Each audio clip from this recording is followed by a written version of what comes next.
Hey everybody, welcome back to another Pyrotoad pixel art stream.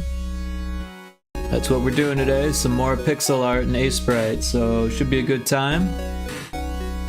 I'm gonna do the usual, share the link around a few places, get the YouTube chat and my OBS there, and then we'll be ready to roll. So hang out for a second, and I'll be right there.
Welcome in, Wallace. Congrats on getting first.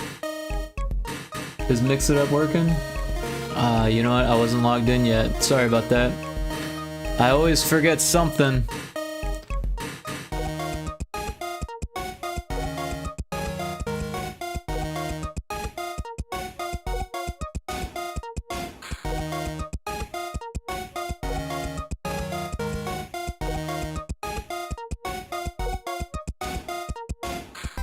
Try that again. This brings back memories of your dad. Sorry about that. I appreciate it. Thank you so much. Nice. Alright, just another minute. I'm going to share the link on a couple Discord servers that I'm part of, and then I'll be ready.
Alright, we're ready to go. So this is the level we'll be making today. It's going to be a cloud-themed level. You can see what we did yesterday here. I did change up the background a little bit to get it working, and yeah, it does change the color from this to a different color, which is weird. I struggle to control the palette swap on the tile swapping. The two don't play nicely together, I'm learning. But it's working, so that's cool. And what else we got? We got a GIF of me trying to. This is as far as I could get, by the way. It's a tough level. We'll just leave it at that.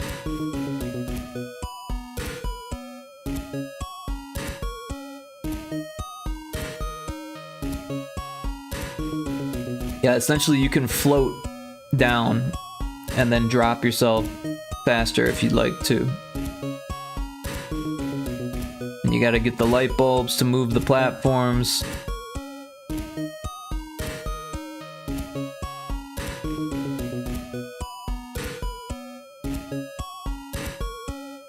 You gotta float to avoid the obstacles, and then I jumped when I didn't mean to, and I couldn't get the key. And that was the end of that. It took me about, I don't know, 20 minutes to get that far. I do think in easy mode would help. Like, slow down the platform, slow down the enemies. Yeah. But that's what we got.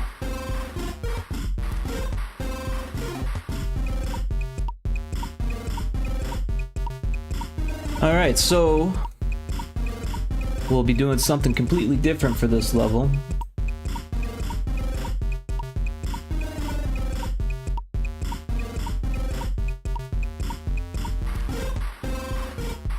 We'll do the same as before though. We'll get a new palette. We'll name this one Reference and make a, did I say palette? I meant layer. New layer for art.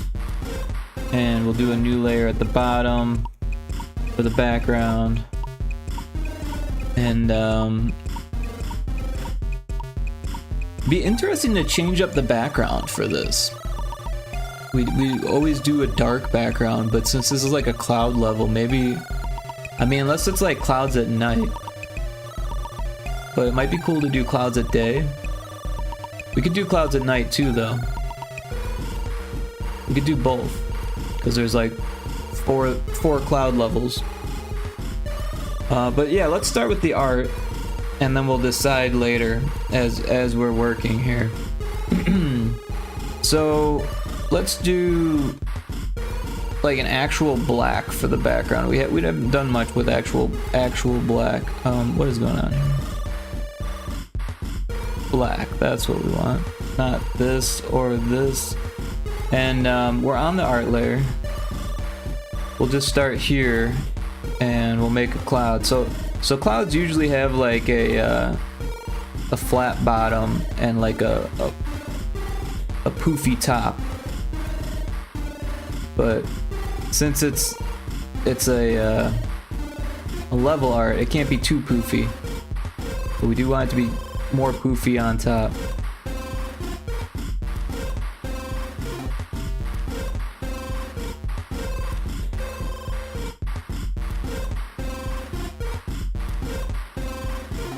I wonder if we even want these. We probably don't.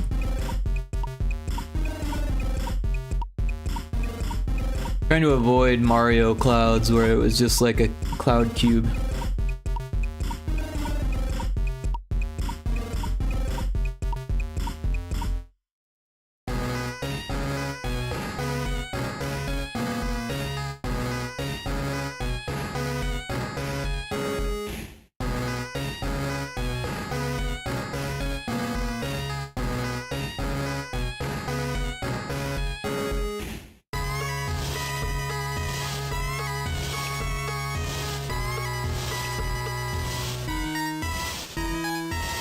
Something like that, and then we'll Let's bring in some white. We haven't used a whole lot of white either.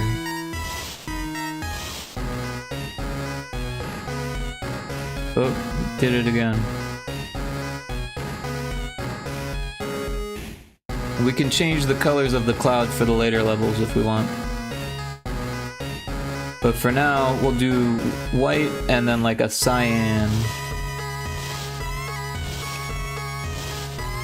And with any luck, GB Studio will change the color anyways, so it doesn't really make a difference.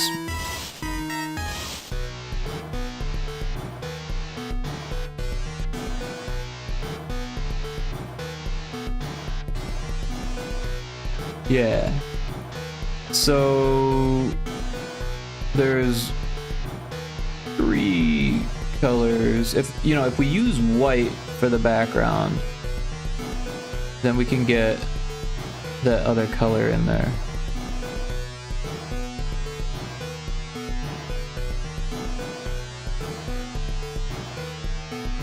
And then we would want it to be like a darker blue, so we can, maybe not that dark, something like that, so we can kind of differentiate the bottom from the top. Although that seems to not be good, so maybe something more like that.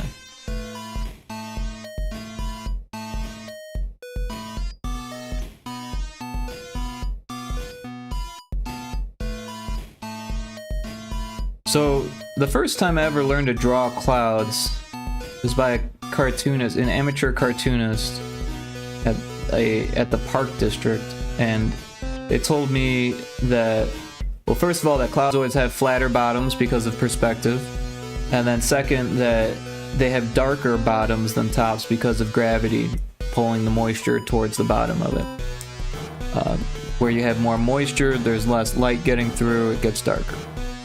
And of course, storm clouds have even more moisture and typically less sunlight because it's a little bit darker, but this will be not a storm cloud, so. But yeah, we're just kind of putting darkness where we feel like it should be, and putting lightness, putting lights where we think they should be too. Lightness, I don't know if that's the right way to say that. Putting lighter pixels where we feel like they should be. But so far, I think that's working. Although the spikes are gonna sit funny on the clouds. So what we could do is we could even make like a special spike here. One that kind of floats, maybe. Maybe I'm overthinking this. I don't know. Let's start with the spikes and see what we're doing with the spikes. We don't really want to change the color too much. I'll make a new layer for the spikes. Well, we'll call it obstacles. And we'll paste it. That's not what I want. I want this. Copy that. Paste it here. And let's change the background.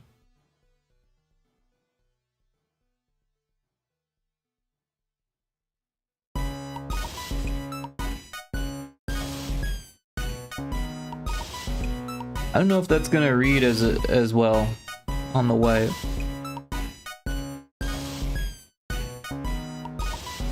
But also, I don't think it's gonna be any better if we make it floating. I think the solution is just to bring up these pixels here. Oh. On the art layer.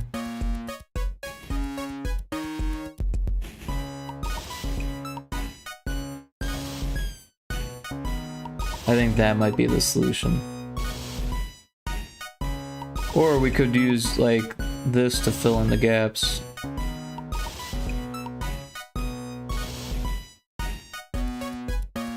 That actually looks better, I think. Of course, the corner is still gonna look funny.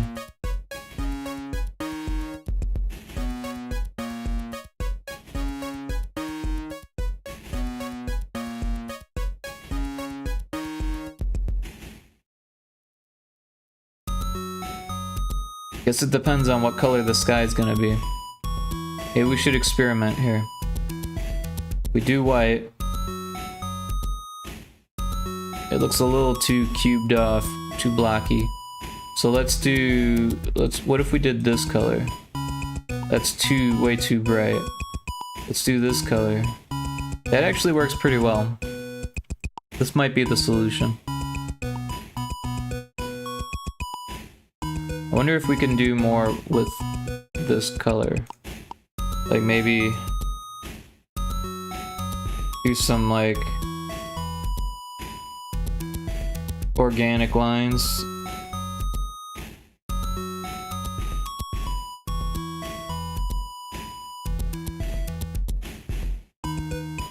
Of course, we want to keep it within the 16 by 16 tiles so that way it doesn't bleed into the other tiles.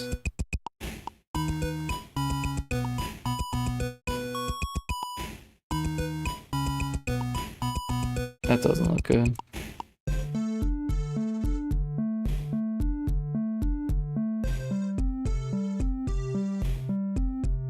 But also, it's not going to the edge here, so let's fix that. There we go.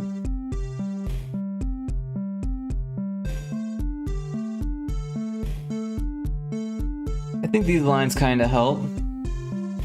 Let's see it without the grid.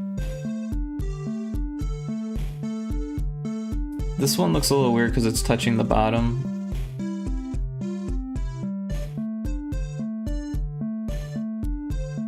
I think that actually looks okay. Cool, so what we'll do is we'll take this one and we'll just rearrange the insides. So we'll get rid of this. Oh, there's a wild carbink in chat. Someone wants to try to catch that. Looks like they changed the emote that they're using there.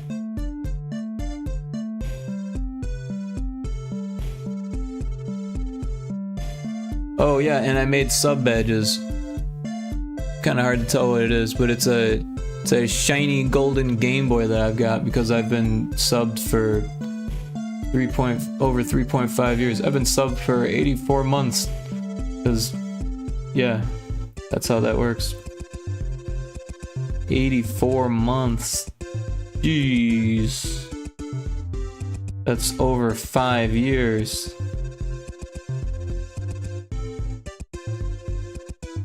It's like, what, 6 years? Something like that.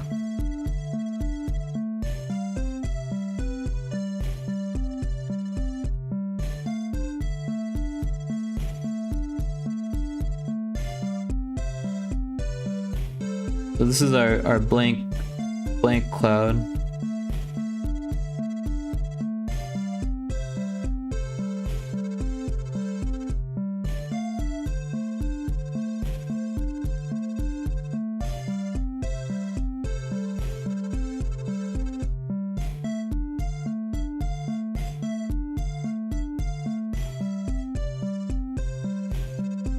No one caught the Pokemon.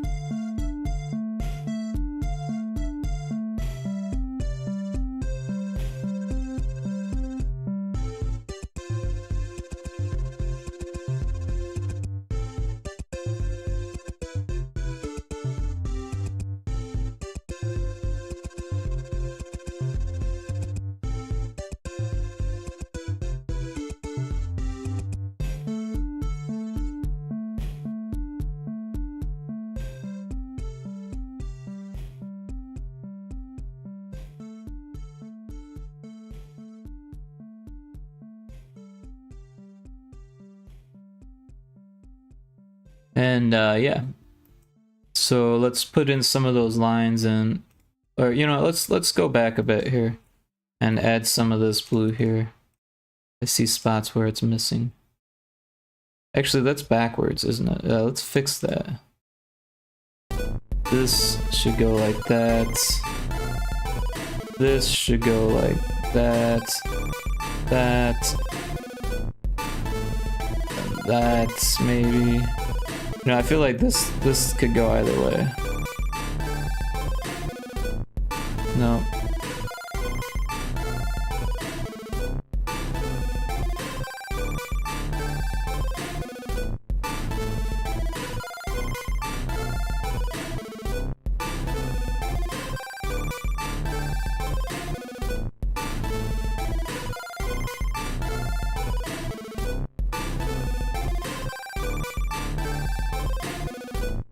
This whole spot up here looks kind of funky. Let's do something different with that. Let's bring it all down a bit. Like that. Then we can fit some of this fluffiness in there. I think that looks better.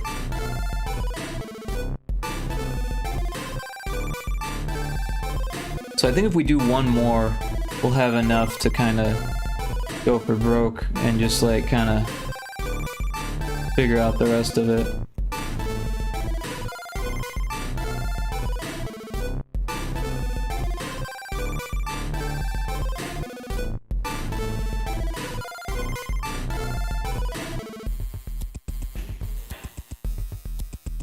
I don't like the way this looks up top here.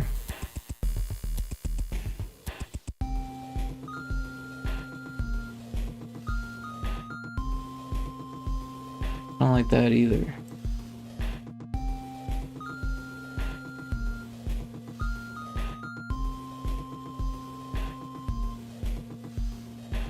I think something like that might be the answer. Kind of looks like a penguin. But that's what clouds do, right? You see things in clouds.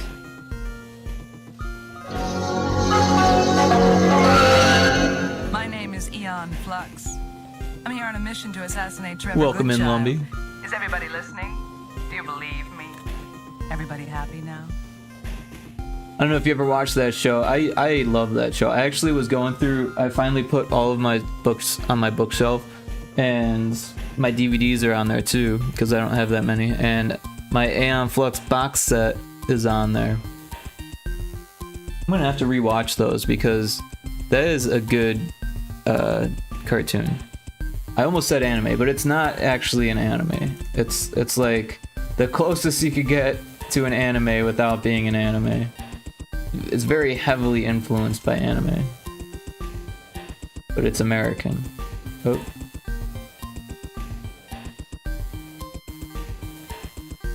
So what did we decide? These are on the bottoms.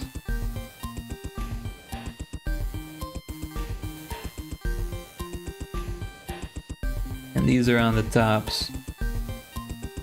Like that. And then we'll do some weird funky lines. We're making a cloud level today, but Big Lumby. How you doing? Hope you're doing well.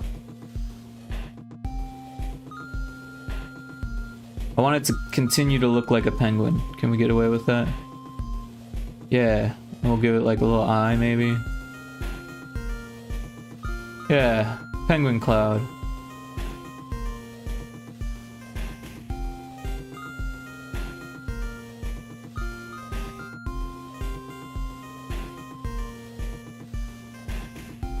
Big Lumby says, doing well, just got on Varg Skelthor's stream via Escargo of all things. Right on. Cool, I don't know who that is, but I know what Escargo is now that you mentioned it. And by the way, there's a shout out for Big Lumby. If anyone hasn't checked out Big Lumby's stream, they were last playing games and demos. They were doing a Battle of the Bits game jam submissions, so that was a lot of fun. Definitely check out their stream. Varg Skeletor, aka Vine Sauce Joel, the granddad guy. You're welcome. Vine Sauce Joel sounds familiar. Is that what he posts on Battle of the Bits as?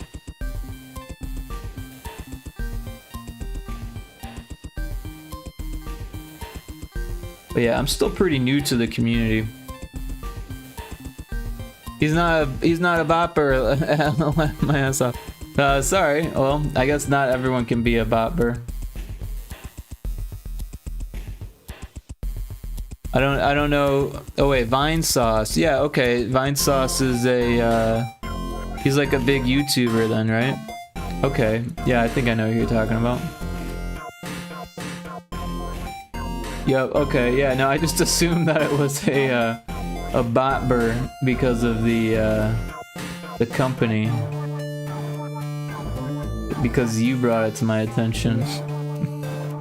Sorry, I shouldn't make assumptions like that.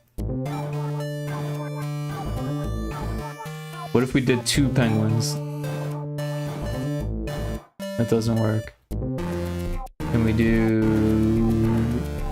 this? That works.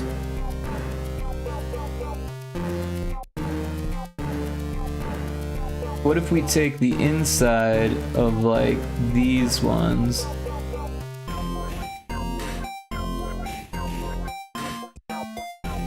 Put it there. And then change it to be what we want it to be here.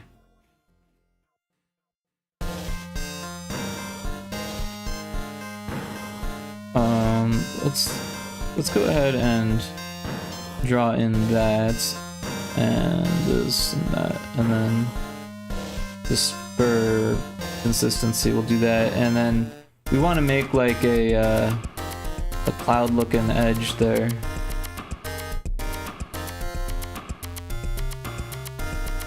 Yeah.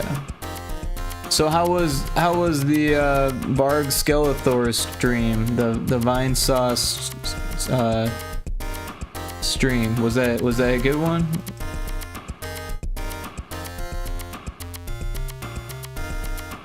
Also, I appreciate you dropping in. I'm not a big YouTuber, so you know. Joel's computer crashed because he spammed on MSN. He was spammed. Oh my gosh.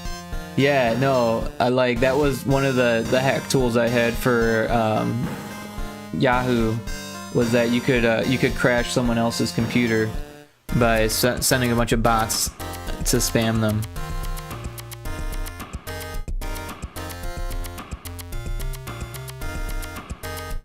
But yeah,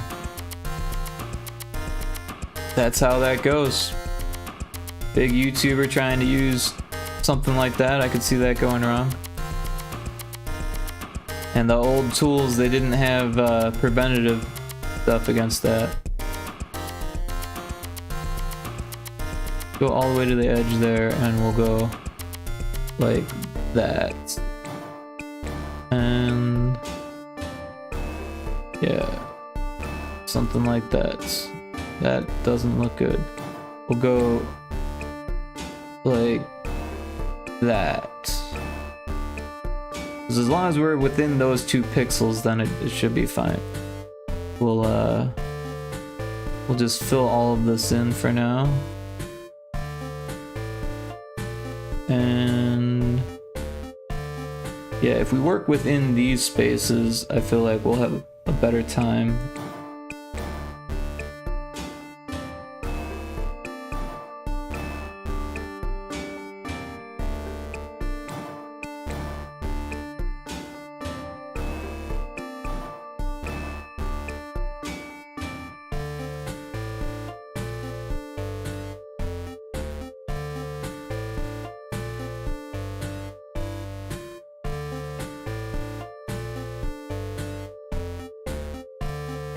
I wasn't one of the spammers, of course, but fuck, was it funny.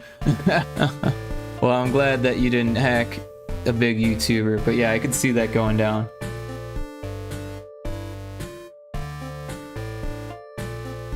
Well, I guess it wouldn't be hacking if you're just legitimately trying to message him like, hey, read my message, read my message. That's interesting that such a big YouTuber would be on such a niche thing. Is it less niche than I assume? It must be if such a big YouTuber is using it.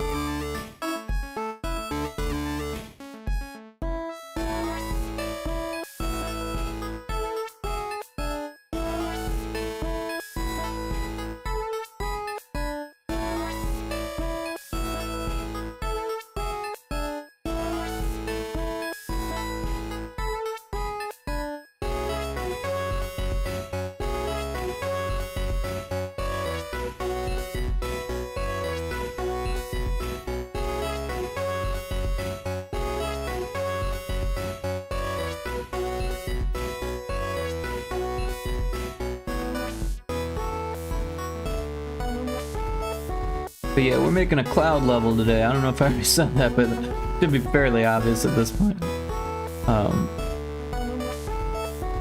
We're making clouds.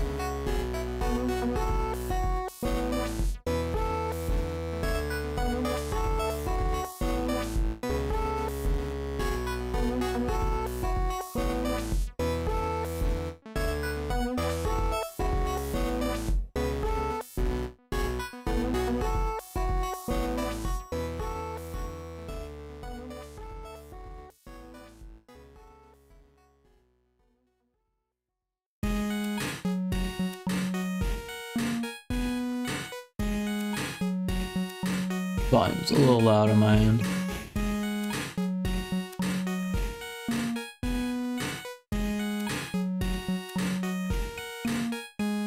SOZ, what's SOZ?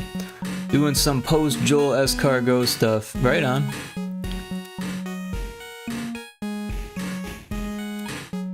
Oh, sorry, yeah, that makes sense. Sorry. I'm not that hip. I should be more hip than I am, I'm just not.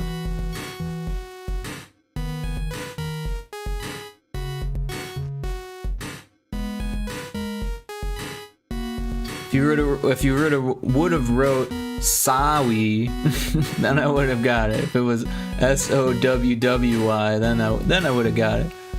But Saz is still new to me. Don't worry, none of us are truly hip. Laughing my ass off. Yeah, some of us have given up, like myself. There's a wild shield on in chat. Oh, I did it again. How about, don't do that. Don't do that.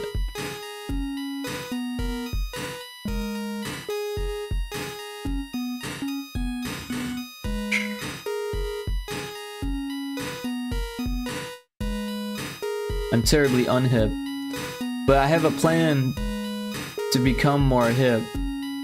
I'm going to go to a bar, I think, on Wednesday. I'm thinking, or maybe Tuesday, maybe Monday. I don't know. I think Wednesday might be the day, because there's a bar near me. I think these might actually work to be black. There's a bar near me that actually seems interesting, and not that long ago I realized that they have Killer Queen Arcade there, which is something that they don't have everywhere, and it's something I enjoy immensely. Big Lumpy, have you ever heard of Killer Queen Arcade? It's a 5-on-5 arcade game.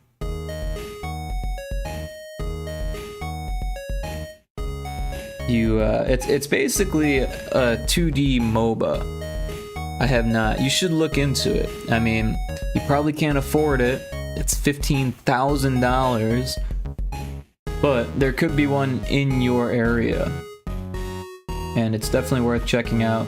I don't know what it'll be like here because it's kind of a rural area.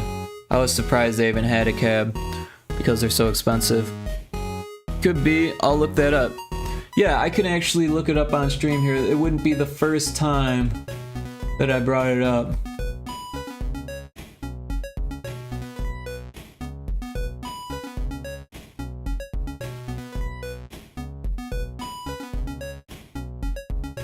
So, let me bring this tab down here. Yeah, so this is Killer Queen Arcade. It's got 5 joysticks and 5 buttons on each cab. They don't come separately, they come together, so it's $15,000. But yeah, it's got like a nice size screen TV on either one. There's a computer inside one of them that runs the game. It's actually a Unity game, but they get really mad if you mod it, so I don't recommend modding it. And yeah, it's a super fun game. You can put them back to back like this, or you can put them both facing the wall. So yeah, side by side or back to back. They also make Black Emperor, so you can get all of them for 20,000 together, or you can spend 6,000 to get Zombies, a Killer Queen remix, which I don't even really know what that is. Oh, I know what this is. This is a Endless Runner game that they made. It's a Endless Runner mixed with Killer Queen stuff. Not nearly as cool as Killer Queen.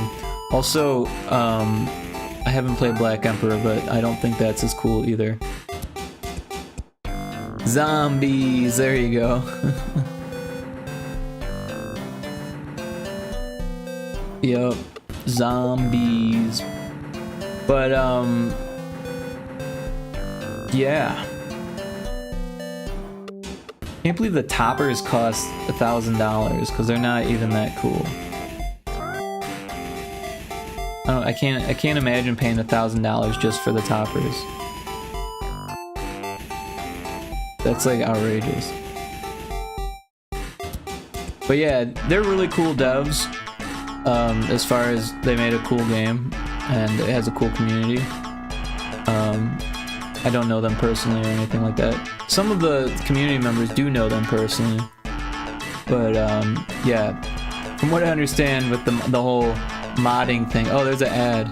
I didn't realize there was an ad. But yeah, we're just chatting about Killer Queen anyways. But yeah, with the whole modding community, it's like it's like untouchable, even though it's a Unity game. That kind of, if you pay $15,000 for a game, you should be able to mod it if you want. You know what I mean? I think that's a little ridiculous, but they're like, no, don't mod the game. They got really upset. I could see saying, no, don't mod my game. I paid $15,000 for it, but if you paid $15,000 and you wanted it to be modded, I think that should be a possibility. But yeah, very cool game. Like I said, I doubt there's much of a community where I live, but there was a big community in Chicago and Phoenix, and that's kind of where I got good. Actually, I was asked to play in a tournament in LA, and that we did terrible, but it was fun. It was a lot of fun. We did a lot of local tournaments and stuff. I won 2 different local tournaments. And by the way, welcome back from the ads, everyone. Sorry to chat through it. We were just talking about Killer Queen Arcade. It's a cool game. Find the local barcade that has it near you and check it out. Bring 9 friends and have a blast.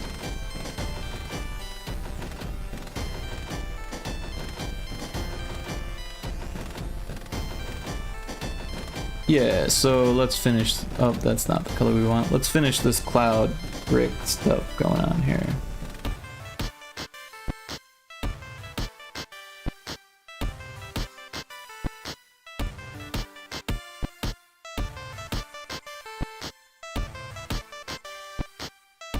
I was just counting colors. I don't want to go over. I've done that too many times at this point. But yeah, the gameplay is interesting on Killer Queen. It's like a mix between Joust and Mario, and yeah.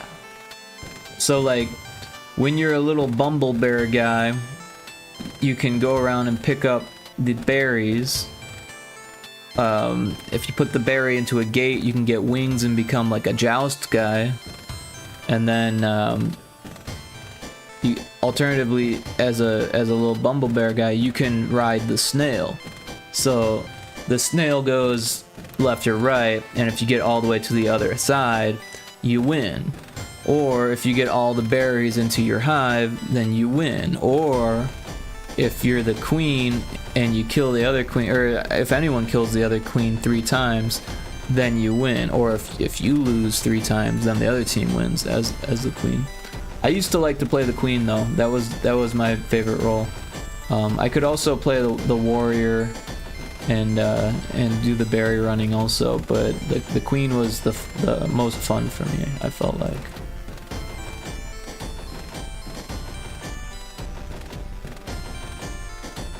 You have to tap to stay afloat, and like I used to play bass, and it's like if you're doing like a triplet on the bass, that's gonna keep you like hovered against the ceiling. So I was pretty good at that.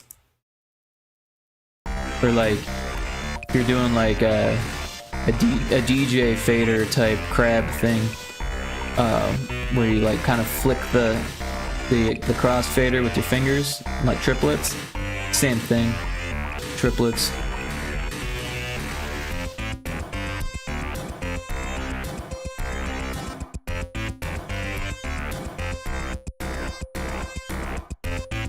So let's take this corner put it there and see what we can do to make our lives easier.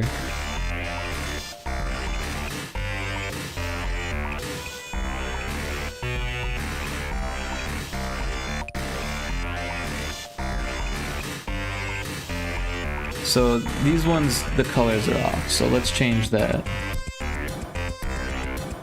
Because I just flipped it. Kinda looks like a butt.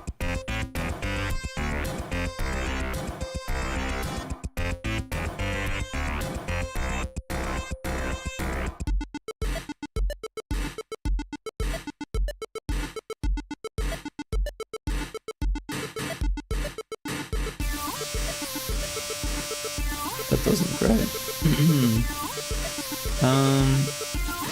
What did we say? Blue on top, right? And dark blue on bottom.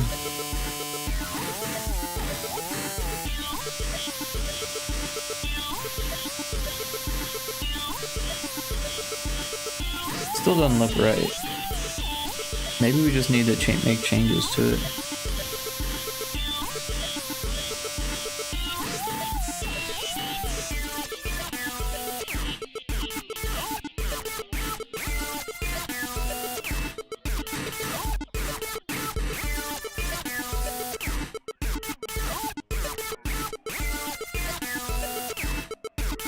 Looks weird. I think it's because I mirrored it. Let's do something a little less symmetrical. That automatically looks better.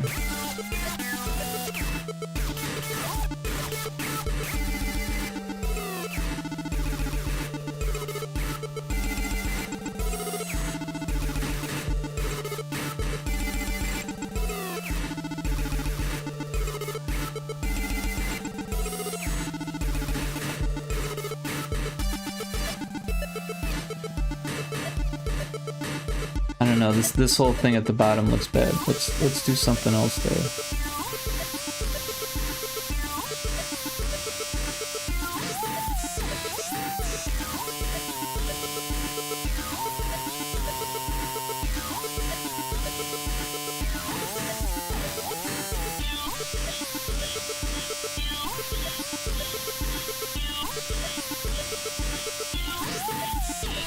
That looks better.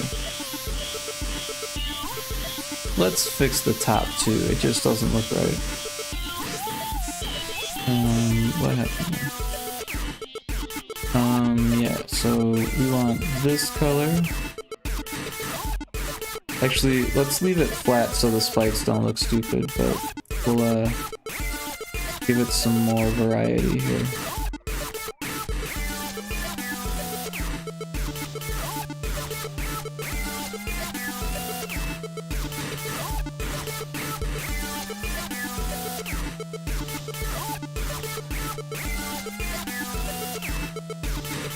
That might help. It helps a little.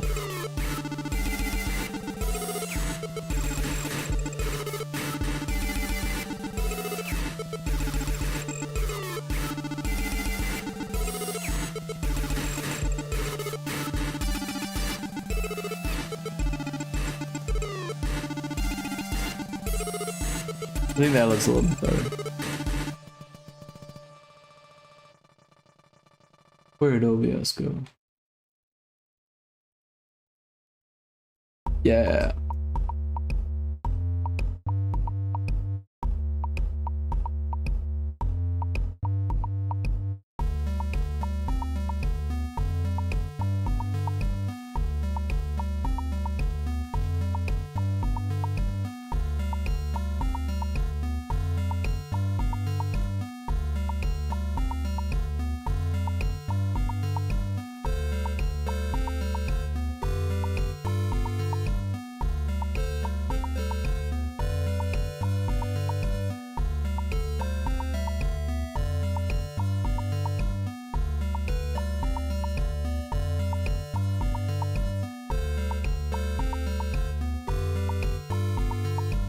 What happened there? I was missing a pixel. Oh, no, I've gone too far. There we go.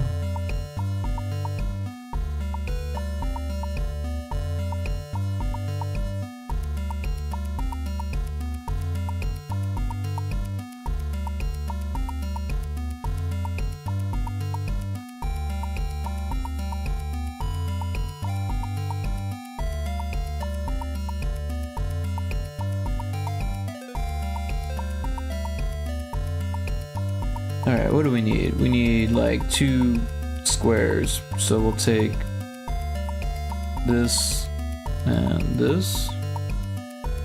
Or, you know, let's take this and this. That'll make it a little bit easier to work with. And like that. And that.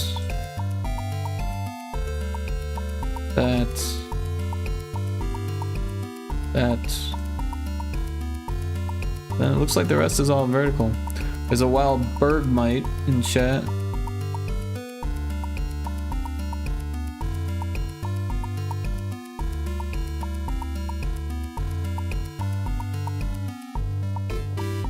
Bergmite. Pokey catch. There we go. And yeah, so now we just need like 1 of those. So we'll take the penguin. And then we'll take the one next to the penguin.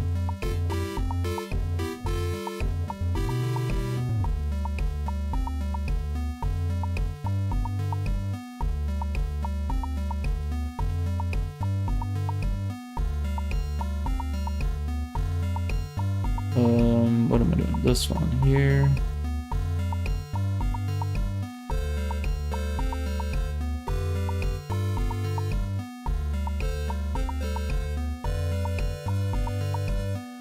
We'll start with this like that, but then we'll get rid of these tiles here. Actually, what if we kept them but changed? Whoa. This part.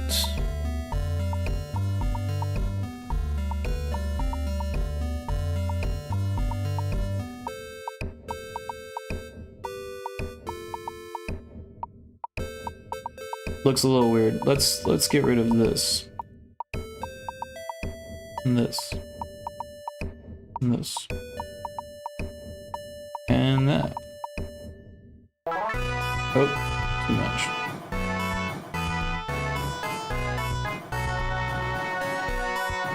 I think that works. Maybe that.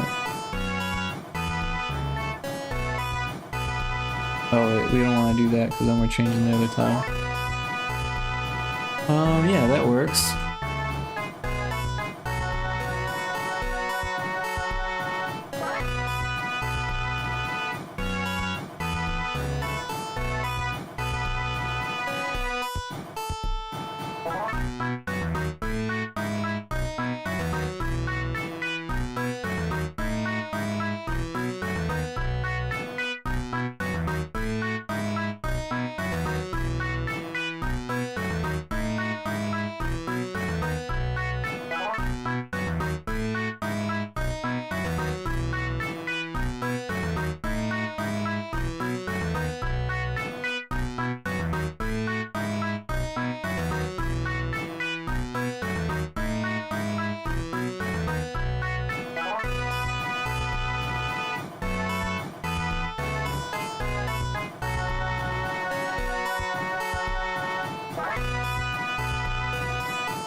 Alright, we're getting places here.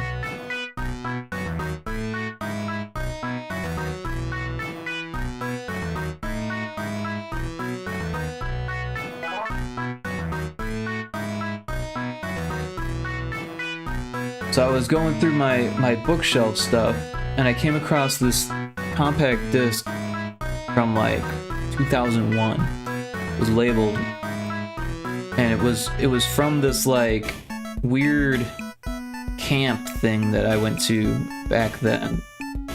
I was just out of adolescent rehab. I had just moved, and my only friend was someone that I actually met in rehab, and we moved to the same city after rehab. We both were in the same situation, kind of, where we were living with, we were both in a situation where we had to move to a new location right after rehab, make new friends and stuff, in an attempt to get us out of trouble. And yeah, we became pretty good friends. He actually just texted me the other day. We're still friends.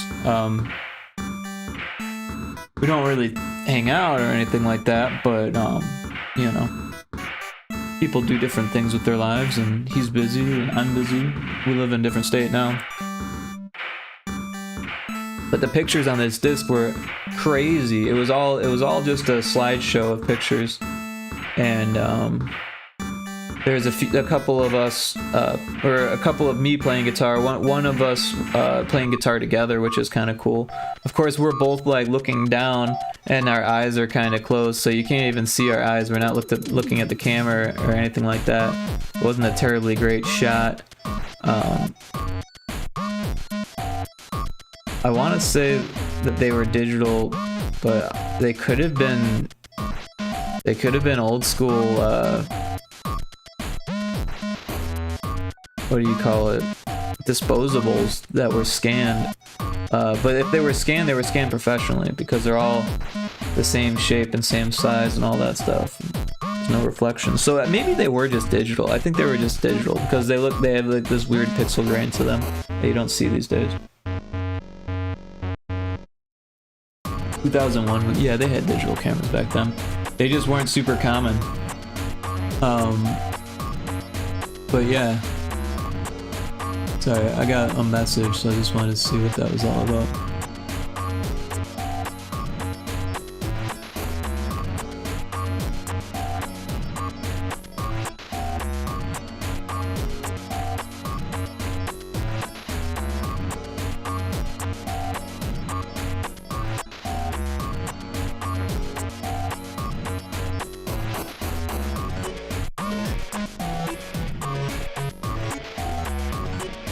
And yeah, there were these two girls that like were on the same bus. Actually, there was like 2 or 3 different buses to go from the school to the camp, because it was like a camp with like dorms, and they had like a dormitory cafeteria. And it was weird. It was a really weird. It was like a hugs not drugs camp, and most of the people there were not drug people. They were all just hug people. And me and the other dude, we were like the only drug people. But these 2 girls, they looked like they could have been potential drug people, and they thought we were very cool. And we hit it off on the bus. We were all sitting next to each other, and for like the entire weekend, because it was like a weekend camp, we were just like hanging out, like inseparable, the 4 of us. It was kind of cute, because we all played guitar. So there's pictures of us all playing guitars. Of course, I didn't bring my guitar, but one of the girls did, and my friend did. So we were like sharing those 2 guitars, I think. And yeah. So the one girl, I think me and my friend both kind of had a crush on. And then, oh yeah, that does look funny, doesn't it? And then the other girl kind of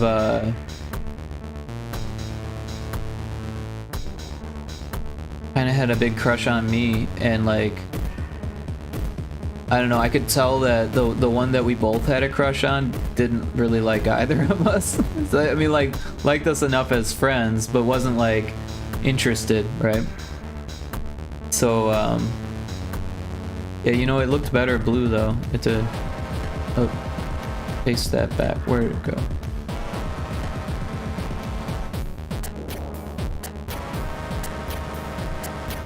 And yeah, so I ended up just like cuddling with this girl the whole weekend, and then that was the last. After that, I never saw her again. It was really weird. We didn't exchange phone numbers, which was kind of a mistake on my part. I think probably expected me to do that, but it did not happen, and then never saw each other again. But they were cool chicks, from what I remember. I mean, this was like way back in the day. 2001. I must have been 16 years old.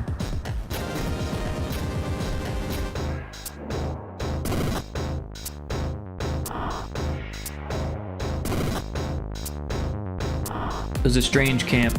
Lots of hugs. Everyone was like giving hugs to one another. There was a lot of cuddling. Everyone was cuddling, but there was no like, there was no opportunity for sex because everything was you know, segregated by sex. And then there was lots of therapy. It was like therapy. It was all like people who needed therapy, because that's what we were discussing. It was all therapy stuff. It was weird. Lots of like groups where we just have like a group session, and it would just be like all of a sudden people would start talking about things that make them cry, and like, and yeah, it was emotional for sure, because you know I had a rough childhood, and most of those people did, so it was like we could all kind of relate to one another. It was what's the word for it? Cozy. No, not cozy. Shit. That word that everyone throws around these days. Not cozy, but the other word. Wholesome? Wholesome. It was wholesome.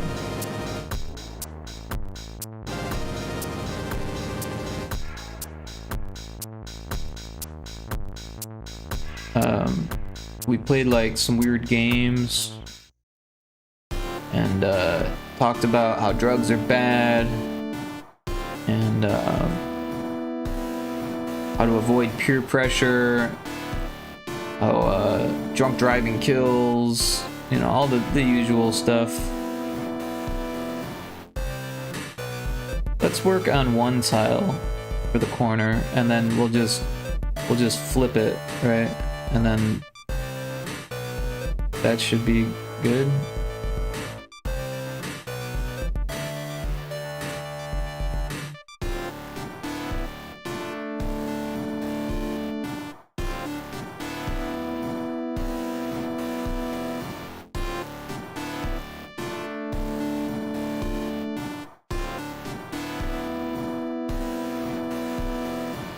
Something like that.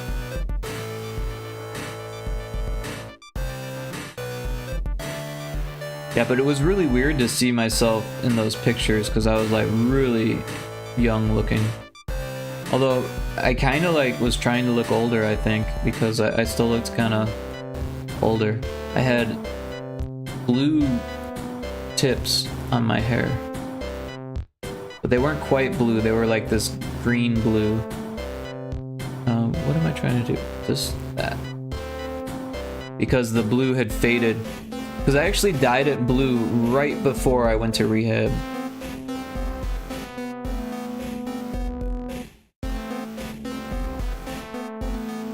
Yeah, because I remember when I was in the ambulance, well, I don't remember being in the ambulance, but they told me that I was covered in blue, because I hadn't completely gotten the blue dye out of my hair yet, and I like puked all up in my hair. And so like blue was getting everywhere. Like I was dyed blue, the ambulance was dyed blue, everything was dyed blue because of my blue hair dye. That's how soon after I dyed my hair and had the overdose. It was alcohol and Vicodin. So nothing too crazy, but at the same time, nothing too good either. If anyone hasn't heard the story, I was trying to convince my friend not to take 3 Vicodins. Or no, he was gonna take 4. I tried to convince him not to take 4, and the only way that I could think of doing that was by saying, well, you're just gonna take 4 and not give me any? And he's like, fine, you can have 1. And then I drank like way too much, and it was like Rumpelmans, which is like not something that you should drink when you're in high school or at all, really. There's no need to drink 100 proof alcohol. But like one shot'll do ya type stuff. But I drank like 3/4 of the bottle or so. I drank a lot of it. I guess we drank it together, but he more or less knew what he was doing and managed to not overdose as bad, but we both overdosed that day. Hey, Cosmo the Shadow Cat, welcome in. Hope you're doing well. Let's play an Osu. How was the Osu going? Everyone should check out Cosmo's stream if you have not. There's a link for it there. But welcome in, Cosmo. Better be responsible while drinking. I don't drink anymore. I'm uber responsible. But I was not when I was a kid. I learned the hard way quickly when I was a freshman in high school. Well, I had just graduated freshman year. And yeah, so I was becoming a sophomore. And I had to switch schools, go to rehab, do hugs instead of drugs, therapy, had to do meetings. Okay, I was scared with that. I heard coming in. Yeah, you walked in at a bad time. But yeah, no, I was talking about this CD that I found in my bookshelf. Or when I was putting stuff in my bookshelf, and I found a CD.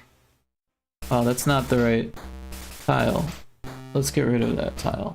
And let's do this tile. Yeah, so I was,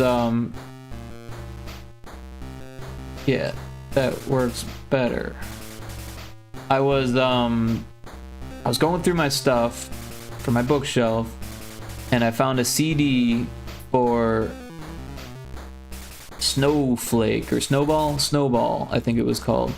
And it was like a camp that parents made their kids go to like either get them out of the hair. It was mostly people that needed therapy for like whatever reason. And I fell into that camp for sure. I had been going to therapist all summer long at that point. I had blue hair. And yeah, it was a crazy time. I was very young in these pictures from 2001.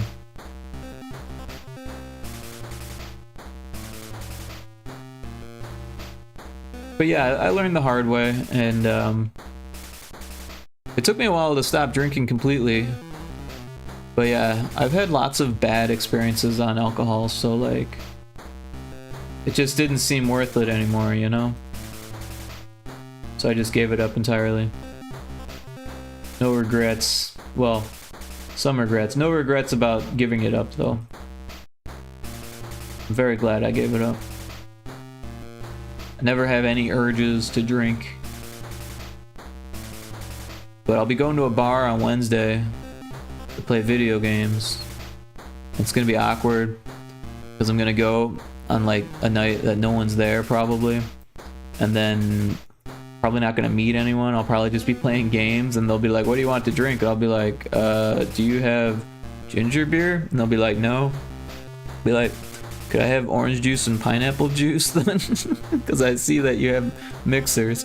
Could I have 2 mixers mixed together with no alcohol? Maybe with seltzer, that might be good, right? Or I could have a tonic water with lime.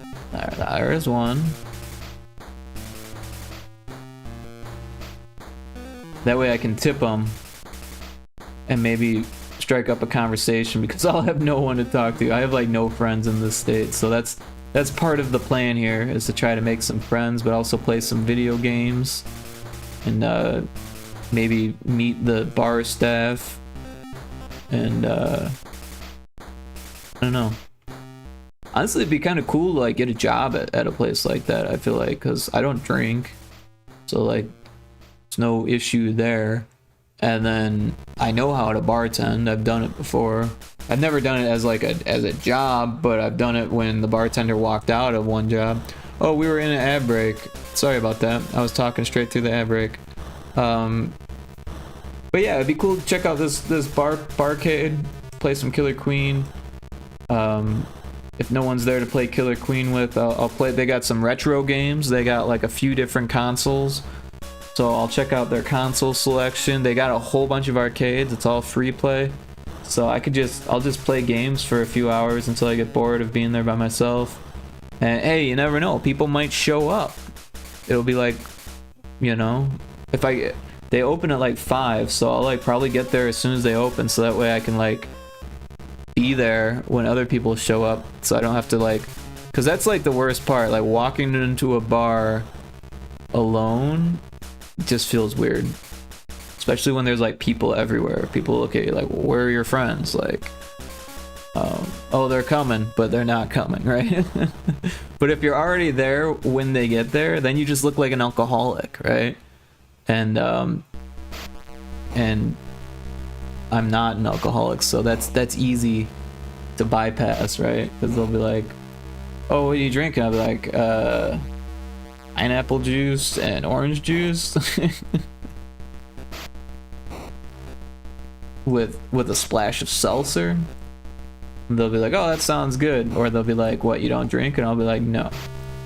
And then they'll be like, oh, that's cool, because it's a retro bar. It's like a nerd bar. They can't expect everyone to be cool and hip. But yeah, like I said, if I order something, then I can tip the bar staff and not feel like a total douche for hanging out, because there's no cover during the week. The games are free. I won't be bringing anyone that drinks.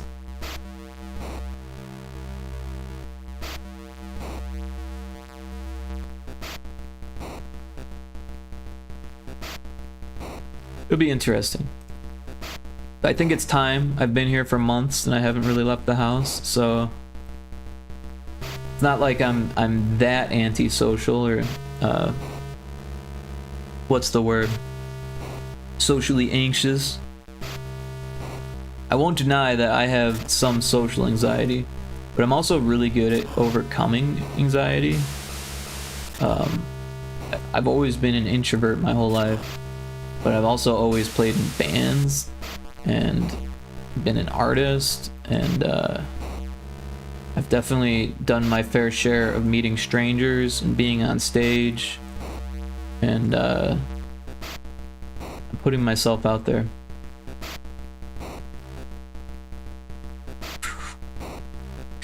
I think we'll do double spikes for this one. Hey, Bard Pixels here. Welcome in, Bard. Everyone should check out Bard's stream if you haven't. Give him a follow next time he goes live. Hop in. How you doing, Bard? I hope you're doing well. I'm talking about possibly going out for the first time in like months, because I recently, well, I guess it's not that recent anymore. About 4 months ago, I moved to Oklahoma, which is like rural as fuck. And I don't know. I'm not really a rural person. Like, I don't listen to country music. I don't wear a 10-gallon hat. I don't have cowboy boots. I can talk with a draw, but I do it ironically. And I don't know. It'll be interesting, but there is a retro bar here. They have Killer Queen. which is cool. Oh, we need to make small clouds. We haven't done that yet. Let's make some small clouds. But yeah, we're making a cloud level today. Hope you're doing well. Thanks for joining us. Oh, this button, go, draw.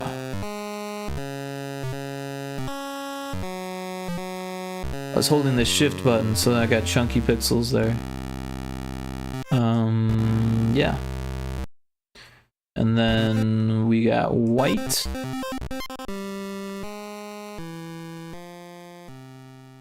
Whoa, whoa.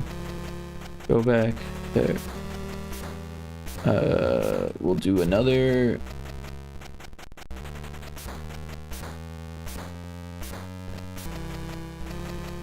But yeah, last night was interesting. I played, what was it? Sea of Thieves. Kind of for the first time, really. I played the tutorial before, and I played a little bit by myself, killing some skeletons on like a Safer Seas, which is like a private server. And, yeah, it was actually kind of fun with people. I was having a good time. One of my streamer buddies, Indiana Crones, we can give him a shout out.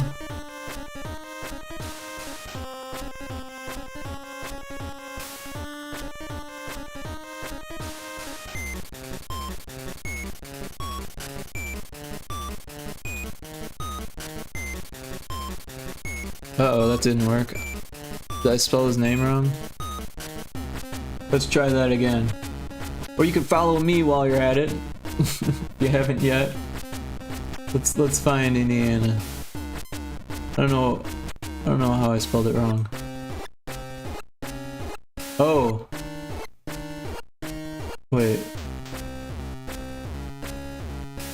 That's not right.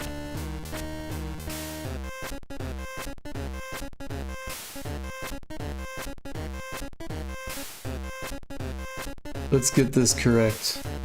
Did I spell Crohn's wrong? I think I spelled Crohn's wrong. I did. So he streams for Crohn's awareness, which is a good cause. He himself suffers from Crohn's disease. And it doesn't sound like a fun time. So I think it's cool that he streams for the awareness of a disease that sucks, that a lot of people don't really understand or know how to spell. But let's try to give him that shout out. Where did that go?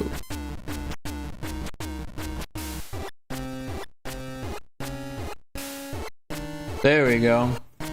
So everyone should follow Indiana Crones if you haven't. He was last playing Sea of Thieves with me.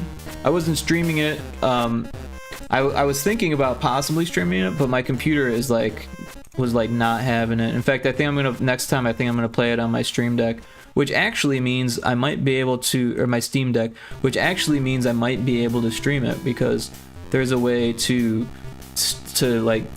beam my Stream Deck to my computer, and then my Steam Deck to my computer, and then stream what's on my computer. So basically using two computers for the stream. But the Steam Deck is actually a better system than my current system, so there is that. But yeah, check out Indiana Crones. I'm sure he'll appreciate it. He does tie-dye and he juggles. Very, very cool person.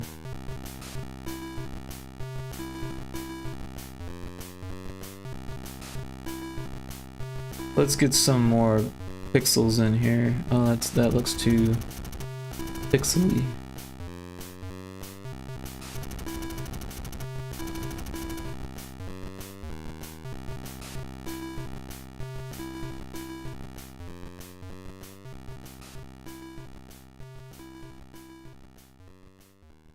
That looks a little bit better. And we'll get some of this cyan in there.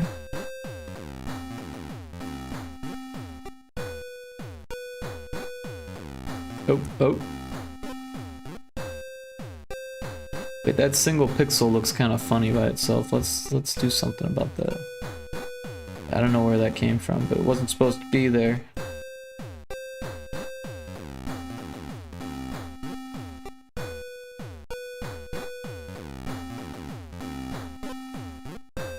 That's gonna look weird. Let's not do that. Or that. We'll do this. No. Let's just do that. And then we'll make a brush out of it. Draw it all the way up to there. We'll take this guy and we'll flip it vertically. And I think that'll be fine. I could take the time to change the pixels, the colors, but I think it looks fine. So we got cloud pillars. We're nearly done with this. We will have to do a background. But yeah, let's get the bridge piece. We got one up here. There's a Sudo Woodoo in chat. If you want to try to catch that.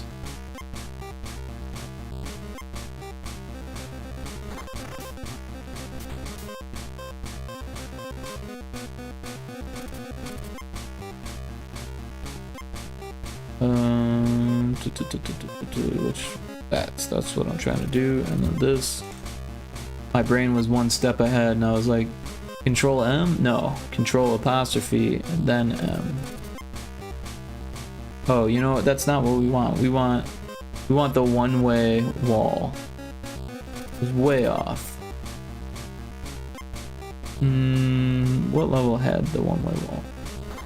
I think it was this one. Yeah. We'll be going this way. I think. Let's double check. No, it goes that way. Good thing I double checked. We'll grab that. Make sure we're on the right layer. We are. And we'll throw that here. Just like that. And that should be our foreground. We'll make a dither layer.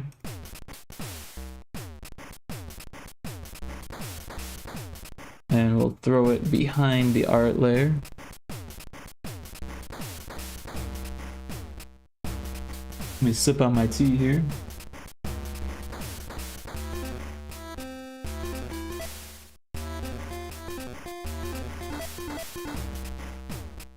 I believe it's already 8:45 already.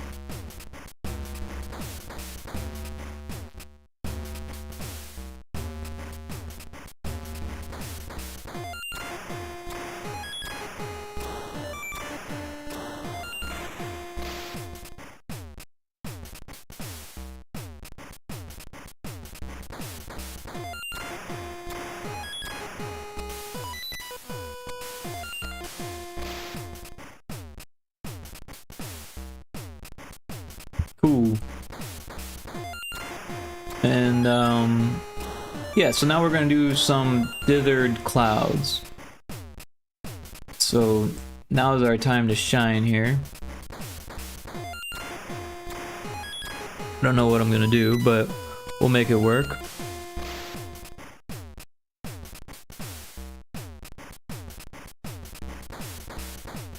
So yeah, clouds. Let's start with a flat bottom.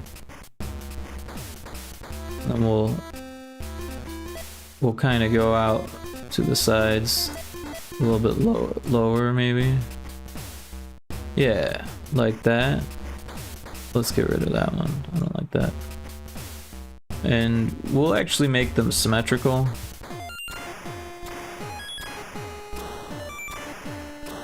And then we'll floof up the tops a bit.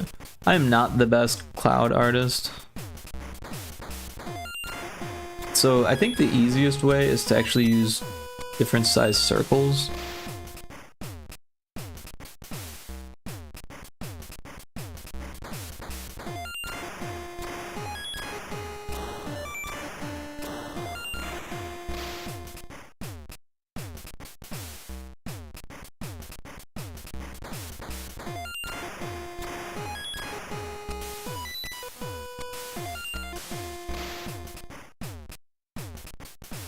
We actually have a cloud that we've done before, but I think it'll be good to make new clouds.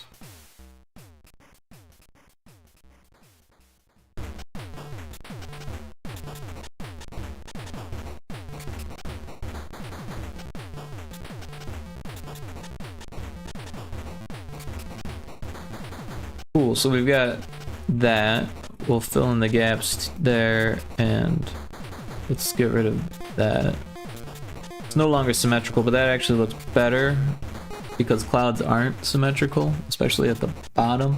But it kind of has the symmetrical vibe, but it's got a little bit, just a tiny bit of movement, and that actually looks pretty good. I don't think I really need to do much to that except for the dithering. So we've got this color and we've got this color.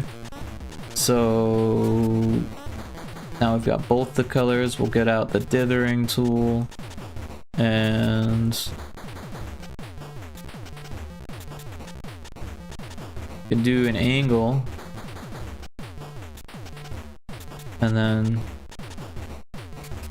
do another angle. And now I've got a dithered cloud. It uses kind of a lot of tiles, but we can reuse this cloud.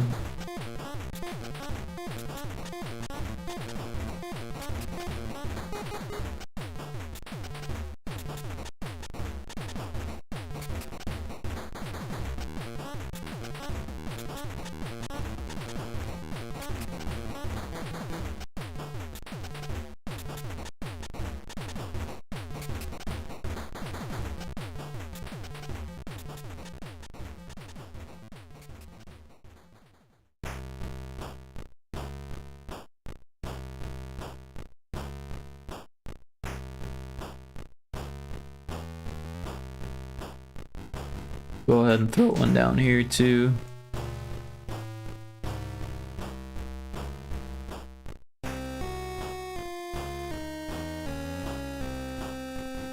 Alright. Yeah, so I think the next step is to either make new clouds out of this cloud or make completely new clouds, but it might be fun to try to make some new clouds out of these clouds. Let's grab those tiles and see what we can't make with them.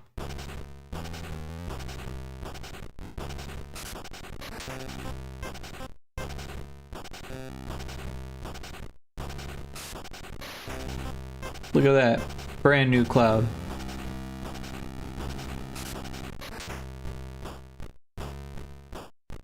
We didn't use a single extra tile.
You can even throw some out here for the heck of it.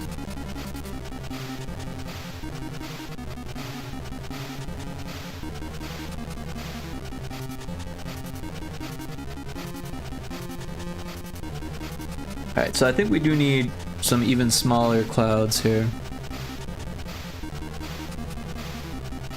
So let's see if we can do that with these. And if not, we can always make some new tiles. But it might be cool to yeah, that doesn't really look like a cloud. What we can do is erase from this one, and maybe that'll help it look more cloudy. Cloud-like.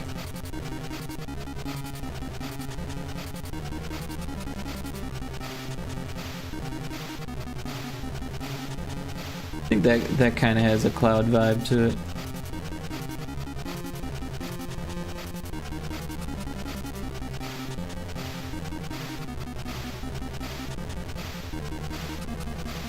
I think we're good just like that.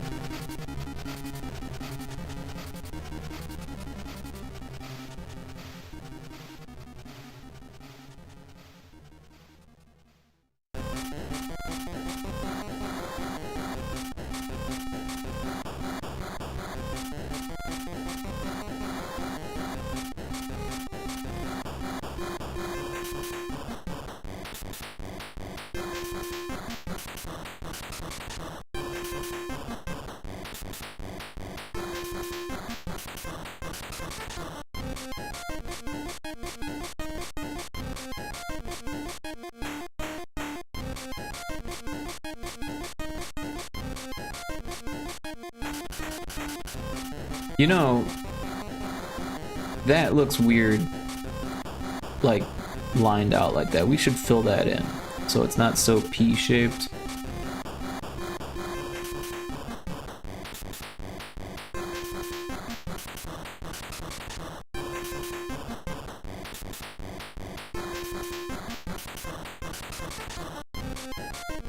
Also, we could do, at the edge of the screen, we could just do like cut off clouds here, right?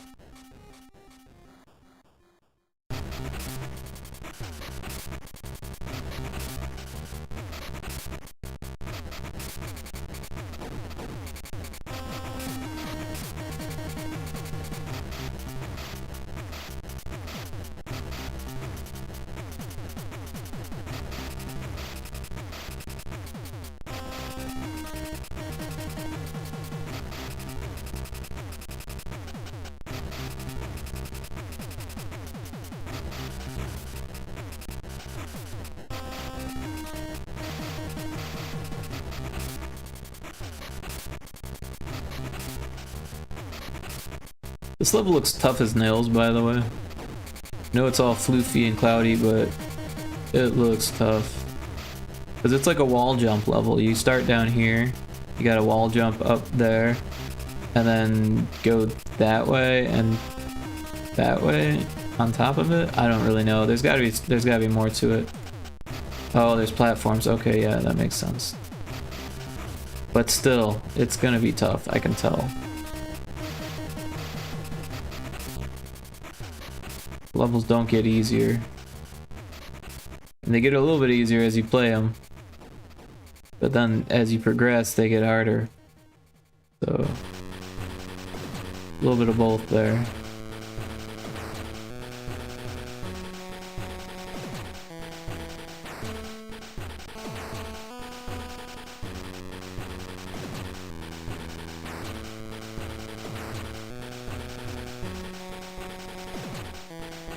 I think we got enough clouds though. Maybe one other small one over here somewhere. There's a nice even distribution of clouds. Alright, so let's fix this area over here.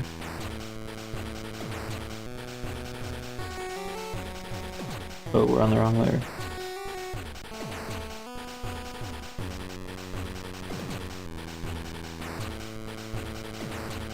Alright, so yeah, we want to make it like, we're gonna use some tiles here, that's for sure, but we want it to be like cloud-like, right? So it'll be worth it.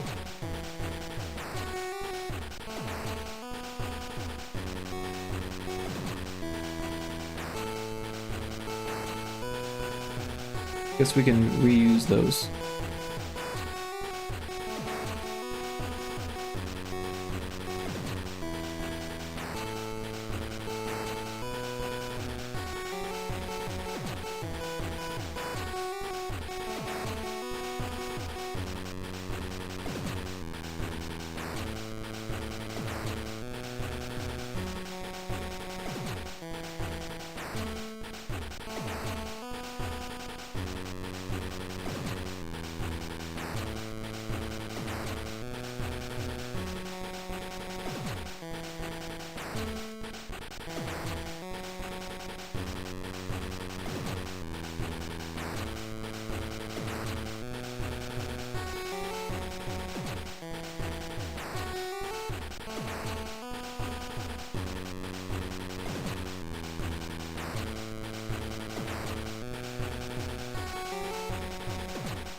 Oh, there's a Howlucha. Howlucha?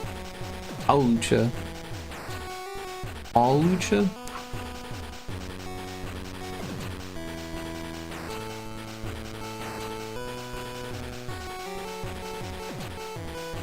So many Pokemon that I didn't know existed. I'm learning. The educational stream. Well, maybe I should, before I start pasting them, maybe I should color them first, huh? That might make sense.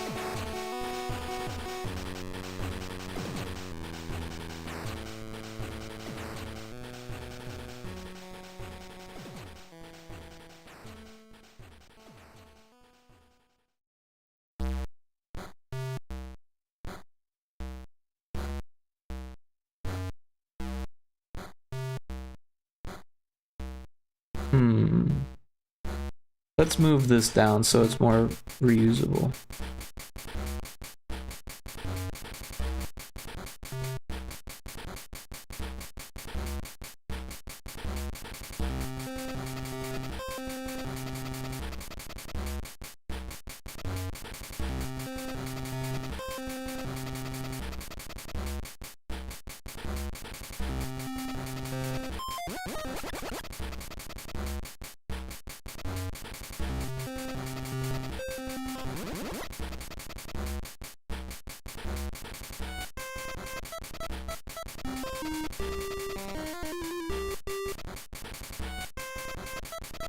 So we got an ad break in about a minute. I think we're gonna take it a little early and then I'm gonna munch on some food because I'm getting hungry and sleepy, and if I eat some food and I'll be able to stay awake a little bit longer. If I eat too late and I'll, like, you know, screw up my sleep schedule. So let's do that. We'll take a quick break here and I'll be back after I eat. Thanks everyone for hanging out.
Alright, sorry about that. I appreciate the patience. I had a chance to eat some food, and it was tasty. Had a spicy pickle. Some ramen, which was supposed to be spicy, but didn't actually end up being that spicy. I put a whole bunch of jalapenos in it, but this wasn't enough. What else did I have? Some salami. Some spinach mix.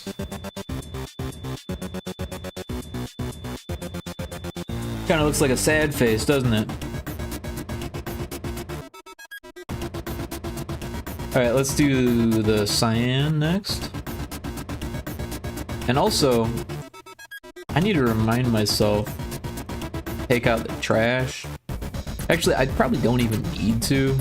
I generate so little trash, it's crazy. And there's no recycling this week. The recycling is what really needs to go out. But yeah, I produce very little trash living by myself.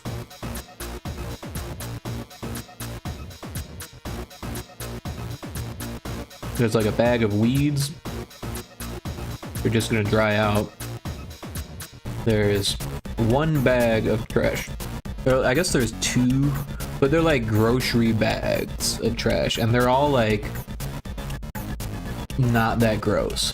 Like the grossest part would be a banana peel, but like truth is, if you let a banana peel chill, like without like surrounding it with a bunch of other nasty shit, then it dries out, stops smelling.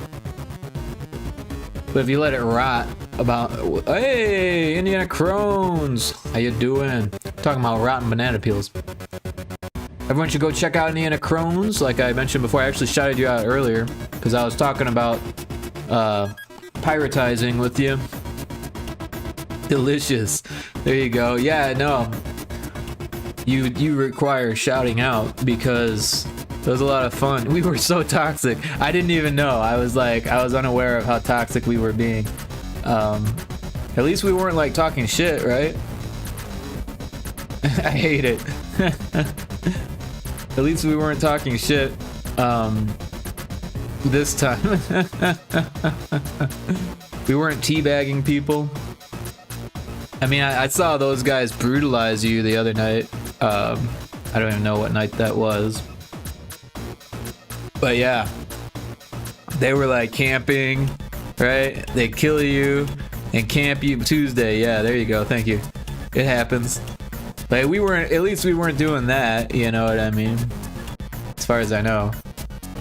Yeah, they bailed our boat just to kill us more. Yeah, that's ridiculous. I've heard of people doing that. That's bannable. Oh, jeez. Well, from what I've heard, there is not a whole lot of recourse on that game. I never report it though. From what I understand, the reports don't actually do much, but that's just from what I've read. I don't actually play it, so.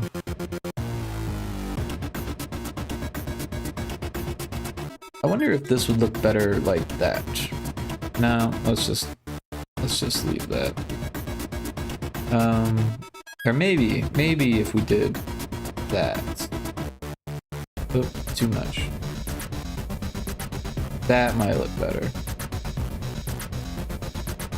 But now it's kind of in the corner. I don't care, we can always scuttle and respawn, but sometimes it's rough. How goes the game making? Game making goes well. We got this whole level done today. The new tile set. We got clouds. We got dithered clouds. I'm just finishing this up here because it looked like a P, and now I wanted it to look more like a cloud. Rectangular indeed, but it looked ridiculous with a hole in the middle. Looks like a level that would lead to a hole in my drywall. Yeah, it's if we take a look at the game engine, you can see the red is the colliders, and then the orange is like triggers. This is a frog hand, frog leg, frog foot, and it lets you wall hop. So you have to wall hop up this thing, and then you gotta go this way, which you know, you see the key at the bottom that way. Or no, you gotta go to the key first. I'm sorry. So you go this way, and this thing goes that way, I'm pretty sure. So you gotta jump over it, I think, somehow. I'm not quite sure. And then get this thing, land back on the platform, shoot this thing, wall hop down here, and make it over this thing somehow. And then this is a one-way wall, so you gotta go back up and do the other side now. And then I don't know how you do this. There's another platform. I'm not sure what this is. This is probably a light bulb. Let's take a look. Yeah, so we'll change that into a light bulb. We'll do that right now. I don't know what it's called. Oh, deactivate actor. That's not what I want. I want this. That's what I want. I was like, wait, why is it like that? That's what we want. So when you get it, it deactivates this actor 4, which that's this thing. And yeah, so I don't really know.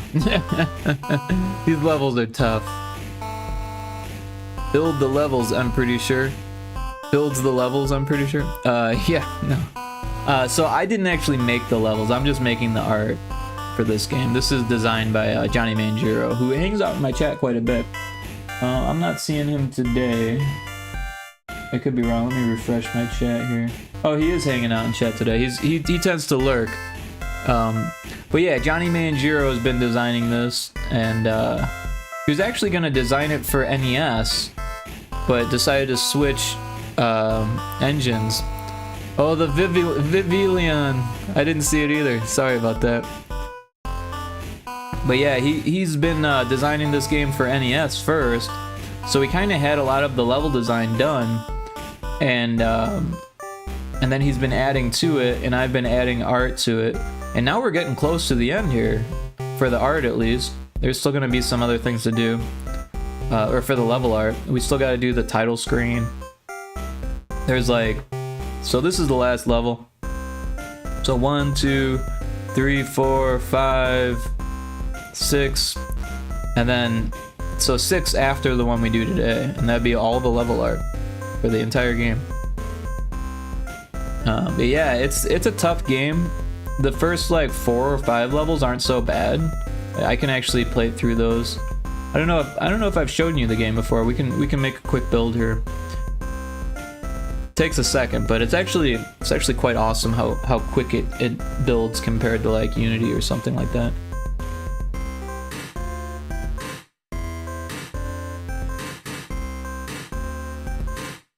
I'm about to say goodnight to my wife, so no rush. I'll be back. All right, yeah, take your time.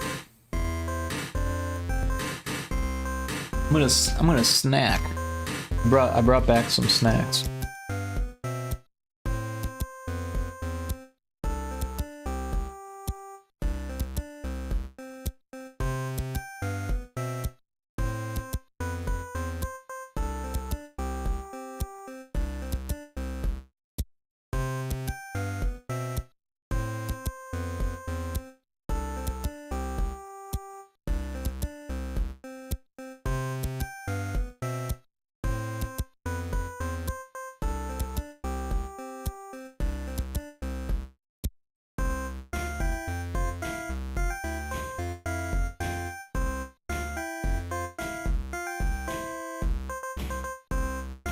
Says it's packing.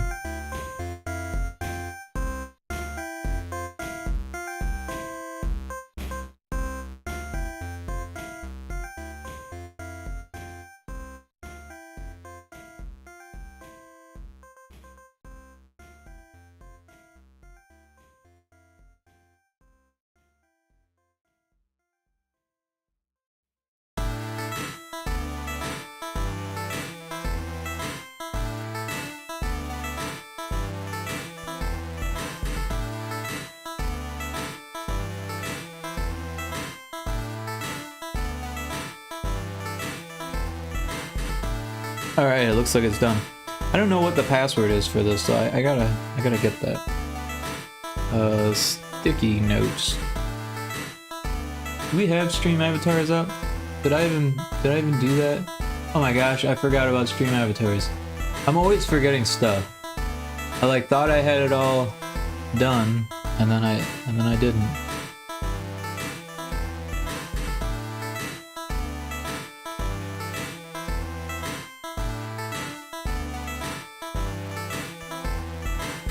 Is everything set? Wing it?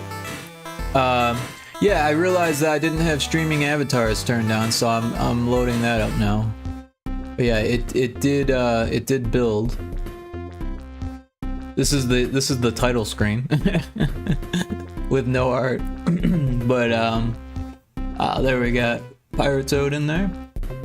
And yeah, I was getting the passwords, so that way I could get to the newest level.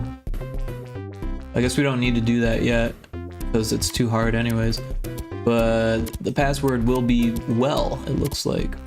Anyways, let's just start from the beginning so you can check out the game. We'll turn off the doubling music there. We'll make it big, and we'll hit the start button. This is a little tutorial.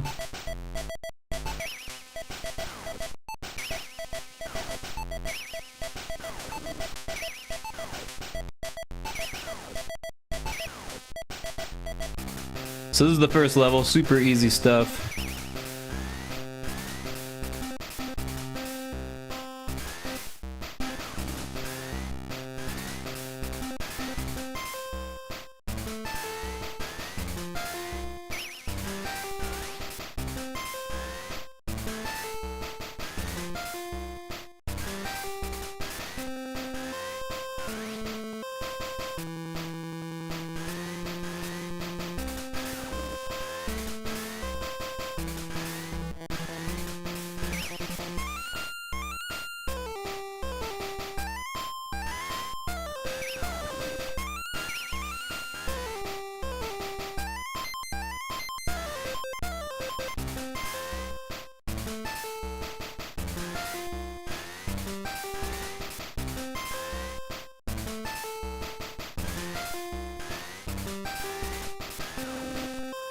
Oh, frog, yeah. For reals.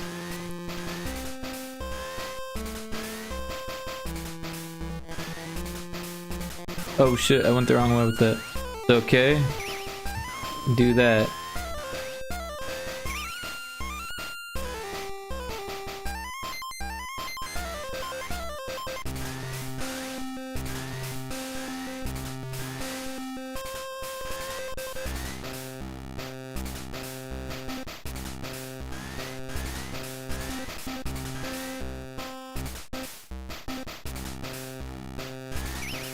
But yeah, Indy, I'm excited. I think I'm gonna go out this week. I think I'm gonna go to a bar, all by myself. I was joking about it with Cryptic, one of my mods. I was on his stream, and he's like, "Oh, you're gonna go with your friends?" I was like, "I don't have friends." It's true though. I don't have any friends here in Oklahoma, so my plan is to actually try to make some friends. And it's like a retro bar, so like, and I don't drink. So, yeah. Toad, yeah, there you go. Oh shit, do it.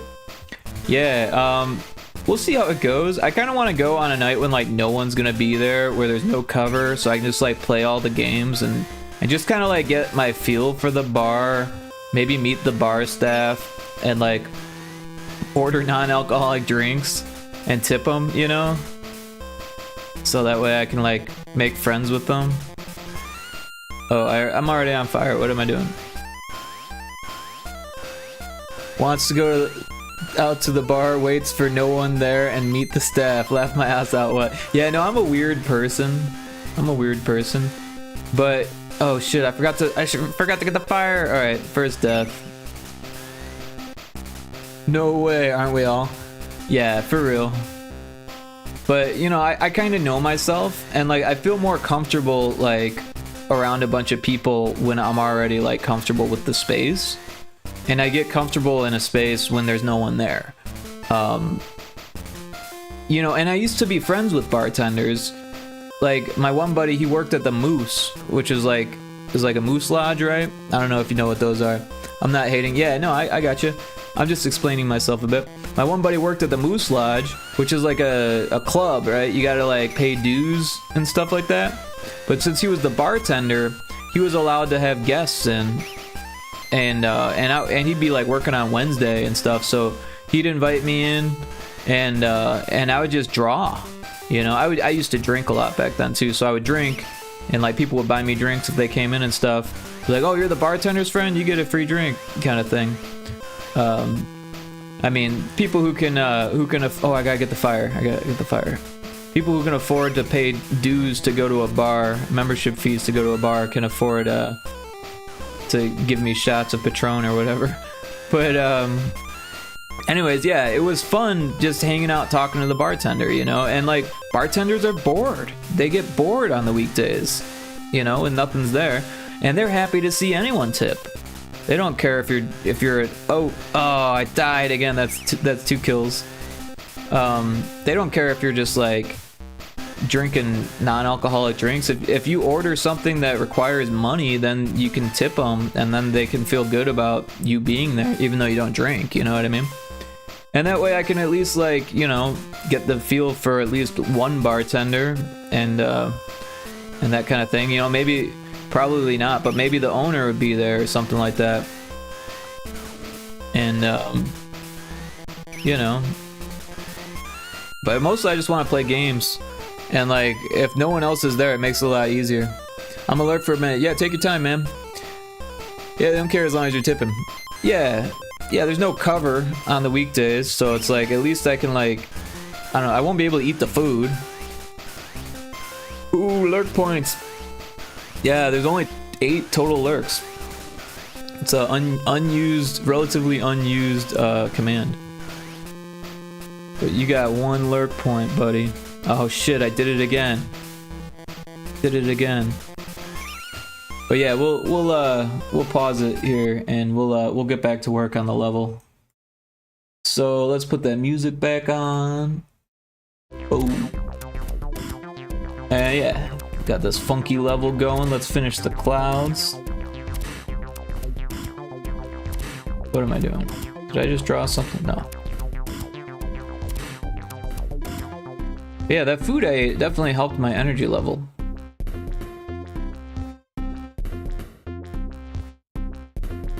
What happened there? Whoa, it's on a different layer, isn't it? On the BG layer, that's crazy. Who would have put it there? Oh, now it's all over.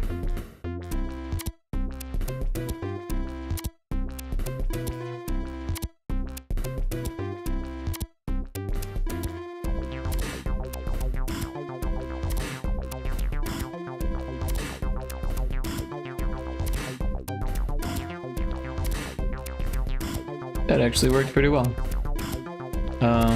What else might work? This. And that. Some of that. That. And that.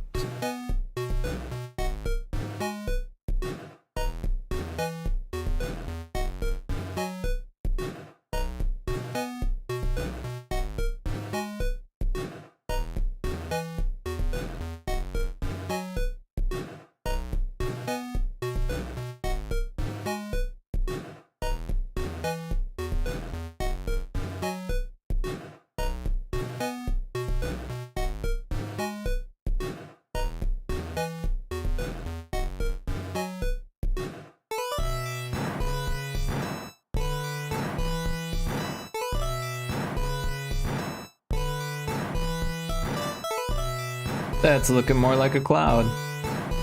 Cool. So we got this level done.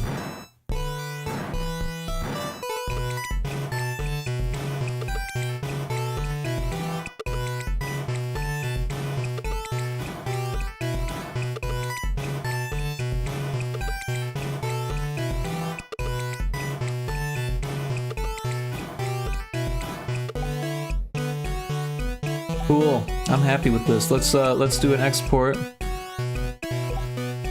And we'll do a test. So, well, first I guess we'll save it. That might make sense. 28E underscore color. There's a wild Arctozolt in chat if anyone wants to try to catch a Pokemon with Pokecatch.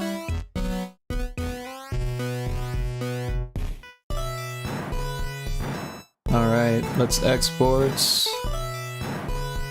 Make sure it's in the right folder. It is. And export, we're good.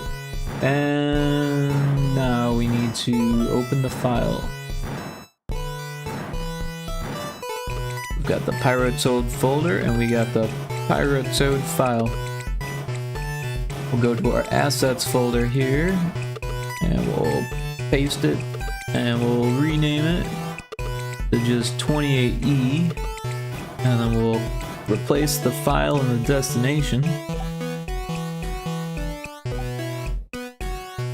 Now we'll scroll down.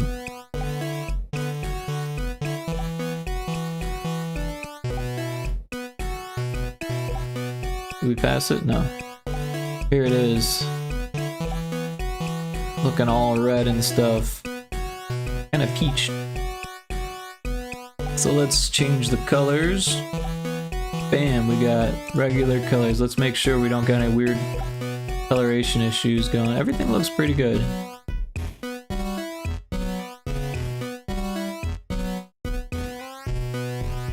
Looking good. Alright. So there's no animations, so that makes it easy. Yeah, I couldn't think of anything to animate in this one. The fire doesn't really make sense. The spikes they work, you know? And yeah, everything looks good. So I'm missing something. I don't think I am. So yeah, let's do a save here, and we'll close down that, and we'll make another build with the new level. Level 29.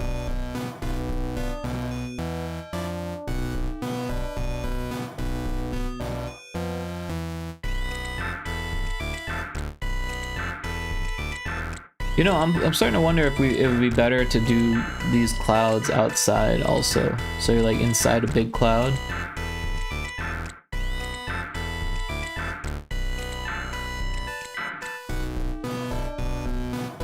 Well, I guess it doesn't really matter because you got these ones, these walls and stuff, so.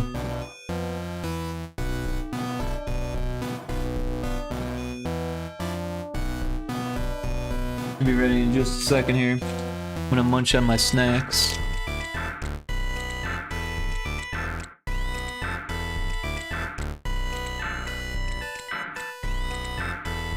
I gotta figure out how to open them.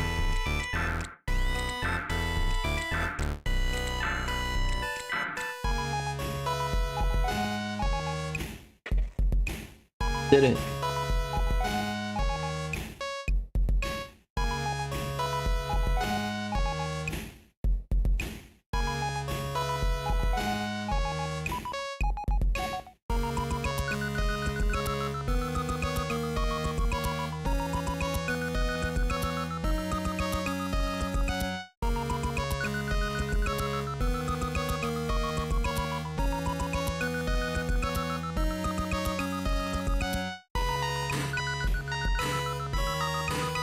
Taking a long time to link here.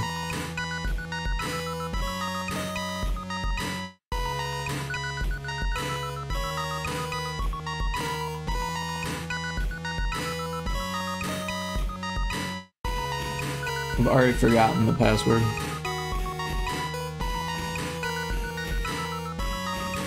Well. W-E-L-L. Here it is.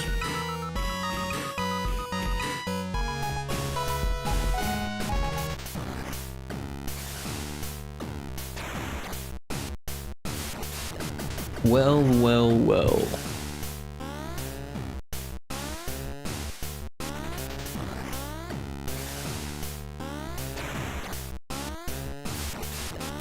Oh, that's right. It needs a new sprite.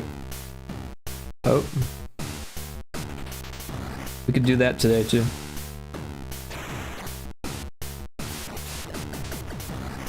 This was really hard already.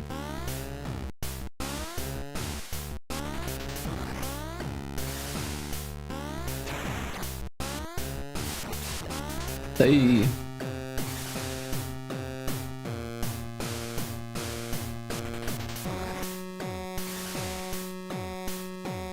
Whoa, I did it.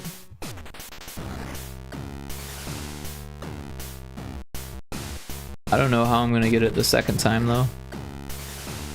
Oh, you gotta like make sure you jump out the right way.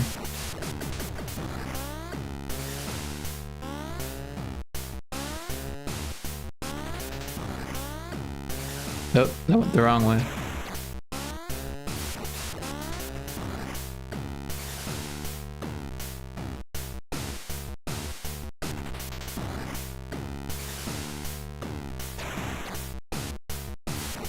I did it, I went the right way.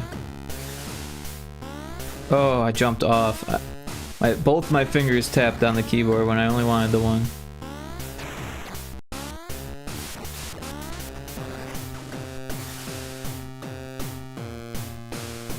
Oh shit. Maybe you gotta stay on the damn thing?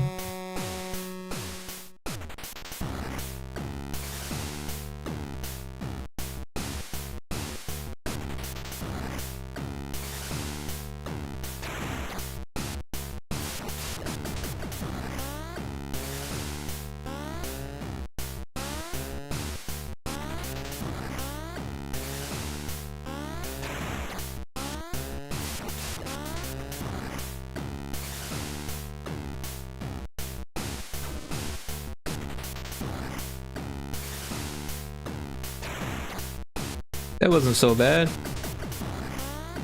Alright, so now we gotta go this way. Oh, I jumped into the spikes. Those spikes are tough. Oh.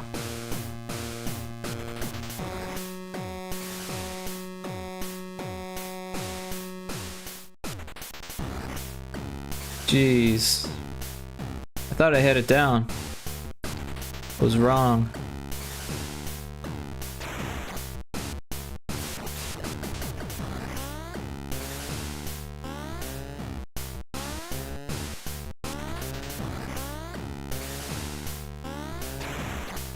Ah, I can't get it.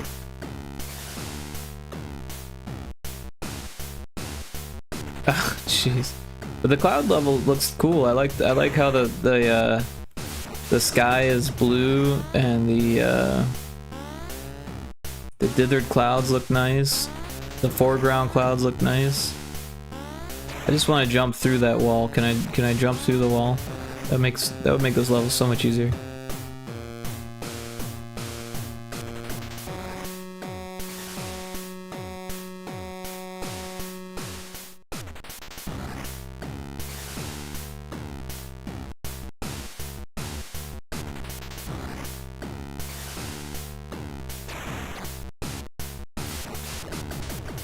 Skewered frog.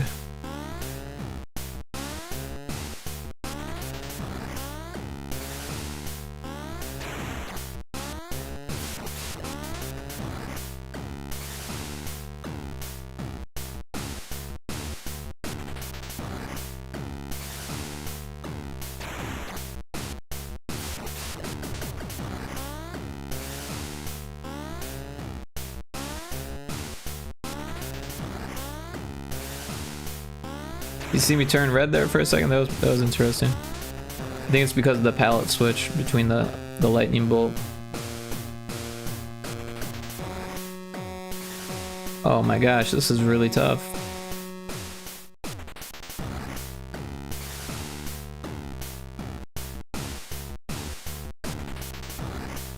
Yeah.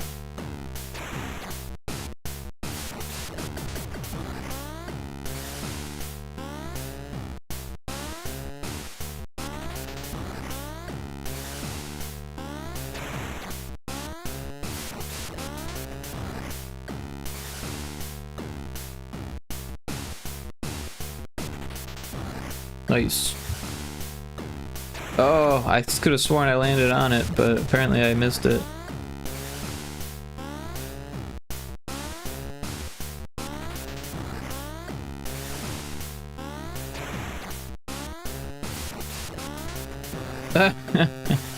Into the spikes I went. Alright, alright. Oh, the platform's not animated, interestingly enough.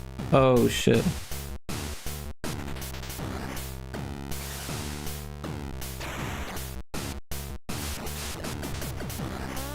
Missed it again.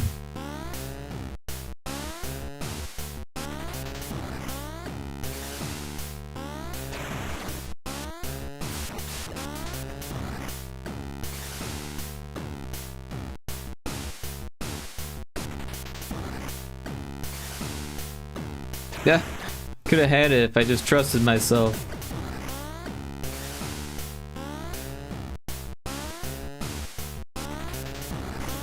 Getting better at this side. Ah, I say that and then I kill myself. Oof.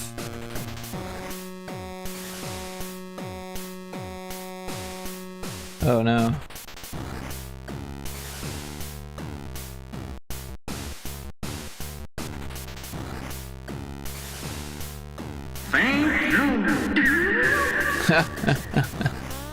You're welcome. But thank you. Hey.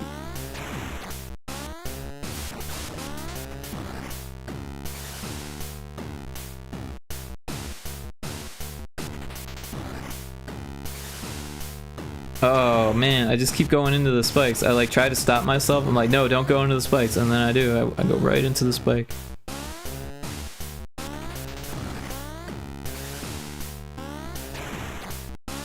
Oh my gosh.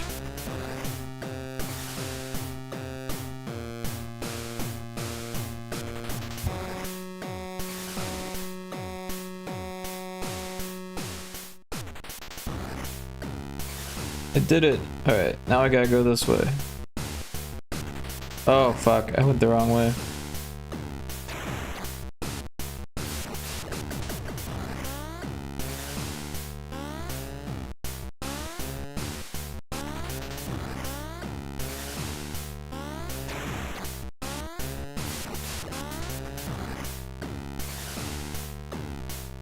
Whoa, I got a double jump out of that one.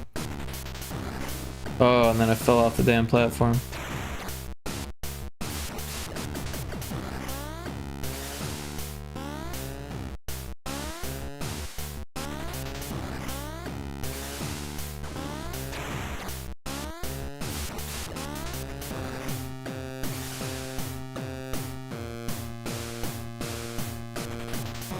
Oh man, it's so difficult. It's much easier going the other way. I don't know why. Probably because I have much more practice.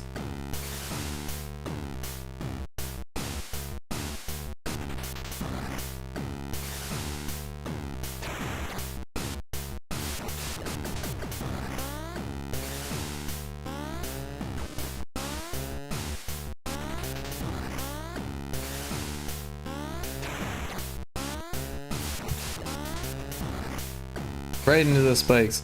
I'll never get it. I'll never get it. Alright, let's just let's get back to work here. Enough screwing around. Let's see. These guys are not animated.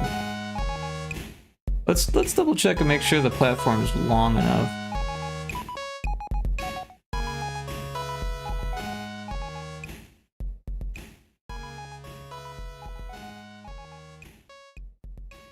And there we have an issue.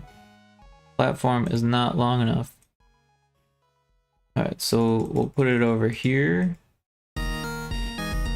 And over there.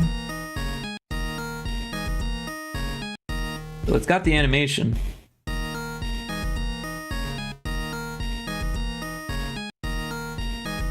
This platform is not big enough either.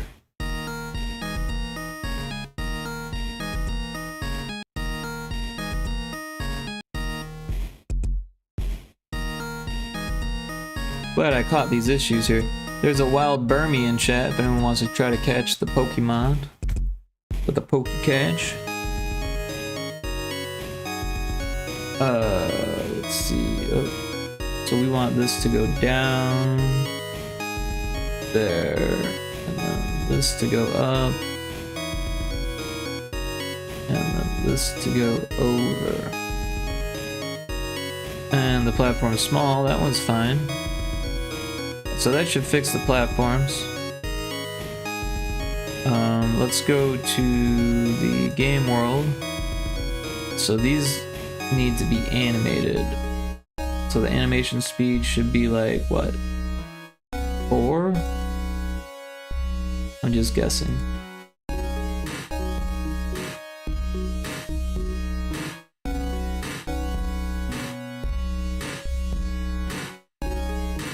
Let's see what these are like. They're on none also. Let's go ahead and put them on 4. This one, that one's on 4. Okay, so 4 was a good guess.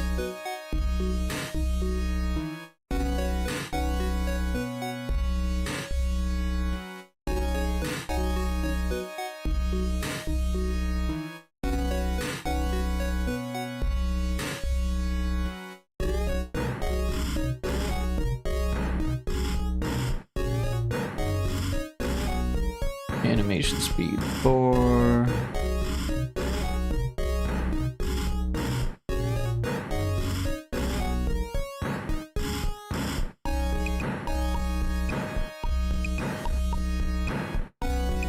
Yeah, it's too bad these aren't prefabs.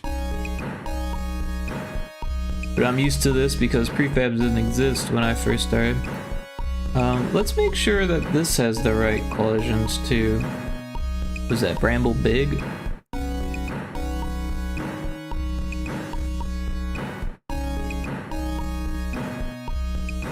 Bramble Big. And it doesn't.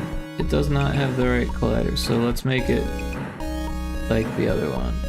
Oh, wrong way. Like that. And we've got this one also, but this one is actually the right one, but it's the wrong color. But also I think we're using this one instead, so it doesn't really matter.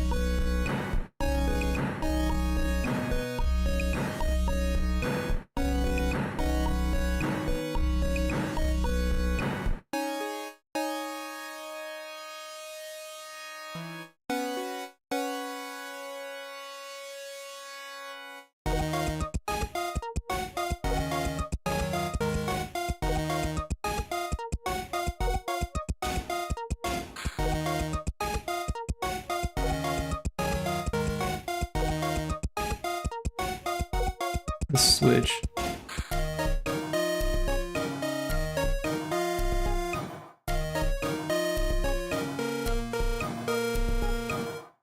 Yeah, okay. Those are all good. Let's go to the game world.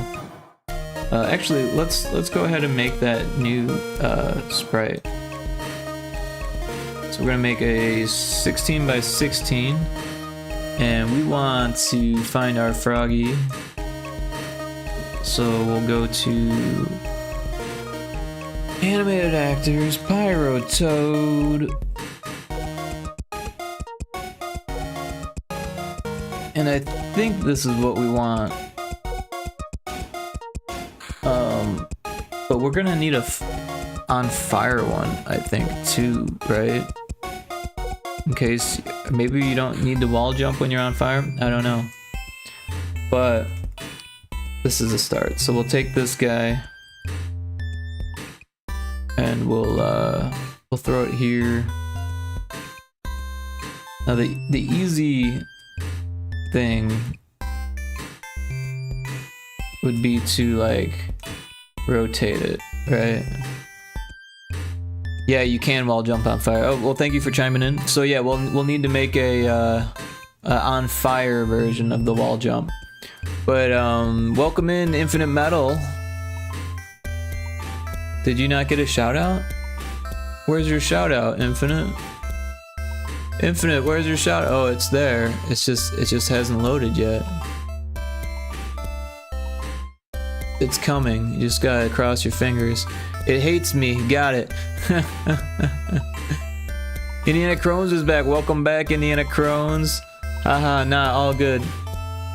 No, man. There it is. See? You just gotta give it time. You just gotta give it time.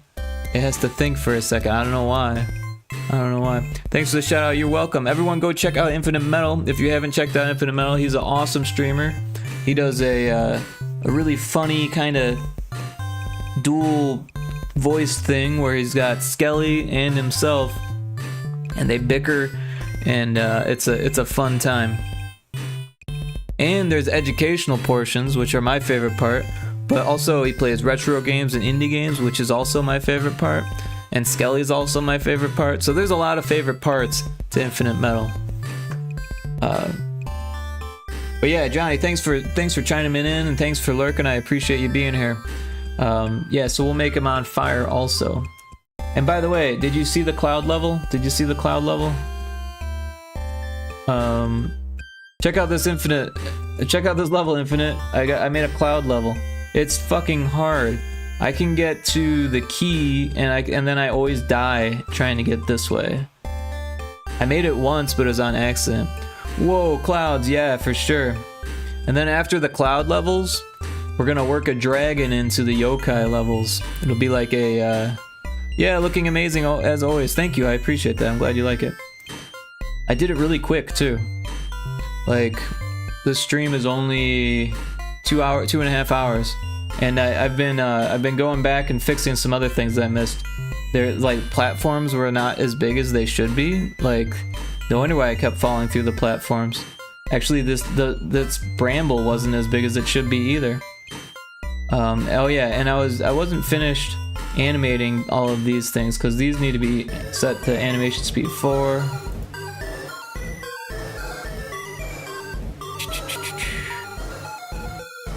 Oh, that one is. So some of them are. So that's good.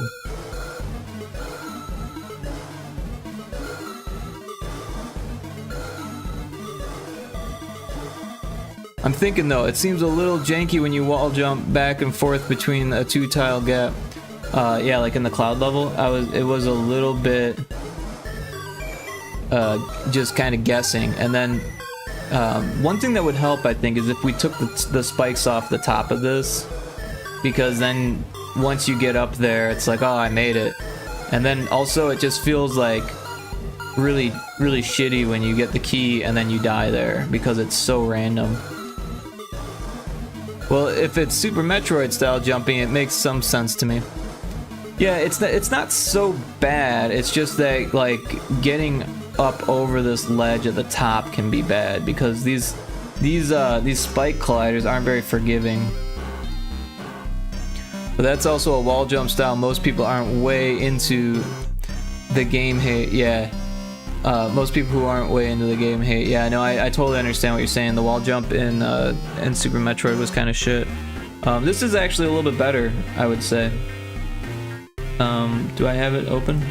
No, I don't. But yeah, we'll check it out in a second. I wanna make the animation for it first. And so I think this isn't a bad starting point. Hey, I actually like the wall jump, but you have to obsessively practice it for a long time. I remember doing that. I got good at it too. So I get why people hate it. Yeah, I totally am right there with you. Like, I mean, I don't mind it in the game because I learned how to do it, but yeah, it was touchy for sure. Yeah, I guess the spikes aren't totally necessary there. I'll give it a think. Yeah, or even like if there's extra sprites. I don't know where you're at on sprites on this level.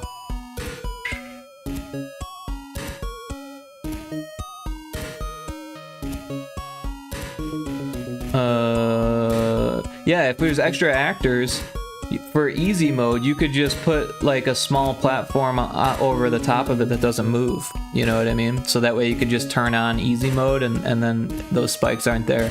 So that way it could still be as challenging as you want, but like something to think about for easy mode. I've been thinking a lot about easy mode because these levels are freaking tough, man. Like, I'm sure it's not just me that would be like, well, I guess I can't beat it. Oh, it looks like it didn't want to build. Sometimes it still does this, oh, that's just a warning. Sometimes it errors out when you try to build, but I just build it again and then it works. But yeah, let's get back to this guy. So this isn't a bad starting point, but the head is facing the wrong direction. Like, so if we just rotate the head and then flip it up and then flip it, that looks a little bit better. That actually looks pretty good.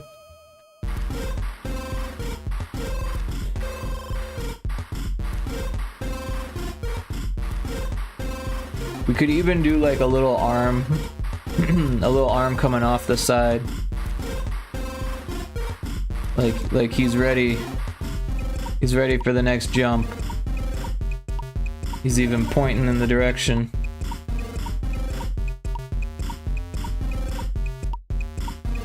Maybe a little bit lower so it doesn't look like it's part of the mouth.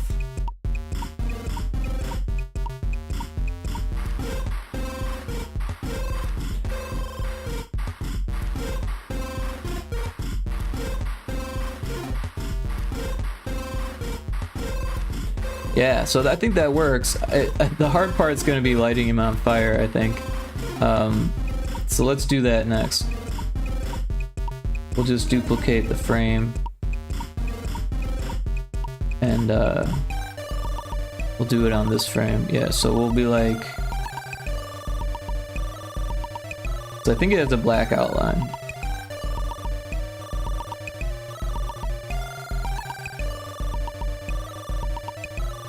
So it looks really weird like that. And that. And then I kind of want to look at the sprite to make sure I get it all right. We'll go open up, animate actors, Pyrotoad, and then we've got Fire Croaker. Yeah, so it's just a black outline and then the white on the inside, which is what I suspected, but I wanted to make sure. And so that works, but we could probably do that.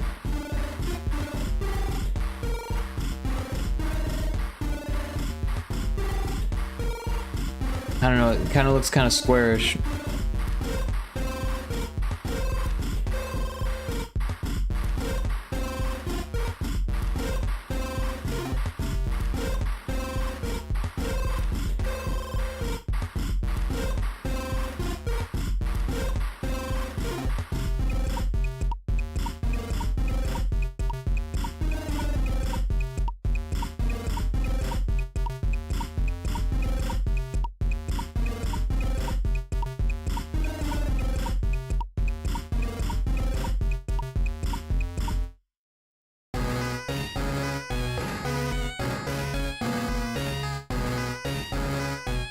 It's a little bit too even. I think that kind of looks fire-ish, fire-like. Maybe something like that at the bottom.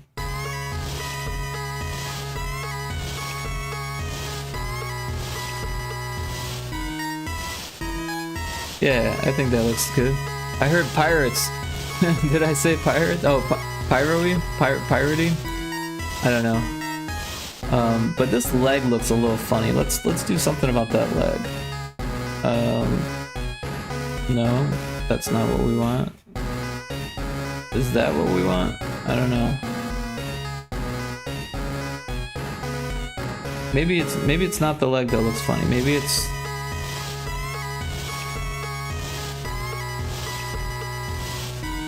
No.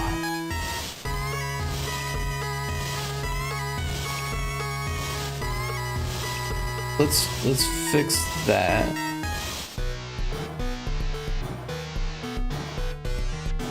And that. That makes it look better.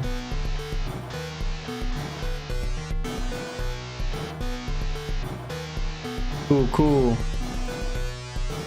But yeah, Infinite Mel, I hope you're doing well tonight. I was appreciating the discourse and the in the Discord with about AI art and well, AI in general. I appreciate that we could have a civil discussion on it for sure. And sometimes I feel like I can come off as someone who like gets all panties in a bunch kind of thing over it, but I'm really not that way. I've been around long enough to just kind of deal with whatever kind of comes, and you know, that's one of those things. Honestly, when it came out, I was testing it out and trying different stuff with it, and I didn't like it. Nah, you seem chill about it, which I said, which is why I said anything at all. Yeah, no, I try to keep it, you know, logical, right? As an artist, why wouldn't I want something to make my job easier? Unfortunately, it hasn't made my job any easier. Mostly, I've been having to explain to clients why it's not as useful as they think it is, which is difficult because everyone wants it to be like, you know, super useful. Like, oh, well, can't we just use AI for that? It's like, you know, and then you have to explain to them like, you can use AI for some things, but it's kind of shit at other things, and you know, like, yeah, in games you don't want to use it because the amount of blowback that you'll get from it, or even you don't even want it to look remotely close to AI, which is what the discourse was about. I know there's plenty of people that haven't really thought things through either side of it, and they're just no point in talking to them. Yeah, no, I've actually spent a lot of time thinking about it, mostly because I have to discuss it with clients and explain to them, you know, like what's going on in my head, why it's not as useful as you think as you might think it would be. And the real answer is it's just not there yet. It's not where you want it to be. I mean, like you said, Infinite, there's a lot of hype around it and a lot of marketing around it, and it kind of makes people think that it's better than it is, and it's just not there yet. But honestly, as an artist, I would like to see it chill. I would like to see the AI art like kind of go away, but I don't think that's gonna happen. You know, it would be nice if artists could have jobs longer, but yeah, big jump forward doesn't mean made it to the moon. Exactly, it did have a big jump forward. Like, do you remember what was it, the Deep Dream stuff? I remember thinking that was pretty cool, like the Deep Dream stuff, because it was kind of trippy. You know, people were. I remember because I was selling art at the time. Someone took my art and processed it through Deep Dream, and it was interesting. You know, it didn't like. It didn't like rub me the wrong way or like irk me too much, but it felt a little bit weird that they were like, oh, look at this cooler version of what you did. And, you know, it's all like compressed funny, and it had like eyes in it. Like, if you wanted eyes, I could have drawn eyes, you know, like that kind of thing. Because it was someone who bought art from me, and then they go and take a picture of it and send it in a Deep Dream. It's like, well, if that's what you want to do with it, that's fine. Oh, we got an ad. We'll take a little ad break here. But yeah, we'll take an ad break. I'll sip my coffee or my tea here, and I'll be right back.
Alright, we're back from the ad break.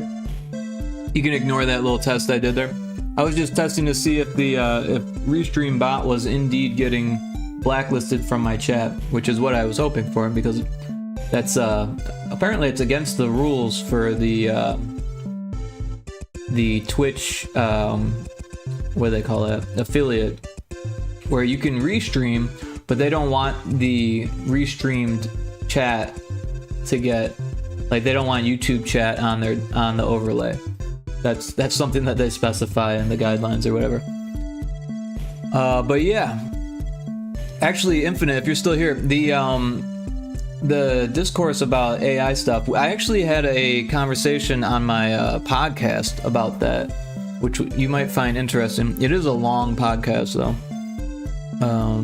Indie Game Dev Report. There's a link to it if you wanted to check it out. But yeah, I had what, 3 devs and 1 content creator and myself, all just kind of hashing out a bunch of game dev topics. We talked about things like Kickstarters and AI and making music and a little bit of everything. The conversation was sprawling, but it was a good one. I definitely recommend it. But yeah, we got the sprites we need here, so you know, let's fix this one up a bit. Excuse me. Had a little hiccup there.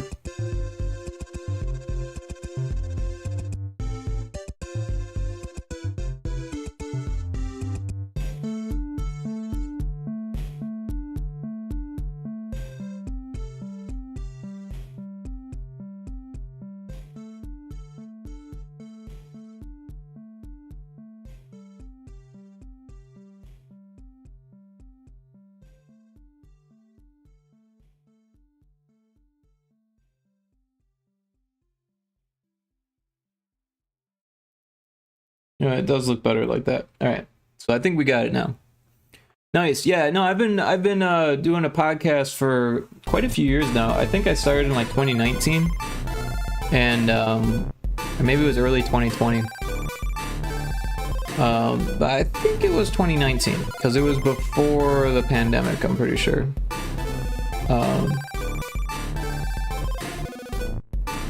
Yeah, it still feels weird to me saying like the pandemic, like you know, like the whole COVID thing. Like, I know that we're still kind of in it, which is kind of messed up, but I don't think it's going away anytime soon. So yeah, but it still feels like strange. All right, so we got our Froggy.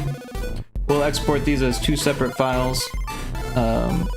So we'll go to export as, we want a PNG.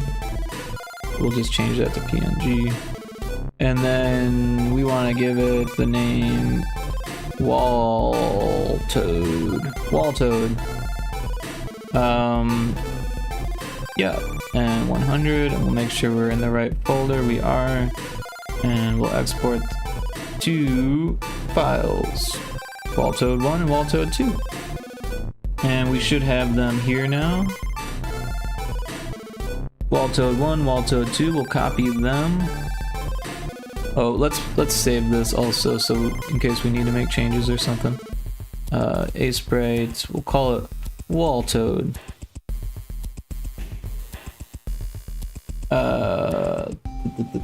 Then we go to our assets folder. Got sprites. We'll paste our Waltoads in here. The wall jump sprites will have to be the same hitbox. Yeah, okay. Yeah, I made them the same size, so that shouldn't be an issue either. But I hear what you're saying. We'll have to make separate sprites for them, huh? And change the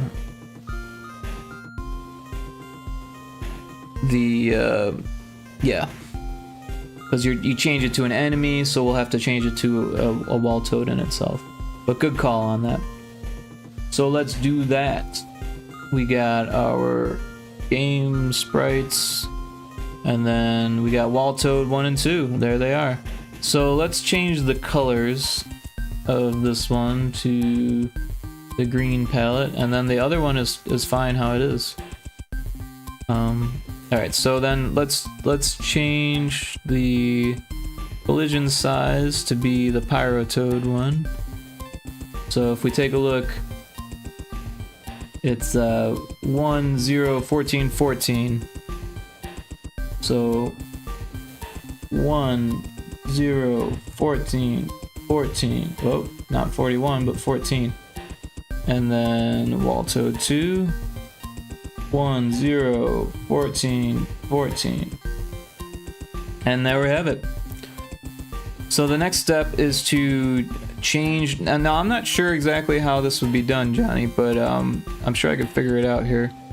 If you collect this thing, then it allows you to do wall jumps. So I imagine it's probably on the player. Where...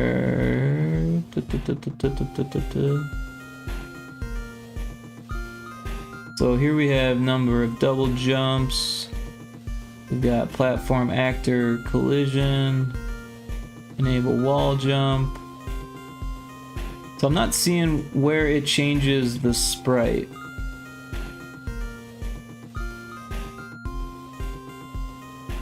The actor at the top. Ah.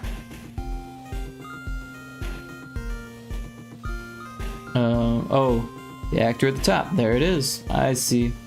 So we've got an on updates. Here we have it. So we've got our wall jump, and so this is if it does not have the torch. So we'll do wall jump or Waltoad 1, and then else Waltoad 2. Right? And then this sets it back. Okay, cool.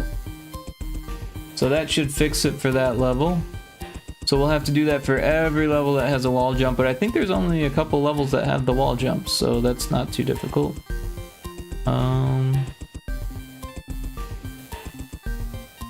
Not that one. Or was it that one? Well, I thought it was a cave one. Was it not a cave one? The one with the honey. By the way, I made honey. I don't know if you saw that. Ah, here it is. So probably this guy up here. Cool. So, oh, this is the opposite. Waltoad 2, and then Waltoad 1. Cool. But yeah, I made honey sprites. I don't know if it'll work. We can always change it if it doesn't, but I just changed the color basically. And I made it's not just change the color, it's a little different, but yeah, it was hard to get away from like a squared off edge, but I don't know. We could try to change it, but I don't know. Yeah, I think that'll work great. Okay, cool. I'm glad you like it. There's a Clobbo post in chat if people want a Poke Catch.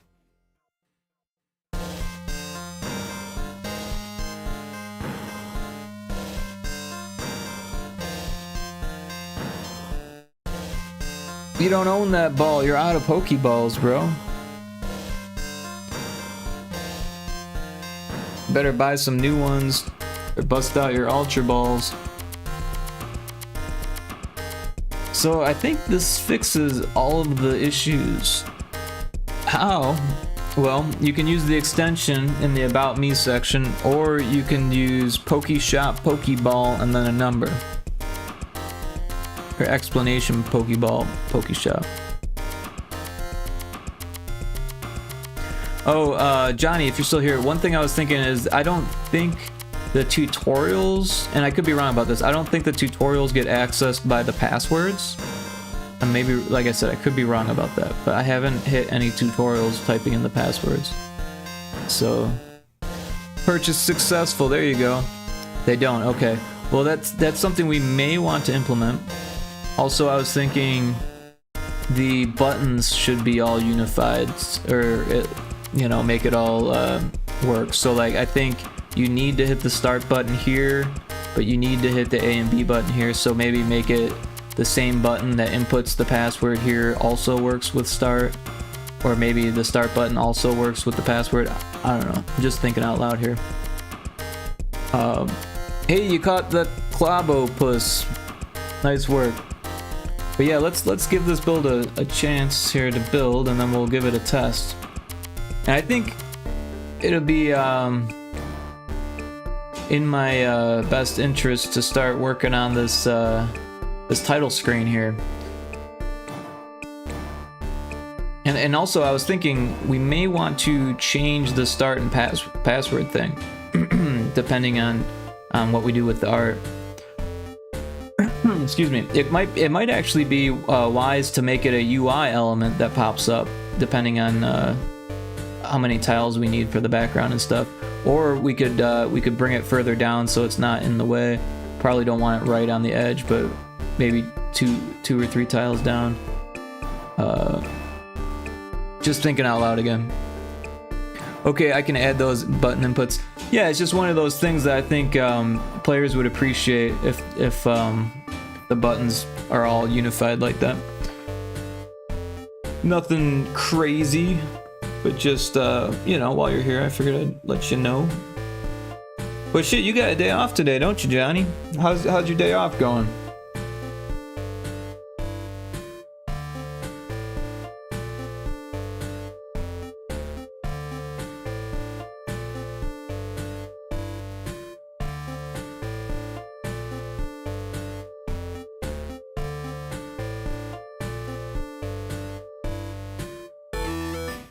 Alright, a little under the weather. Oh no, you got a cold or something? You sick?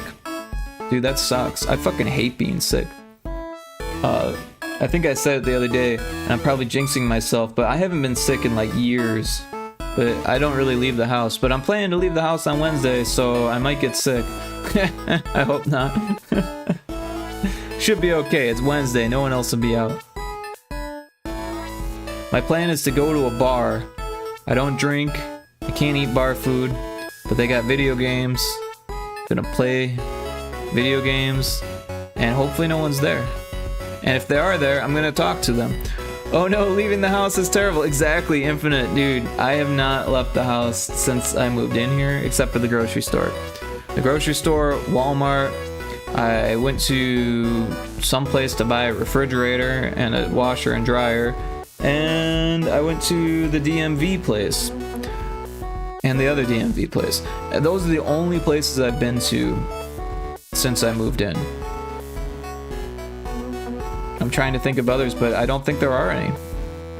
Just Walmart, Sprouts, the Department of Safety, I think is what it's called. And then there's like a tag place, which is for like DMV. They're like, they both do DMV stuff, but you have to like get your driver's license at the Department of Safety, then you can get your tags at the other place, and then the appliance place.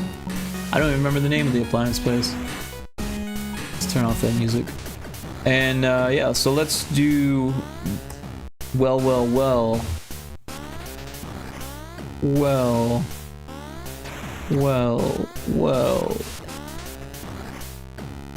All right. Oh snap, look at that, that actually looks pretty good. Oh, doesn't make the level any easier. Uh-oh.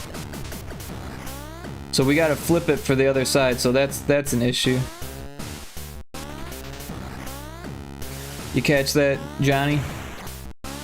We got the old flipper doodle, so we'll need to make a separate sprite for that.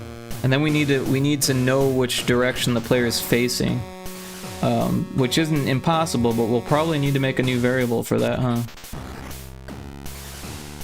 I don't think there might be a way to flip actors, but I don't think there is. If there is, it's something that's new to the engine. But it does look good going down like that.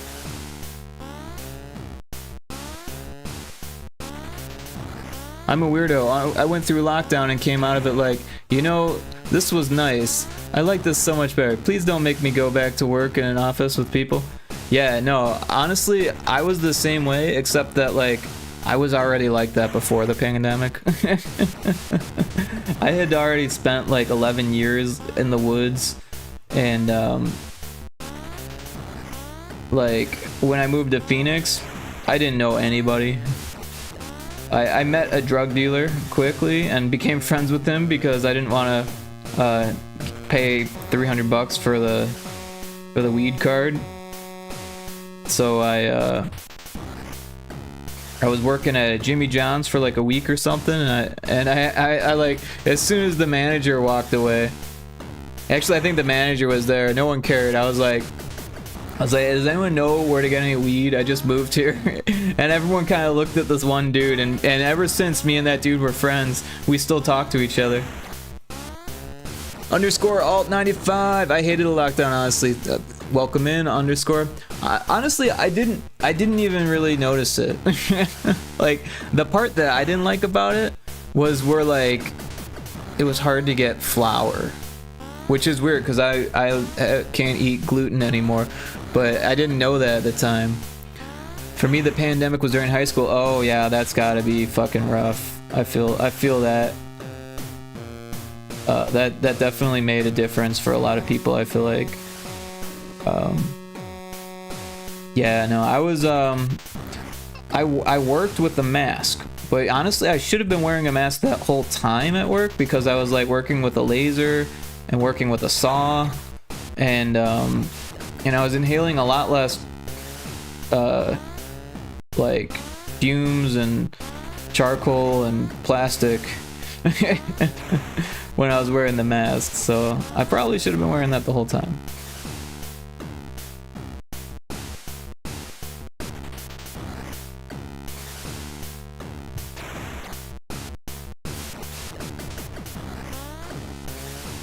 But I'm sorry to hear that you had a rough time with that, all underscore. Oh, I jumped into the spikes. I caught COVID twice during lockdown. Both my parents were essential workers. Jeez. Not a fun time. It isn't fun. I never caught COVID. Oh, I needed that.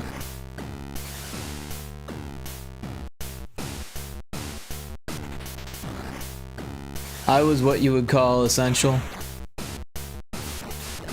Yeah, I worked at a place that, well, I was in Phoenix where they didn't really lock down for very long. I think it was just like a week or something like that. And some places didn't lock down at all. And then, like, right after we came out of lockdown, my the owner of my company, like, hardly ever talked to me ever, you know, because he's like this fucking millionaire guy, right? Owns the company, just kind of struts around like telling people what to do and shit. Well, one day he comes to like tell me that, like, Rick, you're doing a really good job, I really like what you did here. He pulls out this thing that I lasered. He's like, this is really, really nice, you did a really fantastic job with this. Luckily, he was wearing a mask and I was wearing a mask. Or no, he wasn't wearing a mask.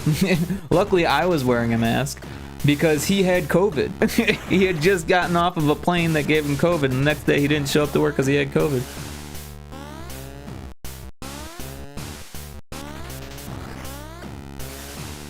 Real fun with no immune system. Oh yeah, because of the Crohn's. Yeah.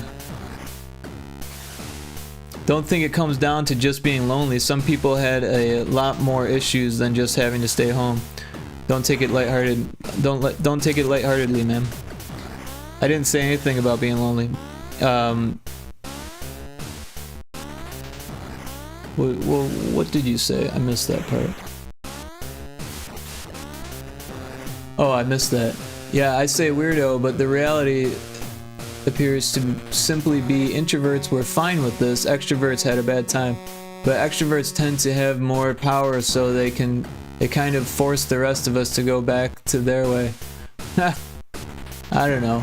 It's you know, I don't think you'd say extroverts have more power. I think that lots of introverts are forced to be extroverts, and that's kind of the way I am. I've definitely forced myself to be extroverted.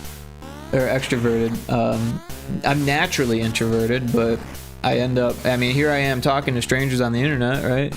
I'm gonna go to a bar without any friends and try to meet people. An introvert friend needs extrovert friend.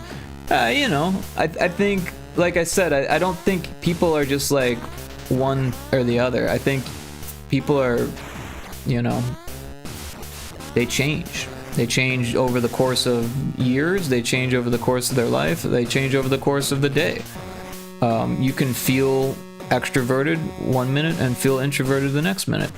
Just because you might lean more towards one or the other, I don't think that really changes like a lot of things. I think that to get by as a person in society, you need other people. And as much as some people might enjoy conversing, while other people may not enjoy conversing, it needs to happen. You gotta say hi, you gotta be pleasant, or at least it makes things easier. Because when you know, you gotta go do your shit. You gotta go to the doctor, you gotta go to the grocery store, you gotta buy appliances, you gotta go to the bar to play retro games. I mean, you gotta do things, you know? If you just stay home all day, you go crazy like I did. But yeah, I don't take it lightly. I think the oh, I went the wrong way. I think the pandemic really opened up a lot of people's eyes about mental health and, you know, what it means to get out of the house and what it means to be stuck with your kids. Like, I don't have kids, but I could imagine what that would be like. Oh, don't go that way. What it means to work at home when you have like people at home, that would suck. Like, for me, it was easy. Not that I was able to work at home, because I wasn't, but I do work at home because I'm a freelancer. So like, that part of my job was like I don't know. I didn't work at home during the pandemic. Well, unless you consider after I got fired for trying to use my PTO, because then I was just a full-time freelancer like I am now. Yeah, I just wish people were more accepting of introvert preferences. I agree with that. I totally agree with that. I think we should be allowed to be multifaceted people, and if that means not wanting to talk to someone all day, then that should be fine. You know, if you're having a rough time for whatever reason, you know, it shouldn't be forced to like talk about it. Oh, you look down, what's the matter? Like, maybe don't ask because I look down. You know, or because sometimes it's like they're not even your friend, they're just trying to poke at you for being down, you know. It was always insane to me when the office was open every day for anyone who wanted to go in, but no one had to, and I had co-workers openly advocating for forcing everyone who didn't want to be in the office to get in, because it would be nice. Everyone that wanted to be in the office could be in the office with each other just fine. Why do you want people who don't want to be there to be forced there? Yeah, for sure.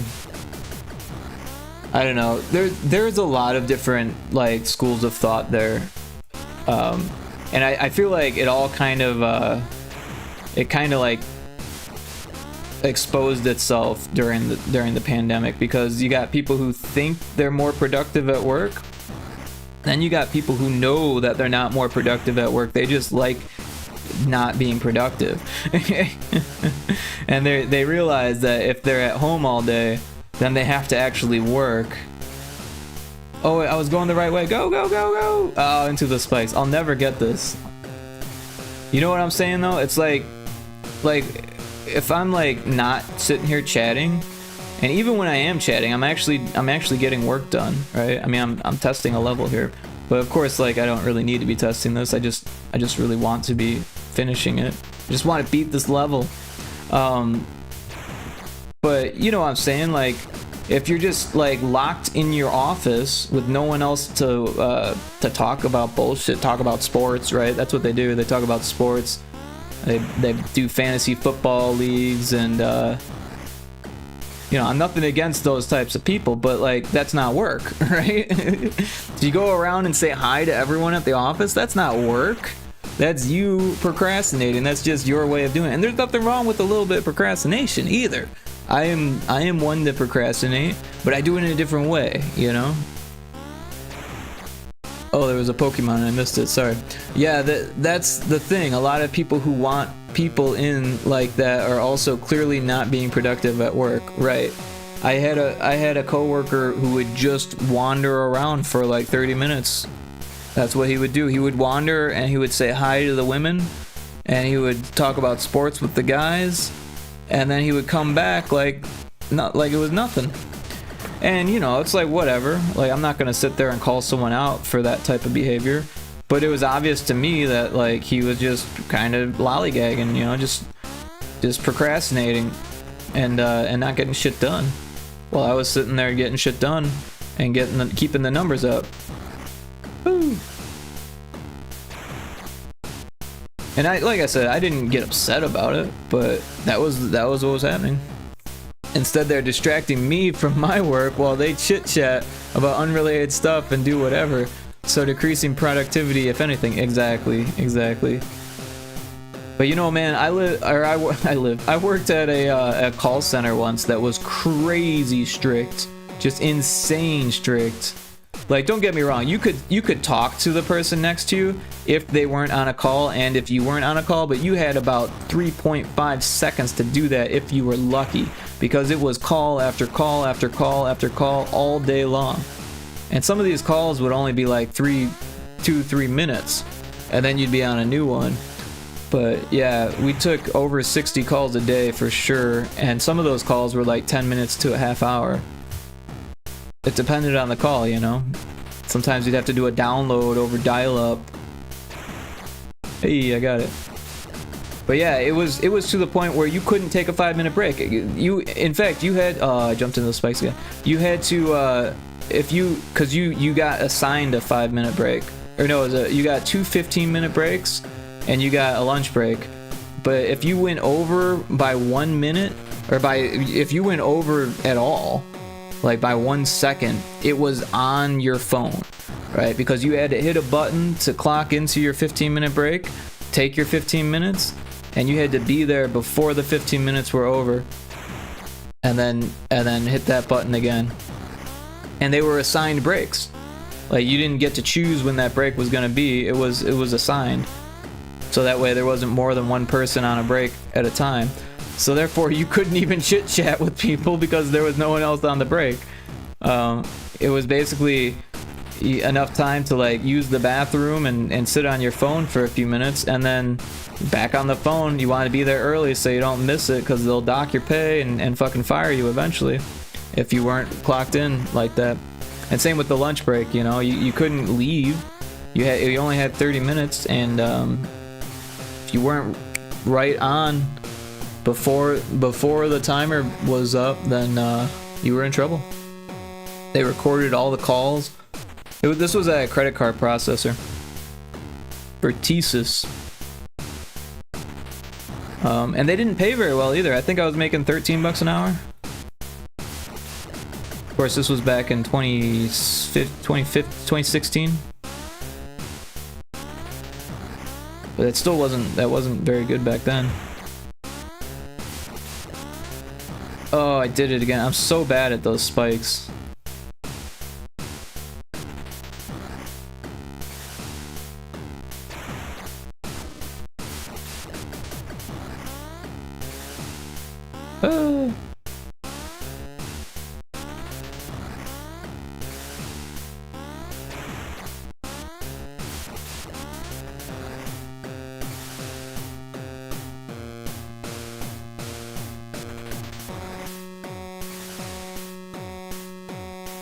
Yeah, I'm not very good at this level.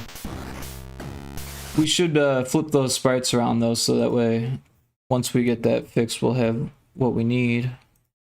So I'll just select all, flip, exports. We'll just call it flip, and then PNG.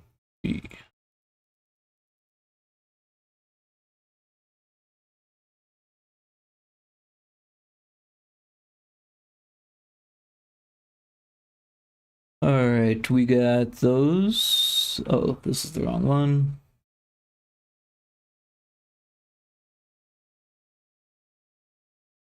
Where'd the music go? It's too quiet in here.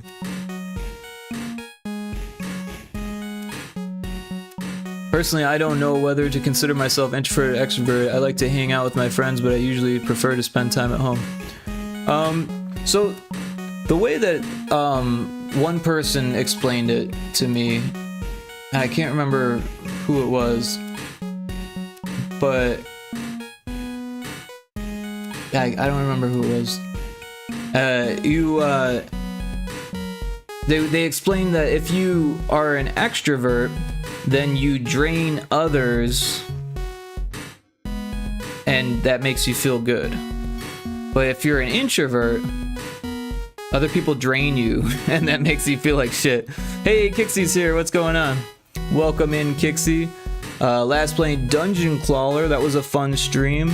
I definitely want to pick that game up. Let me snooze the ad that's about to start here.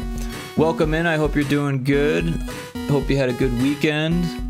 Hope you're ready for a productive work week at the office, chatting it up. No, we were talking about how during the pandemic, there were people that wanted everyone back at the office just so they could chat it up with more people and waste more time and be less productive. Infinite Mellow says extroverts equals gain energy from other introverts, or from others. Introverts lose energy with others, but have a variable tank of energy to start with. Yeah, I think we all have a variable tank of energy, but extroverts, they lose energy from being alone, right? Because they have to deal with themselves, and they can't take that. Thank you for the shout out. You're welcome. Thank you for dropping in. Yeah, everyone check out Kixie's stream if you haven't. Give her a follow. I feel like most of us have. But yeah, if you don't know Kixie, she does indie games and does Steam shopping, which is super cool. I'm always a fan of the Steam shopping. Lots of just chatting. Lots of cool people in her chat too. Very cool crowd. But yeah, I hope you're having a good evening, Kixie. Yeah, I wonder if that's where the energy vampire idea came from. I think we're all energy vampires to a degree. Like, I think that, like I said, it's like this thing, the yin and yang. No one is just one thing. We're all constantly changing, and sometimes we're this way, sometimes we're that way. Sometimes it takes hours to change, sometimes it takes days to change, sometimes it takes years to change. But we all change. I believe some people just don't fit in those two. Yeah, I agree. No, I think you're right that I don't think anyone really fits into a category. I think that's just how we generalize things, and it just makes it easier to say, oh, you're an introvert, you're an extrovert. Was the Myers-Briggs? They break it down a little bit further, but even that, it fails to really describe situations or personalities, or different personalities in different situations, situational personalities, if you will. The energy idea is a simplification of the psychological definition, but also depends on which definition you're looking at. That field is constantly evolving, and typically what makes it to anyone outside the field is kind of a fudged idea. I agree. I think psychology is, well, hell, learning about the brain is something that we're going to be doing forever. There's nothing, like, there's no end to the brain. I like to think that we have all of the energy of the entire universe within our own brains. Well, maybe not energy, but the power of the universe is all within our own brain, you know? Maybe that's kind of an esoteric way to look at things. But I think that we have more ability in our brain than we could possibly understand. Our brain is a much smarter computer than we could ever create. All definitions I've seen have been simply introverts are like being alone, extroverts like being with others in a simplified form. I've only heard the energy draining idea from Twitch streams, not gonna lie. Rick, are you telling me that I, Infinite Metal, am the Juggernaut? Yes, we're all the Juggernaut. We're all connected. We're all one. No, I'm not gonna get too metaphysical here, but I think that like I was saying before, we're changing beings. We're constantly shifting, and our experiences are making us who we are, and we're also making our experiences. So it's like this constant flux.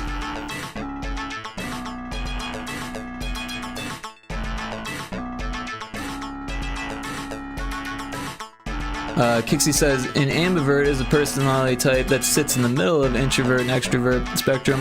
They possess characteristics of both, meaning they can be energized by both social interaction and solitude, and they can shift between introverted and extrovert behaviors depending on the situation. See, but that's like, I'm not saying that's wrong, because that's obviously a thing. What I'm saying is that, that was copy-paste. Exactly, but what I'm saying is that we're all ambiverts because we can't be introverted all the time and we can't be extroverted all the time. We're always changing. We always have to be different. We can't just be the same thing every single time. The brains and bodies just don't work like that. Yeah, that definition is way oversimplified. I haven't really heard the energy idea from Twitch streamers until now, honestly. I've heard it from others. Yeah, I just kind of always assumed that was the thing, but I did hear someone talk about it. I can't remember who it was. Okay, yeah, that sounds more like me, honestly. I shift between the two a lot.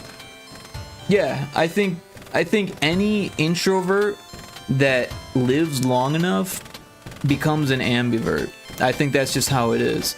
And any extrovert that is around enough people will eventually want to learn about themselves, and the only way to do that is to like silence everyone else, and you have to get away from everyone to understand yourself sometimes. There are extreme cases of both where people they can't be alone, or people who like me lived in the woods for fucking 11 years or whatever and then moved out to Oklahoma to live by themselves. But I'm still going to a bar, I swear. I'm gonna go. I'm hyping myself up here. I'm gonna go to a bar without any friends, without any intention of drinking. I won't be drinking. Without being able to eat the food. I'm gonna go to a bar to play the video games. And it's gonna be fun. I'm gonna have a good time because I like playing video games by myself. And if people are there, then I'll talk to them. It'll give me a reason to try to make friends. And if there's no one there, then I'll order orange juice and pineapple juice with some seltzer water. Unless they have ginger beer. Which they might have ginger beer. I met a wife doing that. How many wives do you have, Johnny? How many have you had?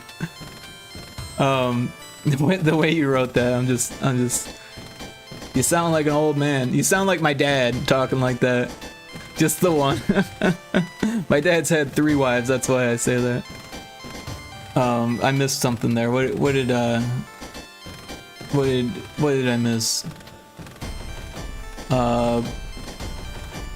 But yeah, the old Infinite says, but yeah, the old very popular designation of several personality types, which first had introvert and extrovert as the big super categories, has been pretty criticized for decades now, I think, but is what made it into popular language. Yeah, no, I think you're right.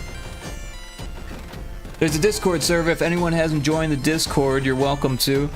You're all cool, and you can share your art, or you can share when you go live if you're a streamer.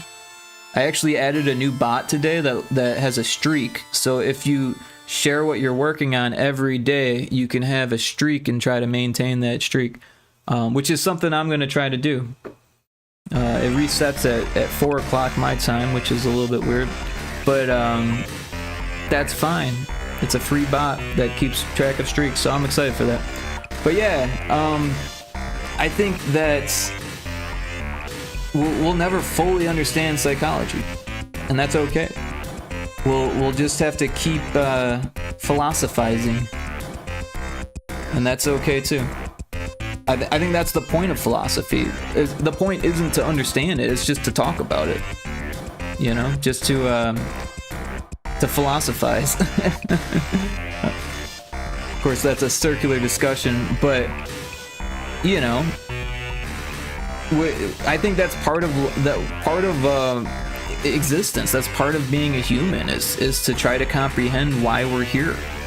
And there's no definitive answer. It's more interesting this way. It gives us something to talk about. It gives us a reason to not be extroverted, or to not be introverted. Sorry, I'm fucking it up now. Shit, we're out of snoozes, and there's an ad starting in like 20 seconds and then some. Cultural evolution will mean psychology will always change in definitions. That as well. But not only cultural evolution, but physical evolution. We're evolving creatures. Our brain is changing. You know, I mean, we can say that like there's all these different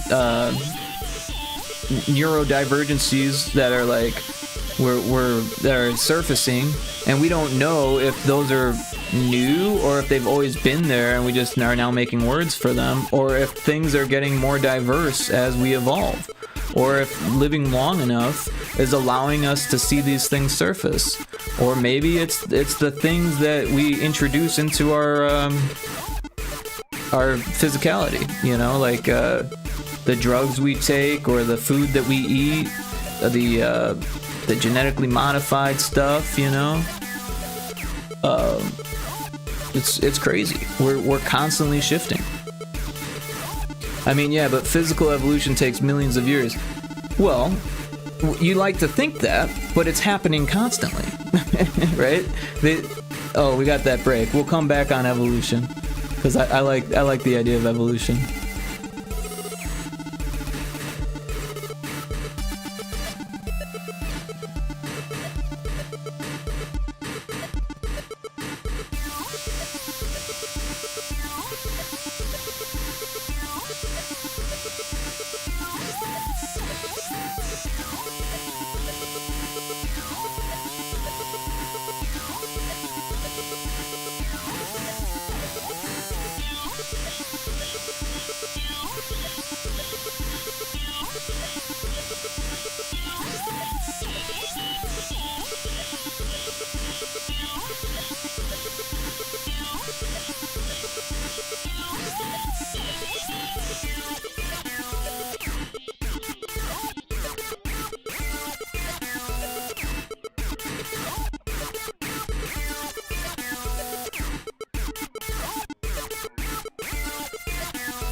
All right, we're back from the break. Let's get back into it on evolution. I like the topic of evolution, right? Because evolution is just mutations, right?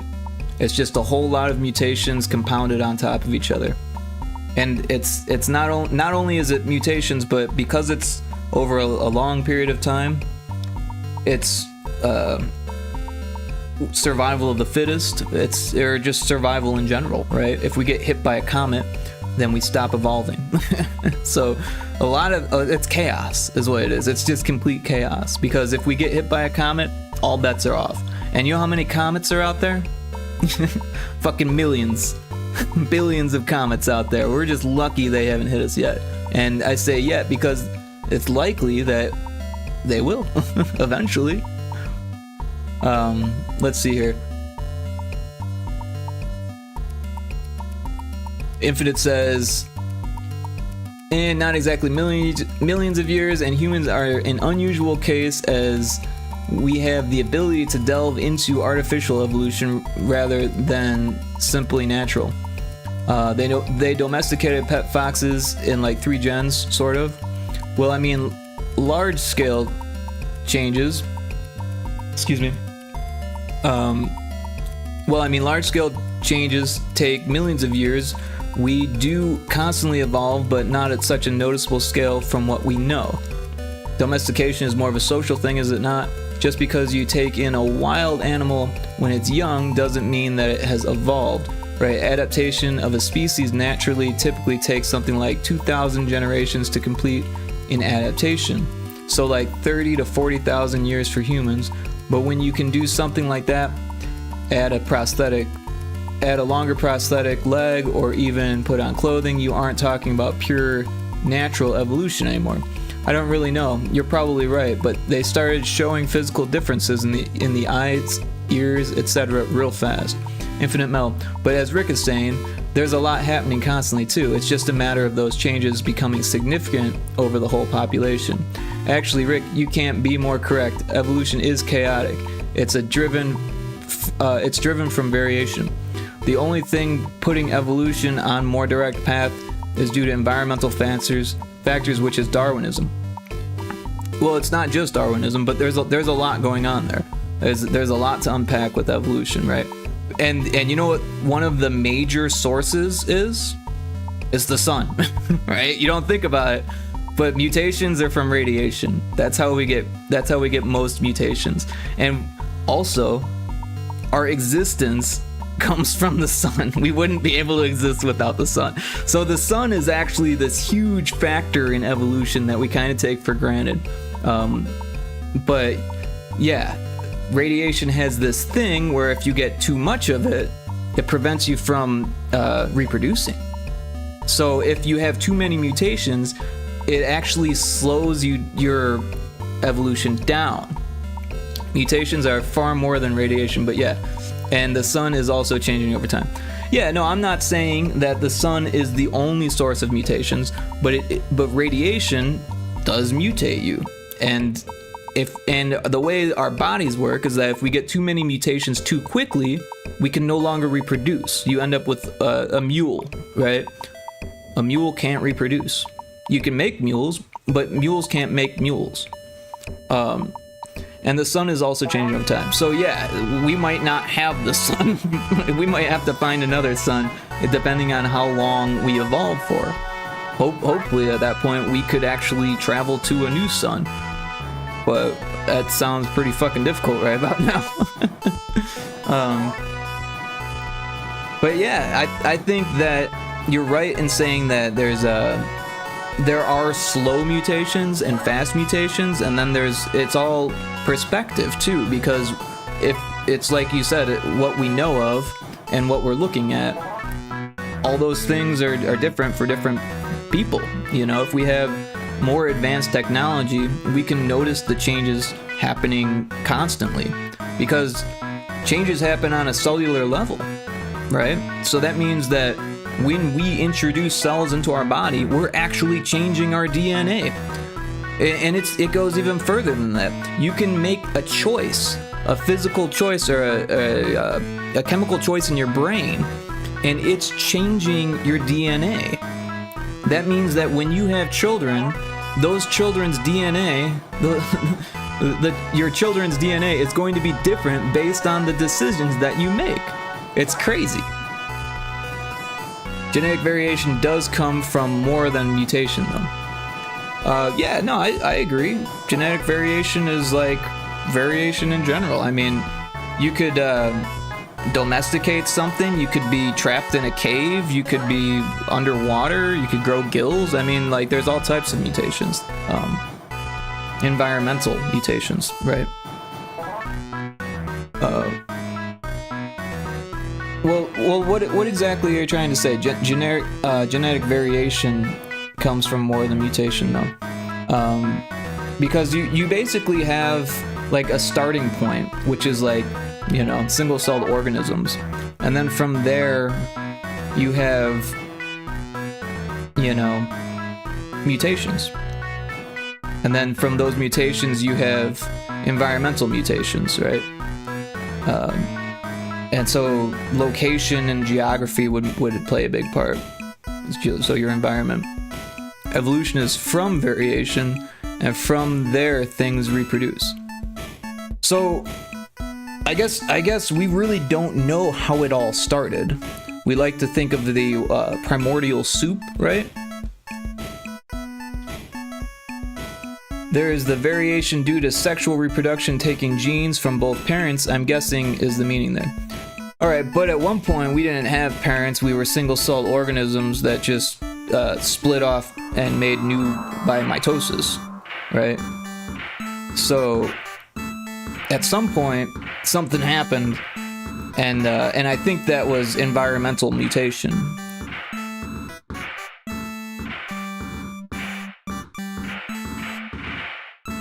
I don't know, Rick. I was born with parents. Okay, but our biological ancestors, if we go way back in time. See, so at one point, the planet was molten, right? And we know this because we have a moon. Rick is a hyper mutant from a single cell organism, confirmed. I'm pretty sure we all are. That's environmental mutation at a fast rate through, though, since asexual reproduction is far faster. Perhaps, but it's also, that's where we came from.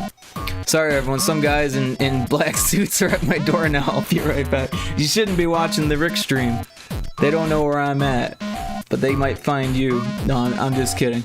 But yeah, so the moon is really fascinating because it's very spherical in shape, and that's not an accident.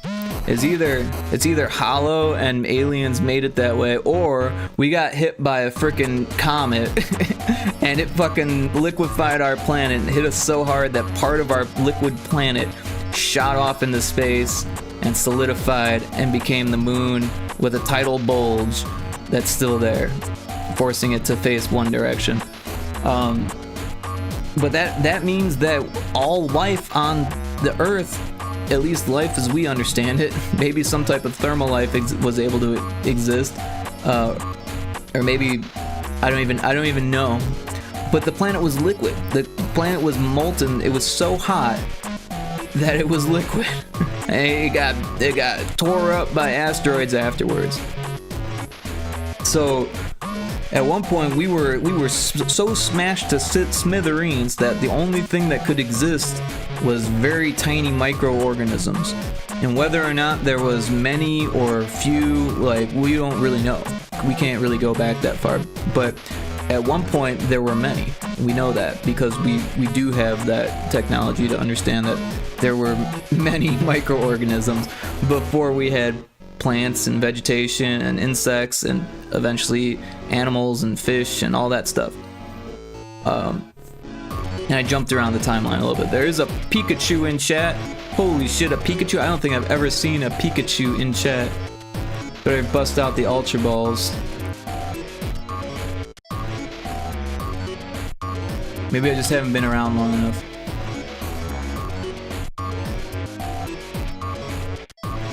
But yeah, but also, not spoiler alert, in the Foundation series, the robots were in the moon the whole time. They were just observing in the moon. The moon was hollow, and they were observing in the moon. They didn't go anywhere. They went to the moon. Evolution talk attracts Pokemon. There you go. Asimov had some cool ideas. But he was also pretty far out. But I mean, shit, that would be so weird if, like, you know, or what about Battlestar Galactica, right? This has all happened before and it'll happen again. I don't know if you guys ever saw that. Interesting, the Space Trilogy spoilers. Demons were in the moon. I don't know Space Trilogy. Dude, we caught the Pokemon. Sorry, Infinite. I know you wanted that one. Should have threw the Pokecatch, the Ultra Ball. I find the Hollow Moon conspiracy so funny. Dude, the Hollow Earth theory cracks my shit up. Like, I like it though. I mean, I don't like it on like a I believe it level. I like it on like a pure entertainment level, because like that shit's hilarious. The toroidal Earth theory, right? Holy shit. Holy shit, there's a hole in Antarctica that leads all the way to the North Pole, and there is a second sun inside of our planet. Like, what? How did they come up with this shit? But man, that's interesting. Then the one guy says he flew a plane through it. He went through to the other side. How the hell do you do that on so little fuel? Well, the gravity's different inside, so he didn't have to use as much fuel. And there was like a jet stream that pushed him through a wormhole. Like, what the fuck? These people are crazy. They saw the Death Star and thought, I knew it. I had a lit professor at one point that claimed the Space Trilogy was a critical turning point for sci-fi writing, along Lord of the Rings being the turning point for fantasy after it. But I think what he meant was it changed writers, since far fewer people have read Space Trilogy. I don't know what Space Trilogy is. I've never heard of Space Trilogy until today. Let's figure this out, because I'm a sci-fi reader of sorts. I've listened to many sci-fi audiobooks. And what are we looking up? Space Trilogy.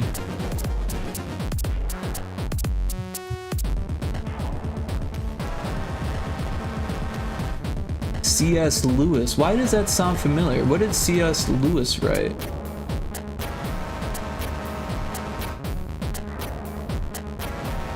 Let's see. We've got this. And then we've got The Lion, the Witch, and the Wardrobe. I know that one, although I never read the book. Magician's Nephew, The Four Loaves, The Great Divorce, The Screwtape Letters, Mere Christianity. Yeah, I don't know. A Grief Observed, The Problem of Pain, The Last Battle. So, something that I've learned, or maybe this is just a guess based on Philip K. Dick, but Philip K. Dick was a Christian, and he was a sci-fi writer, and he wrote some of the weirdest sci-fi. I have this book on my shelf. I actually put all the books on my shelf, by the way. And it is full. It is like full to the brim. And this book is called Valis, and it is nuts. And there's a sequel too. I didn't read the sequel, but the first one was nuts. He's living in modern times in the 90s or something, in the 80s or something, and he's also living in the time of Christ at the same time. And there is a laser ship being in space that shoots him with the laser, and it's like, I don't know, it's pretty out there. Pretty out there, but I definitely appreciate Philip K. Dick. Alright, where did I leave off here? I've never heard of Space Trilogy until today. Narnia. Yeah, The Lion, the Witch, and the Wardrobe was Narnia. C.S. Lewis is more famous for Narnia, which is his children's book. The Space Trilogy was his fiction for adults. Oh, Narnia. Read through Narnia when I was younger. Isn't it called The Lion, the Witch, and the Wardrobe, though, guys?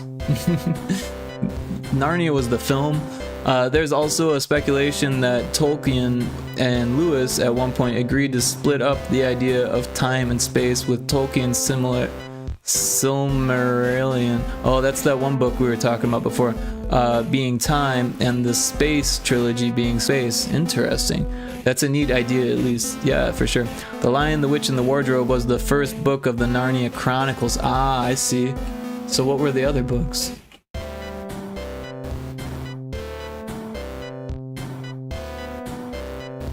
I still haven't read this.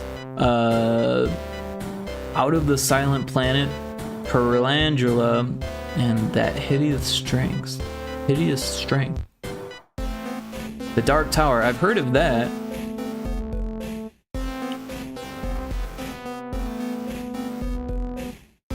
Old Solar Language. Well, this definitely sounds interesting. And then we've got The Lion, the Witch, the Wardrobe here. I love Wikipedia, by the way. And there's a dark mode. Lion, the Witch, the Wardrobe is a portal fantasy novel written by British author C.S. Lewis. Let's see. Is there more? Reading order. The matter of the reading order of the Narnia series in the context of the change in the publication order from its original, beginning with The Lion, the Witch, and the Wardrobe, to the later adopted, now pervasive chronology of events order, being with The Magician's Nephew. Oh, okay. Has been a matter of extensive discussion for many years. The Lion was originally published as the first book in the Chronicles, and most reprintings of the novel reflected that order until departure of the Collins Fontana Lions edition in 1980. Blah blah blah blah blah. So what are all the books? Can we just get all the books? Adaptations, film, difference between editions.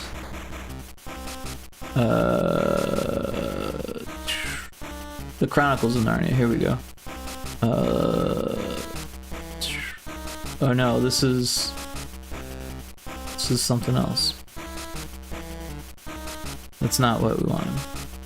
I don't know. Let me catch up on chat here.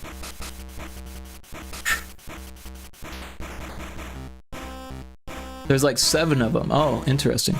They all had different names. Only one is called The Lion, the Witch, the Wardrobe. Out of the Silent Planet is also great Iron Maiden song based on the book. Interesting. That Hideous Strength has a great Thrice song. That's the film adaptation for the first book. Just search Narnia Chronicles, you can find the rest.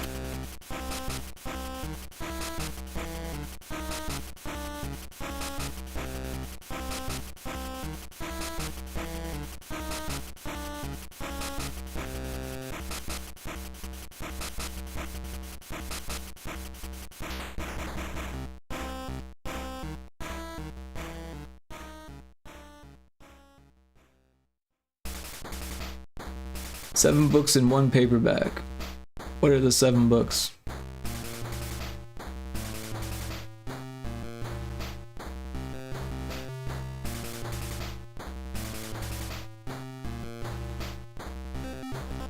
The Magician's Nephew, The Lion, the Witch, the Wardrobe, The Horse and His Boy, Prince Caspian, The Voyage of Dawn Treader, The Silver Chair, The Last Battle. I think that's all. Interesting. Oh, you got them there. I think that's all. That was exactly what I just said. I wasn't reading chat. I was reading the Amazon, and I was like going through them all, and then I said, I think that's all. And that's exactly what you wrote in chat. Oh man. Well, thank you. I appreciate that. Yeah.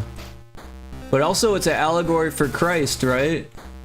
And like it's got all these religious connotations in there, which is wild. I'm not like religious, but I always enjoyed religion in the philosophical sense, but I don't like organized religion. I'm not saying that it's all bad. I'm just saying that it's not for me. But yeah, in the philosophical sense and the culturally anthropological sense, I think it's all very interesting.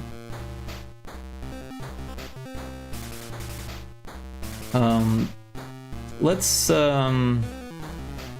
save this.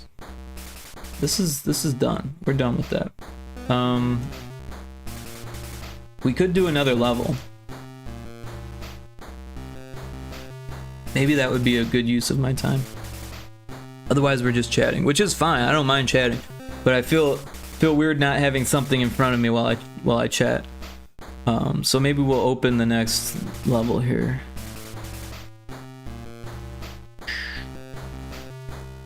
I think it's this one. I want to double check and make sure I got everything right though. I just closed it, but it's okay. Oh, there's two of them now.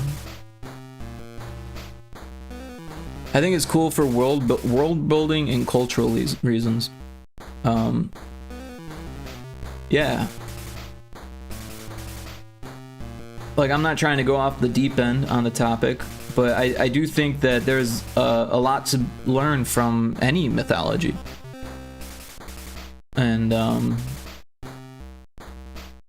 I also think it's kind of strange that people get upset when you call modern religions mythology. Like, are they really that different from ancient mythology? I mean, look at Hinduism. Hinduism is ancient mythology. It's been around longer than like some of like Greek mythology and like Roman mythology and like pretty much any mythology, because Hinduism is like the start of religion, right? Or if we go even further back, there's was it like Mesopotamian mythology, which is essentially the start of Indian mythology, right? As far as I understand, but maybe I'm wrong.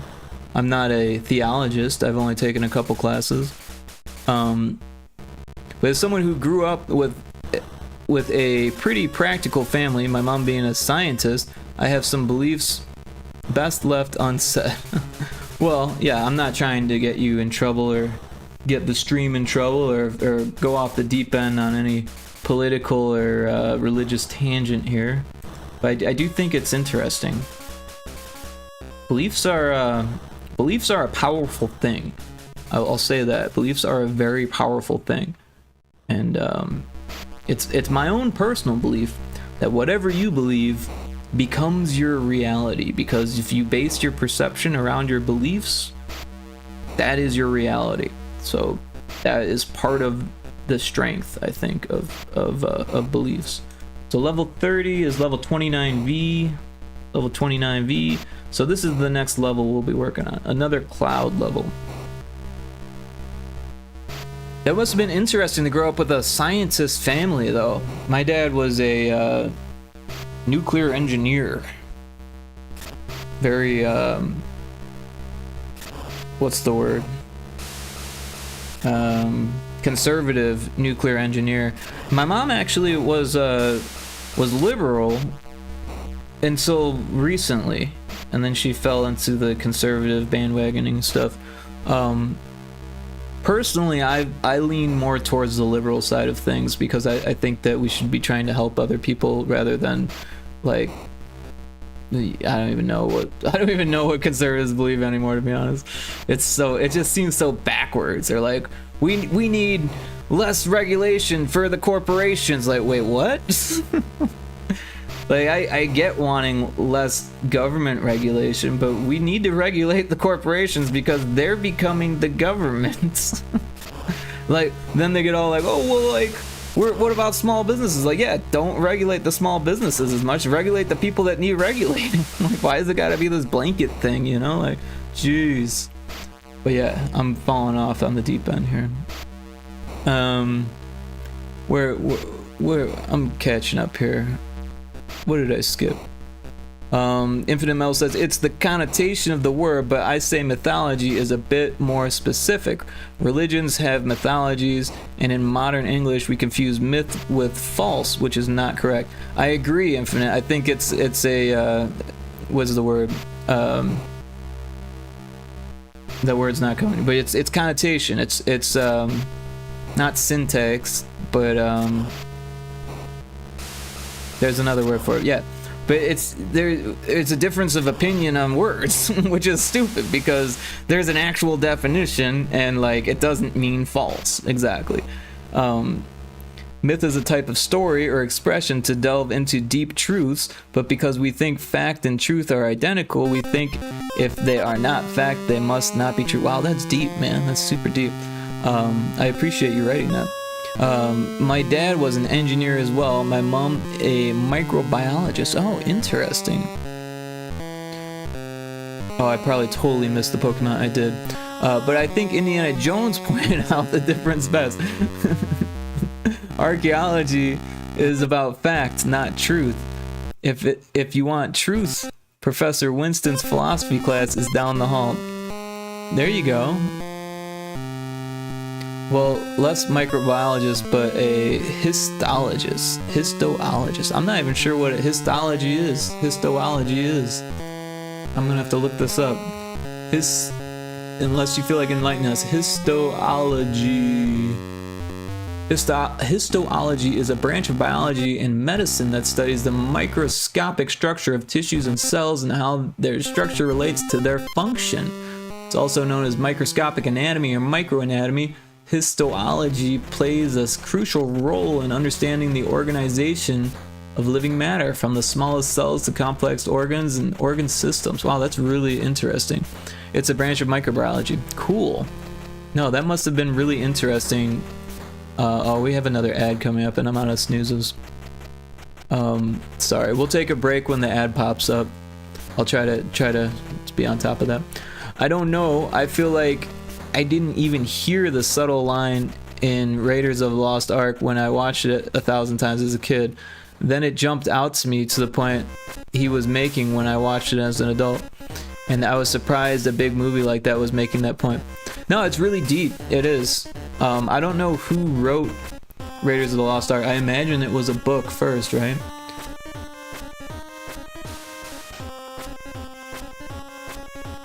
Or was it a screenplay first?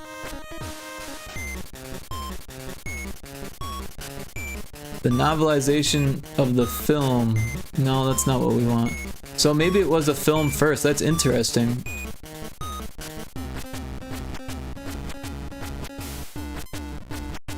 I don't know much about Indiana Jones, to be honest.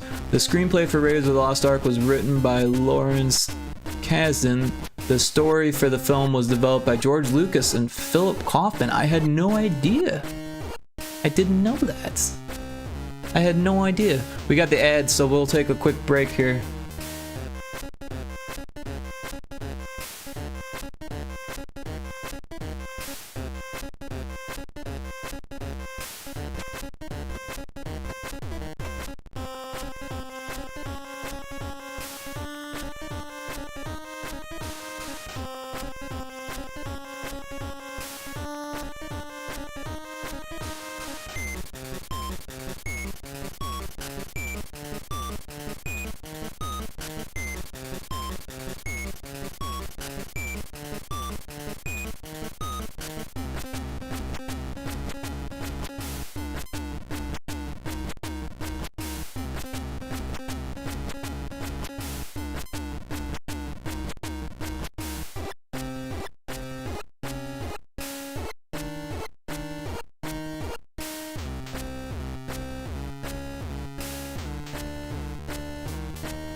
Alright, we're back from the ad break. Let me try to catch up on chat here.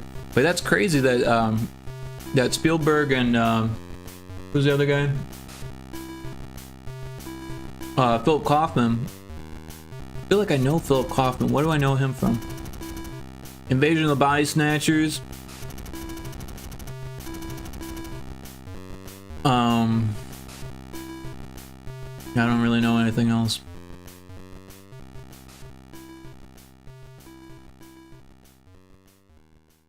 I know Invasion of the Body Snatchers. Alright, where were we in chat here? And I was surprised a big movie like that was making that point. Oh, I read that. But I guess that would be a distinction Lucas would love. Exactly. Lucas was actually really smart. He kind of... I feel like he tried to do some really smart films. Or at least one. With THX 1138. And he kind of didn't get anywhere with it. But all of his, like, slice of life, like, happy-go-lucky, give the people what they want movies did really, really well. And that's why he kind of fell into the Star Wars thing. I think he never quite was able to branch out as far as he actually wanted to go when he was in film school and that kind of stuff. I'm sure he wanted to become this great film person, and he did, but I think he had more. And I don't think he's able to tap into that anymore. Let's see. Now, George Lucas wrote the Indiana Jones movies. It was interesting, especially when I tell people that my mom is quite literally a scientist, and I assumed we had money. Yeah. People forget that health sector is never paid well. Story is he was hanging out with Spielberg, who mentioned he wanted to make a James Bond movie. Lucas said, "Nah, I got something better." Yeah, that's pretty crazy. At least that's how some have told it. Take it with a grain of salt. 3 hearsays removed. Well, there's only so much truth to a rumor, so who knows? Yeah, sometimes, especially with legendary works, things get said to make the story more appealing. But he is credited for writing it, so it says something.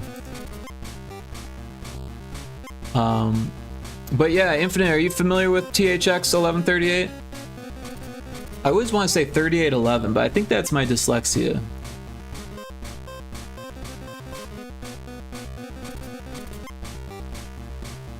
Yeah, 1138. You're not familiar with that? Oh, well shit, bro. THX 1138 is George Lucas's first directorial debut, and it's his first sci-fi film, and it's produced by Francis Ford Coppola. And it's really hard to find the original 1971 version because they made like a 2001 version, I want to say, that they removed a lot of the dwarfs and put in CG effects.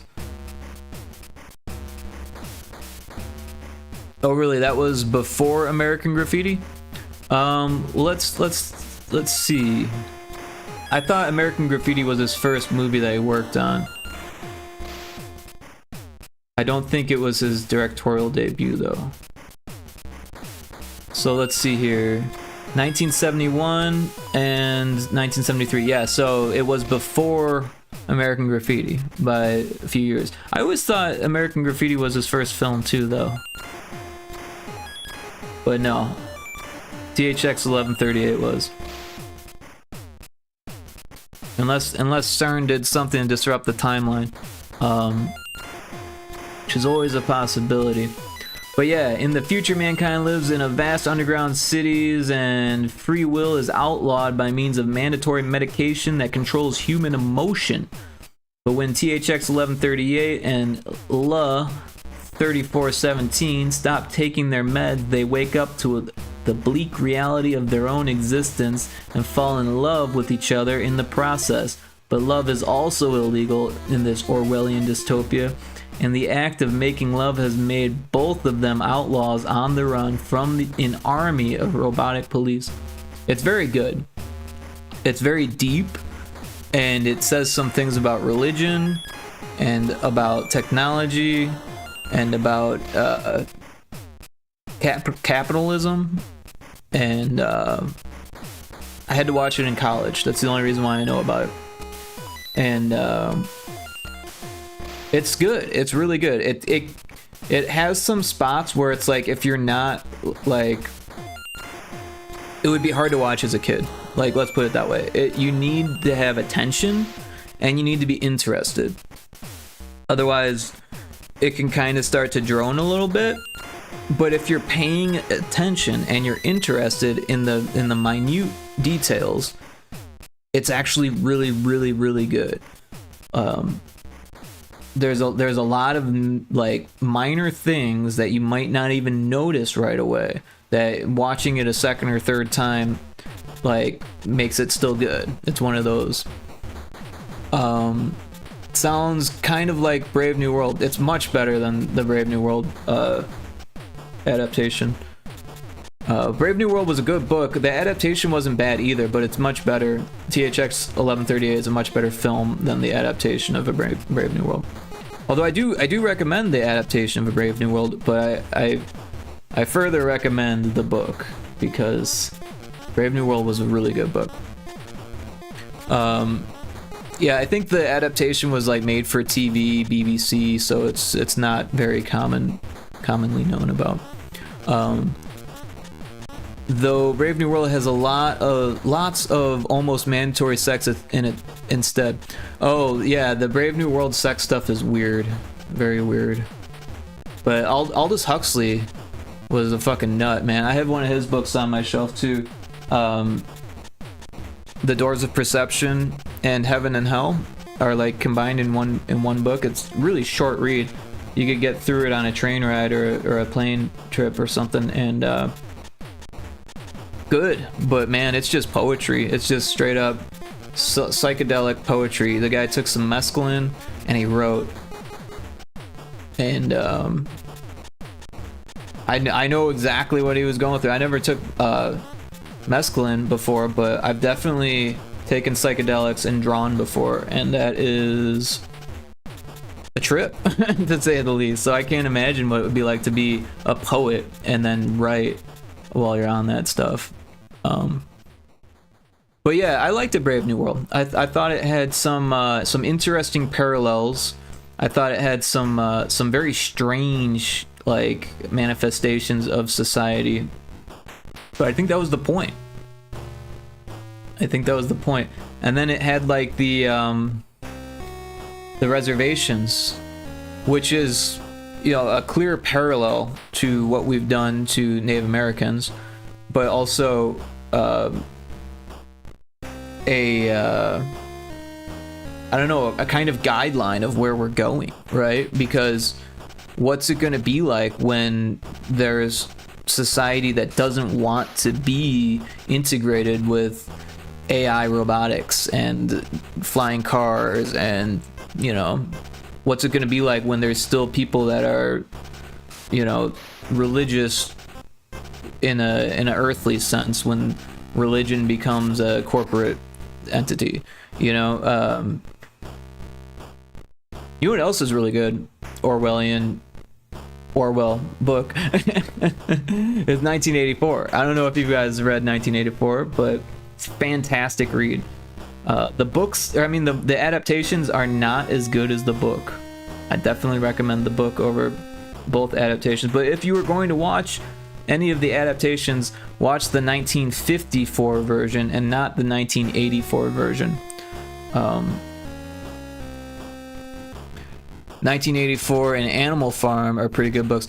I liked 1984 a lot more than I liked Animal Farm, but I was also in like 8th grade when I read Animal Farm, so I feel like I would have a better understanding of the minutia. There's a Pokemon in chat, a wild Elgium Pokecatch. I've read Animal Farm, but not 1984. I definitely recommend 1984. I liked it more than Animal Farm. Animal Farm was a little bit too, what's the word? I had it, It's it's indirect. Animal Farm is very indirect, where 1984 is like smack dab on the nose, very direct. There's not a lot of metaphor in 1984, where Animal Farm was like fully metaphor. Animal Farm, I think, was trying to have more direct parallel to historical events. So it was like communism, right? It was more directly parallel to communism, but it was all a big metaphor. Where if you want to talk direct parallels, 1984 is so direct that we're like living in 1984 now. You know, the TV screen in front of me, the view screen in front of me has a freaking camera pointed at me. You know what I mean? The Xbox records what you say even when it's not fucking turned on. You know what I mean? Like, we are living in 1984. The Department of Truth or whatever, the Ministry of Truth, right? Was the newspapers, was all fake news. That's all we have now. All of the news is fake. It's all super biased, you know? I will say we don't have fake wars, but we can't tell what's real and what's not. So we might as well have fake wars, because that's what was going on in the book. They couldn't tell if the war was real or not. Most of the world thought it was real, but they made it pretty clear that it was fake in the book as a reader. But as a character in the book, you couldn't tell if it was real or not. Yeah, and I'm not spoiling it if anyone's still trying to read it. Right, but I thought some of it was more directly parallel to specific events that happened in the rise of the Soviet Union. No, I think you're right, but it was also metaphor. Animal Farm, I think like the pig was named Napoleon, right? Animal Farm I read when I was a lot younger. Yeah, me too. Just done with animals on a smaller scale. Yeah, exactly. But you know what else is about Animal Farm? The album by Pink Floyd, Animals, is about Animal Farm. And it's a really, really good album. I freaking love that album. That's my favorite Pink Floyd album. By far. 1984 was a warning of where things were going. Animal Farm was a bit of an allegory for things that had happened, was my impression. No, I think you're absolutely right. You're absolutely right. But now, reading 1984 is like historically accurate. It's crazy how historically accurate it is. It was a warning when it was written, but if you read it now, it's like, holy shit, this is on the nose, very specific, exactly what we're going through. Newspeak, all the new lingo and stuff like that, he knew exactly what was going to happen. That's fucking crazy. But you know, that happens all the time in science fiction. What was the Ender's Game? Prophesized a lot of stuff about social media, sock puppet accounts, swaying the government using social media, all types of weird shit like that. It's not in the movie, but it's in the book. Yeah.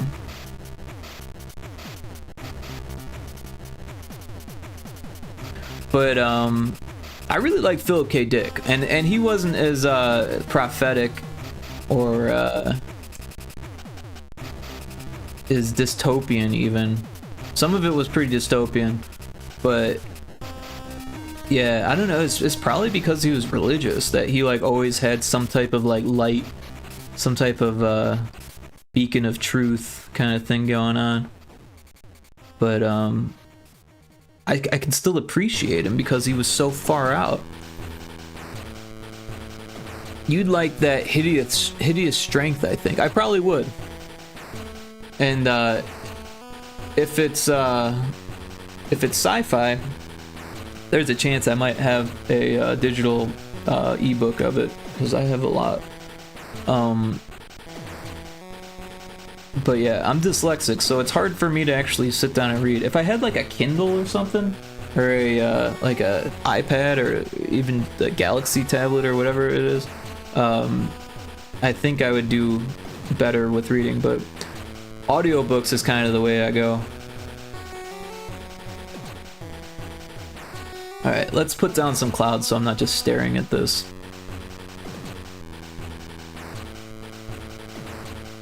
But we can keep talking. I like talking about books and sci-fi. That's right up my alley. When I was at TSIS, I was reading books whenever I wasn't on a call. And when I was at State Farm, dude, at State Farm, that job was awesome. Actually, I wasn't working for State Farm, but I was working at State Farm. I was like a contract worker. And I was taking catastrophe claim calls. Mostly hail claims from Oklahoma. Indiana Crone says, I don't read a lot, but when I do, it's a zombie survival. There you go. What good zombie survivals are there? State Farm is insurance, right? Yeah, I think they're the biggest insurance company in the country here in the States. Infinite Metal says, it's an interesting one of those, as it's not doing a dystopian future idea exactly, but rather reflecting on things as they already were around the time of writing. When they explain some of the power dynamics, I think you'll think they might be describing things as they are now. Interesting. Well, it's crazy how, like, even though things change, things are still the same, in like a lot of like ways, you know. No matter how far we get, we're still humans. And humanity is still chained to its own humanism, you know? Well, Day by Day Armageddon is really good. It's got a sequel that is also good. Just Rust Colored Rain is really in-depth and awesome as well. I feel like I've heard of Rust Colored Rain. Infinite Mel says, right, it's one of several books that made me realize, oh, this isn't new, it's been bad for a long time. Yes, man. We think today we've got it bad. Oh my gosh.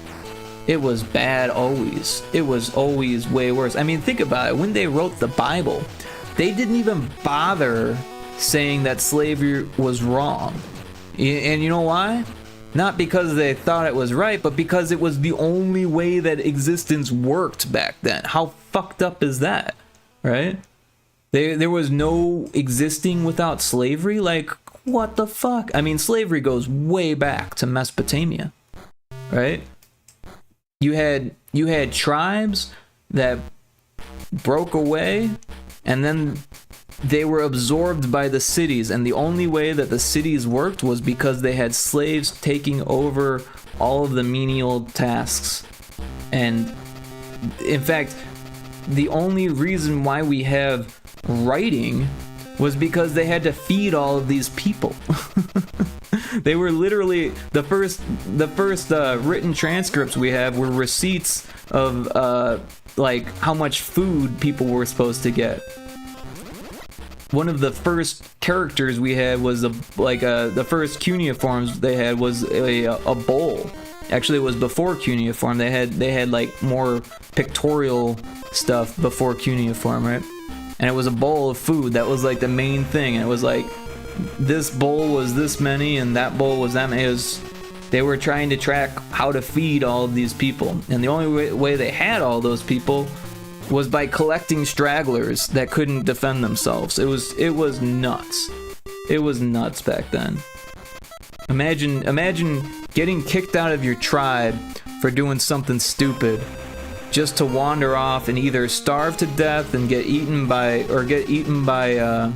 predators, or get literally taken in by slave traders that would just bring you over to or however you pronounce it, and trade you away so you could do whatever they need you to do.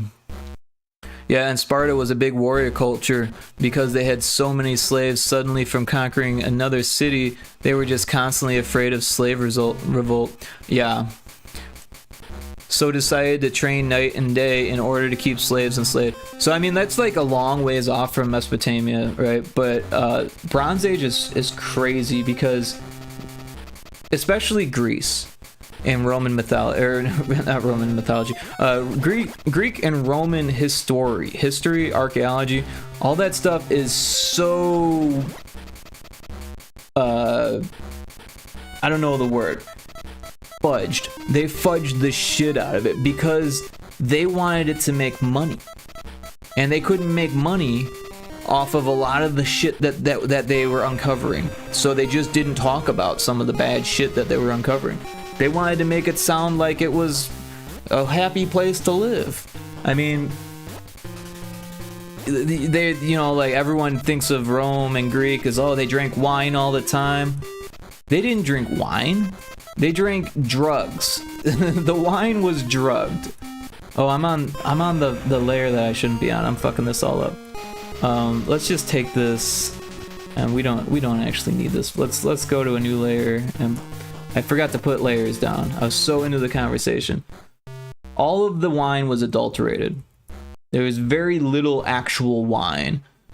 And it wasn't just the drugs that you think about. They had hallucinogens, they had hash, like concentrate, they had like stimulants, right? They had all the drugs that we have today. They had opium, and they were putting it in the wine.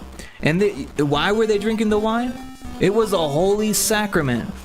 they were literally giving it to children in the church so they would have a vision of Christ and become loyal servants of their gods. And that's why you had different cults of different gods, because they had different servants that had different visions. It was crazy back then.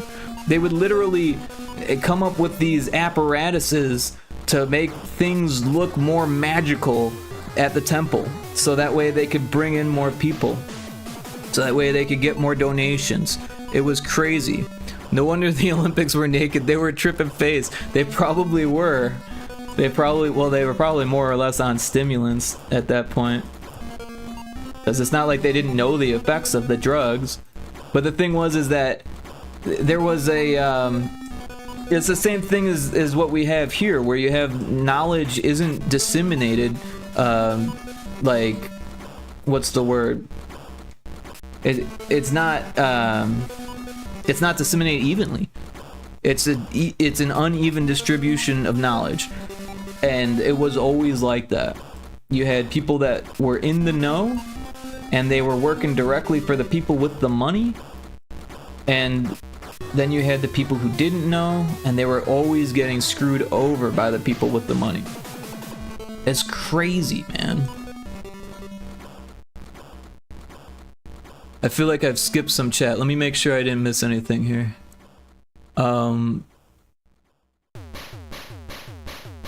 Okay, yeah, underscore said, when I think of Rome and Greece, I think of slavery thanks to my Latin class that took for over a year. Yeah. And also the Etruscans, like, they make the Etruscans sound like they were like these terrible people. They were the same as Rome. They weren't very different at all. Let's see. Yo, let's fucking go on basically Greek. I'm actually part Mesopotamian, or not Mesopotamian. What am I? I'm part what am I? What's that thing? It's above. It's no Macedonian. I said Mesopotamian. I'm part Macedonian. Well, not directly, but like, you know, my bloodline hails from Macedonia and Bulgaria. So yeah, I'm a mutt for sure. I've also got a little bit of Native American in me, but just like a tiny little bit, barely enough to even speak of. Yeah, and our modern idea of history is pretty new, so even when you find old historical writings, their whole idea for it was pretty different. Yeah, and it was always about the money. Anytime you were writing about history, it was always because someone was paying for the books, and they wanted... I mean, history in itself is written by the winners. It's like they say in Helldivers 2, another victory for the right side of history. Well, if knowledge is power, No, this is tyranny. Interesting. Lavalo, I'm not actually Greek. I'm mainly German, to be honest. I didn't think that you were. Thrice song lyric. Oh, is that what you were quoting there? Well, if knowledge is power, know this is tyranny. Interesting. I've heard Thrice before, but I never really got super into him or anything like that.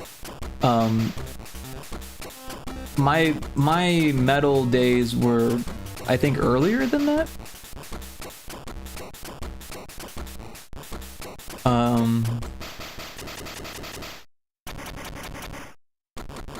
I don't know, I kind of got out of metal when there was a lot of like thrashcore was popular. That's about the time that I started getting out of it. I was into Meshuggah still, and like I saw In Flames once. That was pretty cool. I don't know, I had a friend who was like really into As I Lay Dying, and I think that there was some controversy about that band. But also, I was really into Neurosis, and like just a few years ago, and I didn't know this until like a couple months ago because I was looking up Neurosis, but the singer like spilled some news about beating his family, like being abusive to his family, and like not in a way that he was planning on stopping, and the band like disowned him and dropped him, which is shit, because I really liked Neurosis. They had a really great catalog, and it sucks to find out that the lead singer and frontman was like a shithead the whole time. It sucks. But it's weird, you know, like I have a lot of friends that still listen to Pantera, and it's like, how can you appreciate that? It's so obvious that they're freaking white supremacists. They're neo-Nazis, you know? How can you appreciate that still?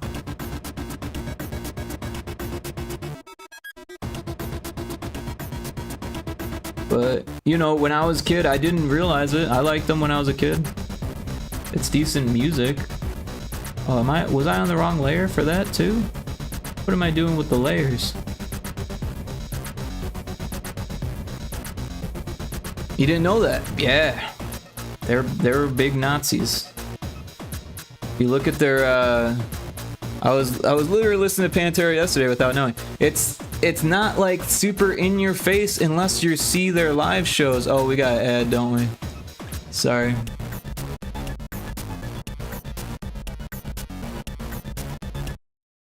Oh, that's the wrong thing.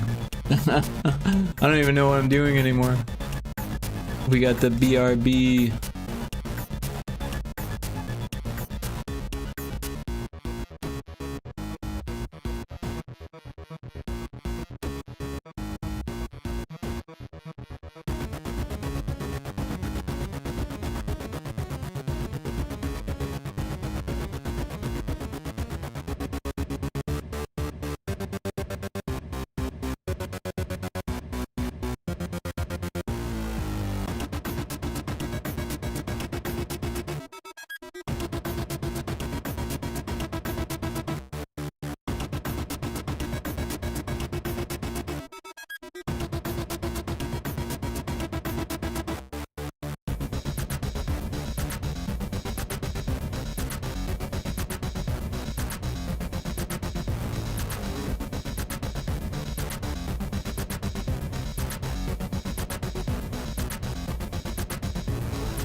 Alright, we're back from the break. Where were we? Pantera being Nazis? Yeah, so apparently there's like multiple videos of him doing like a Nazi salute on stage, like at a show, and like saying white power into the microphone and shit like that. So I mean, like, dude's a fuck, right? And then you can say like, oh well, it's just the front man, but like Dimebag, I know he's dead, and it shouldn't talk shit about dead people, but he had a freaking Confederate flag on his guitar. You know what I mean? I don't know about Vinnie Paul or the other dude, but they're in a band with the guy who's Nazi saluting on stage. You know what I mean? Like, I'm sorry, that's not cool. Geez, I had no idea. Yeah, I mean, I can't blame you for not knowing, but these days it's like it's important to look up musicians because any art is political in nature. I know that there's this whole thing about video games aren't political. Any art is political in nature. That's just how it is. It's always been that way. So it's good to know what platform you're upholding, because that's you're supporting, because that's what you're doing when you're a patron of the art. You're supporting their platform, and yeah. There's always been like subversion techniques too, because back in the day, the only way you could get money as an artist was to have a patron, which was your church typically. Well, a lot of the stuff that the churches believed weren't what the artists believed. Like, for example, Caravaggio was this amazing painter, did the most lifelike portraits of his gay lover. And he was definitely not supposed to be gay at the time because they were killing people for that. But the church that was killing people for it, he was making paintings for, and he would always do little things that only people who would understand would know. And he wasn't the only one who did that. In fact, most of the great masters were gay back then. That's just how it is. In Greece, of course, it was okay, so there wasn't any issue with it. But yeah, in late Rome and stuff like that, they had some issues with it during the Renaissance. There was a lot of Pope stuff going down where they were definitely killing people for being gay, and they were definitely paying gay people to make their art. Very strange. That is kind of a tangent, though. Catching up on chat. Did I miss anything? Oh yeah, there's a unfortunate big sector of metal that are like that. There's also a large sector rather vehemently against them. I believe it. The same thing about when I was reading about the Neurosis singer, about him being abusive, and a lot of people were like really upset, like with him and just with everything, you know.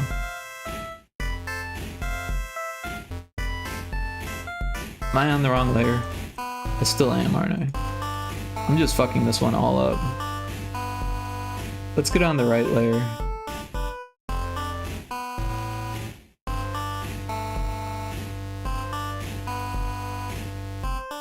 But yeah, it used to be impossible to know, right? Because all the information wasn't out there. But now pretty much all the information's out there. In fact, one of the things I do whenever I find out about a musician is I look them up on Wikipedia. Not because I'm trying to figure out if they're okay to like or if they did anything wrong, but because I'm genuinely interested in how they were brought up, where they studied, who they played with before they were famous. You know, all that stuff is super interesting to me. It's all on Wikipedia. It's Wikipedia, so it might not be the most accurate, but for musicians, a lot of time it's pretty accurate because it's written by people who actually care, typically. I say mostly. At one point, one of my friends put me on the Green Jello Wikipedia, which was hilarious because I actually did sing in Green Jello one time, but it was a total fluke. Well, for smaller bands I listen to, there is not really that much on Wikipedia There's a bit, but not much. Yeah, I feel that too. Sometimes when you're like, oh, I wish there was more information on this, but it's just too niche. That happens a lot with chiptune and electronic music. But the indie scene, it always gets bigger on the indie side of things. Like indie music. Indie music is a funny term, isn't it? Right? Because it's like it's a genre more than it is like indie games. It's like, oh, well, what's an indie game? Like, it's definitely not a genre. It's like how much money you're making, or how big your team is, or whether or not you're self-publishing, yada yada. There's still some discourse on it, but it's definitely not a genre. Unless you're like at the Game Awards or whatever with Dave the Diver. But or maybe all the roguelites and bullet heavens are in the indie genre. No, I'm just kidding. But with music, it's like definitely a genre. Yeah, I used to talk a lot about what even counts as indie anymore. Yeah, with the genre of music, or with with games, because it's different but kind of similar, because there's a lot of discourse with games. Okay, yeah. Well, I mean, at least at my uni, we have a concrete term for what indie is, for games, that is. What is it at your university? What's the concrete definition? Because I think a lot of people here in the States are kind of guessing. You end up with big indie studios who are calling themselves AAA to try to fit in with the AAAs, and then you have big AAA studios who are pretending to be indie so they can get the marketing of being an indie game. It's pretty crazy. But I'm interested to hear what they're training you, or how they're training you in that.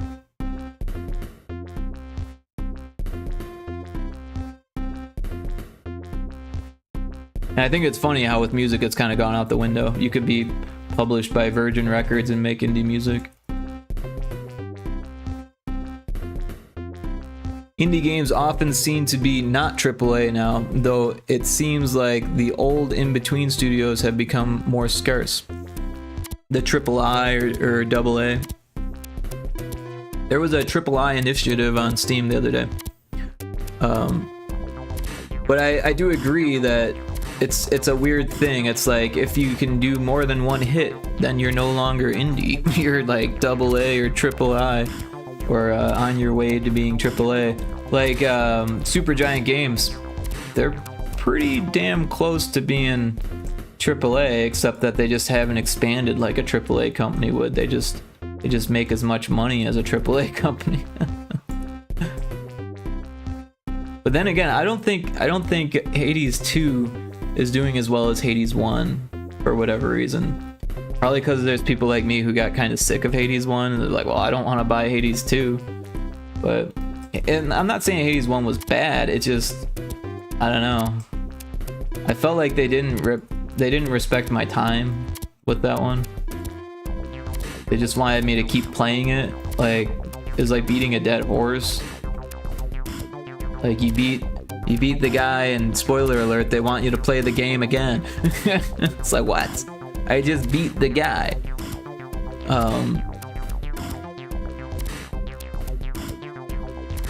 The funniest one for me from years back was Child of Light being marketed as indie, but it was Ubisoft. Yeah, it wasn't Dave the Diver, something like that too. I don't know who made it, but it was not indie, but it won an award for being indie game of the year or something like that. But it was made by a AAA studio. Also, Fall Guys fell into that category. I don't know if you remember Fall Guys. There's a Pokemon, a Wild Shinx in chat.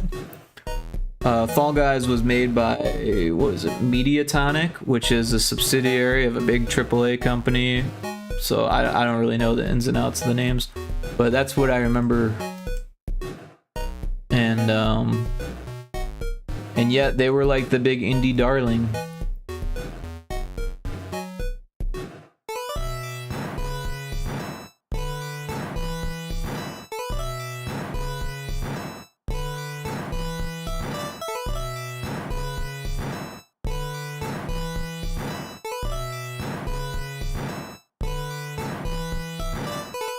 But yeah, I try to mostly focus on the positive, but it's hard not to it's hard to, you still gotta like recognize what's going on around you, even if there is some negativity.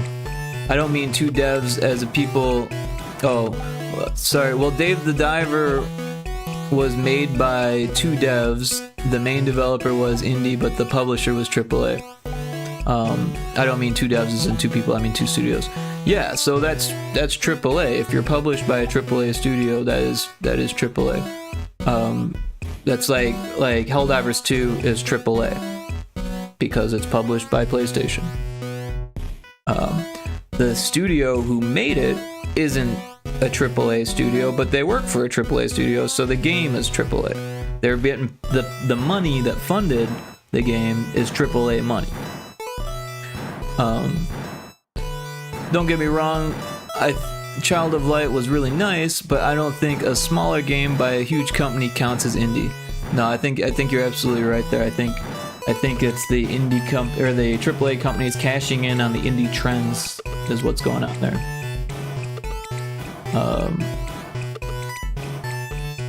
Yup. And like, I don't know, it's not the end of the world. It's not like AAA studios can't make small games. It's just that it's deceptive to market your game as an indie game when you're this big, huge studio. Yeah, the game and the studio are exclusive in whether they are AAA or not.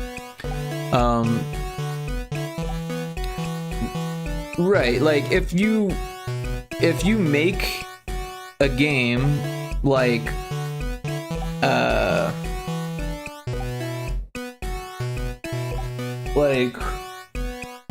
Descent, right? If you make Descent with a small team of people, indie devs, and then you make a whole bunch of money off of it, and you start your own studio, and then that game makes a bunch of money, and that game makes a bunch of money, and then you're making games for AAA studios all of a sudden, like, you become a AAA studio.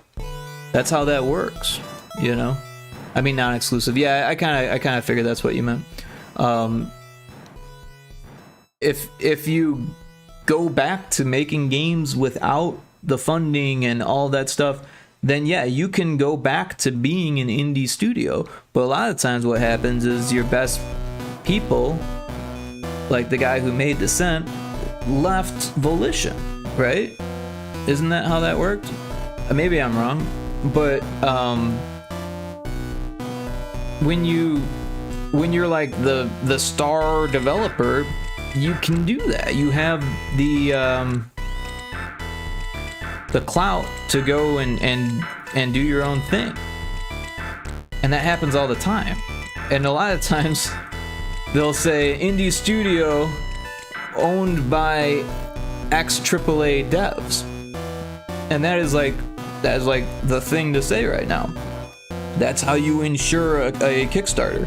That's how you ensure day one sales, because you have a AAA dev or two or three. You have 25 years of AAA dev experience under your studio's belt for your first indie game. Everyone's gonna pay the Kickstarter money for that. You know what I mean? And I'm not saying that's a good or bad thing. I'm just saying that's what sells right now. That's how you ensure what you're doing. However, it doesn't make it a good game, and it doesn't make it a definite release on a Kickstarter. It doesn't mean that it's not going to fall into development hell. Anything could happen in game dev. But if you want to make sure that you get money, that's one way to do it. Is to be a AAA dev and start your own studio.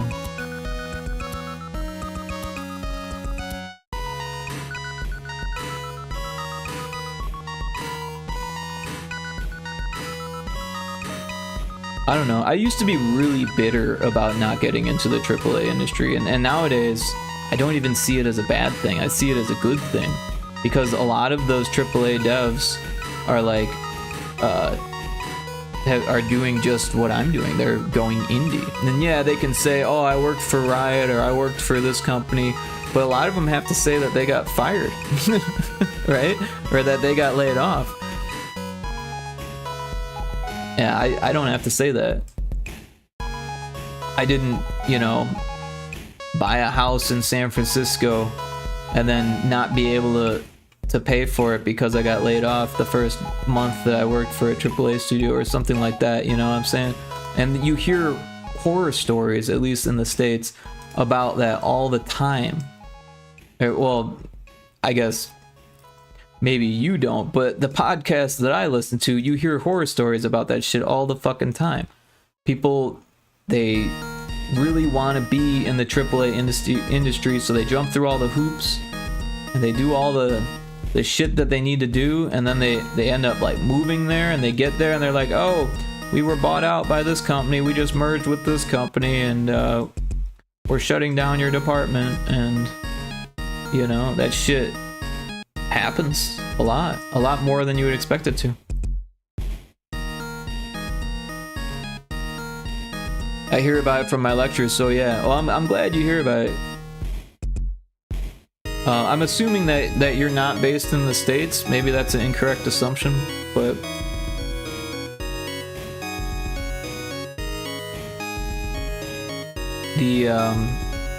I feel like it's different all across the world, right? No, New Zealand. Okay, yeah, I had a feeling you were in New Zealand. I can never remember. So forgive me for that, but also didn't want to call you out. But yeah, in case you're trying to maintain a level of secrecy, like I know some people do on the internet. But yeah, I feel like different places in the world have different well, all types of differences, right? Like different government help and different grants and stuff like that. Like the US has like virtually no grants for game devs. Like Canada, Australia, I'm not sure about New Zealand, but if you're close to Australia, you could probably move to Australia and get the grants. I talk about the city I live in online even. Yeah, I do too. I try not to be too on the nose, but also like I'm not super worried. It would suck to come home to my house being burnt down, because I never leave the house, so I'd probably be inside of it. But yeah, I try not to do anything that would upset people like that. Infinite Mel says, yeah, my old manager used to talk about that from his years in the game industry. Though back then, he said the industry usually could absorb and help move people around quick when a studio got shut down. That doesn't seem to be the case anymore with just how many people are losing their jobs. I will say I need to leave New Zealand to be in a good studio, though. Yeah, New Zealand seems like a small space to, unless you're doing an indie studio. Which could be the way to go, you know, because like I was saying, Rick, you skipped a word. Did I skip a word? I will say I don't need to leave. Oh, I don't need to leave New Zealand to be in a good studio, though. Oh, good. Well, I'm glad to hear it. But New Zealand is small, so I imagine there would be slim pickings. But hey, if you say that you don't need to leave, that's good. I appreciate, or I am happy for you. I'm glad for you. I literally live in the same city as the people who made Path of Exile. Oh, okay. I've heard of that. But also, you know, and not to sound like a naysayer or negative, but that doesn't mean that you're gonna get that job. I lived not far from Volition, and they never hired me. I was pretty bitter about it, but they never hired me. Oh, of course. Yeah, I would say don't ever put all of your eggs in one basket in the games industry, or in any industry really, or in anything at all, because shit changes so quick, man.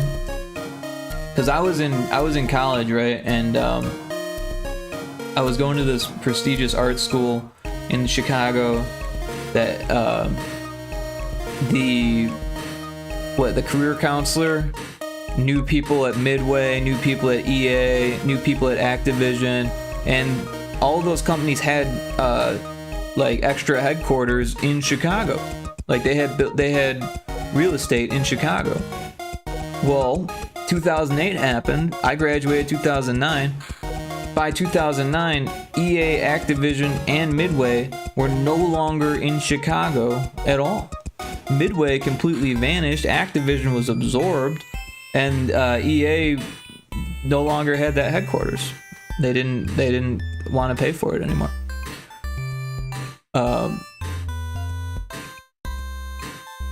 My point is, New Zealand has a good video game industry. It's very much on the rise right now. That's great to hear. I'm super happy for that.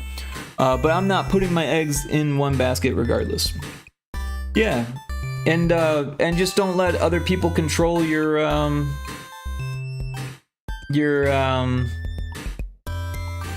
yeah, I don't know what I'm saying. Where you're going. Don't let people control your trajectory, because in the end, it's up to you where you go. And if you let other people control your trajectory, it's never going to be as good as it would be if you were in control of that trajectory.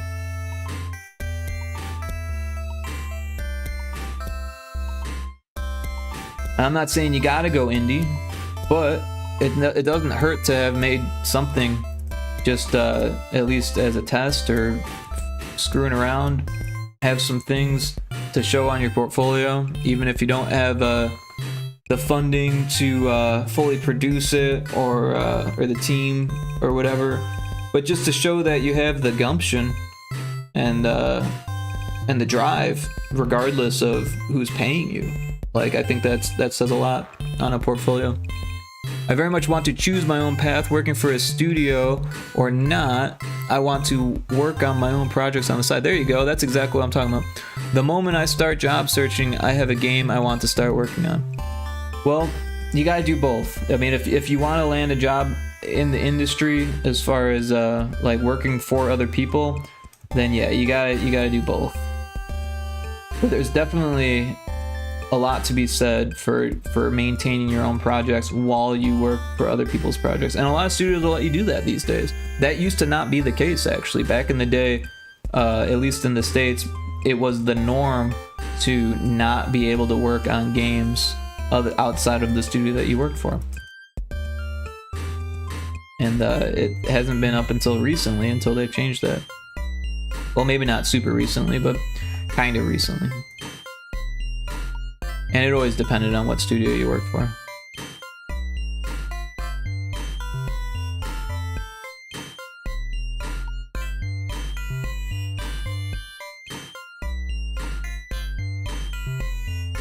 But yeah, I wish that I would have done more networking when I was in college, but also, man, like, only one other person ended up working in games.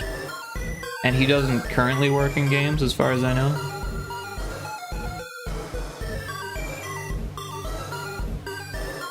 Of course, I had a pretty small class come senior year. What am I doing? We got... Oh, I don't even have that tile yet. Nope, that's not it. This is it. Let's grab these tiles.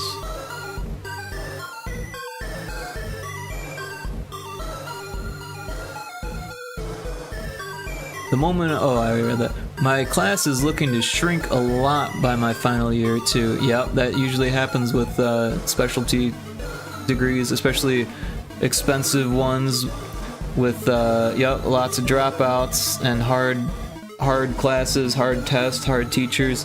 Because you gotta maintain a good grade point average to keep your loans. Usually, at least in the States, I don't know how loans and stuff work there, or even if school costs money there. But yeah, in the States, like, at least the school I went to, you needed a good grade point average. Otherwise, you'd drop out, and then all that money was down the drain. Mine is just really work intensive. Yeah, the art school I went to was crazy work intensive.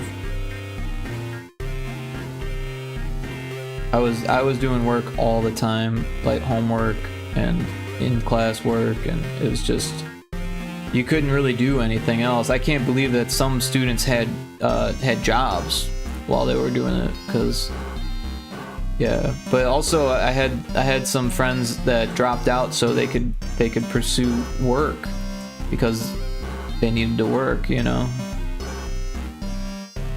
And some of them that worked out for them. Of course, it wasn't game industry work, but it was work, you know.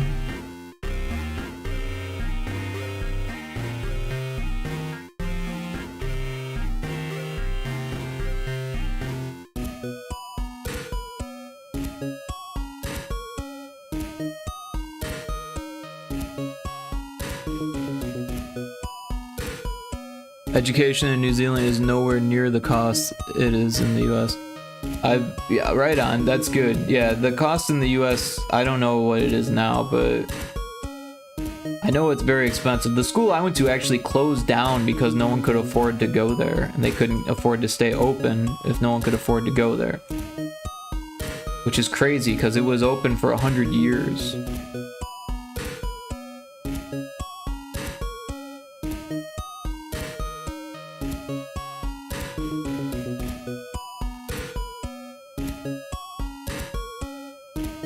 Yeah, lots of famous artists went to the art school that I went to.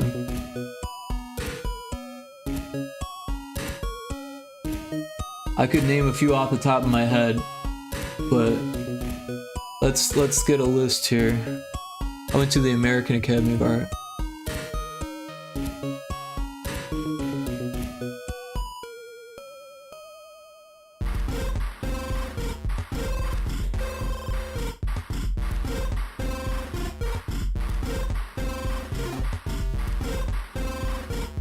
Alright.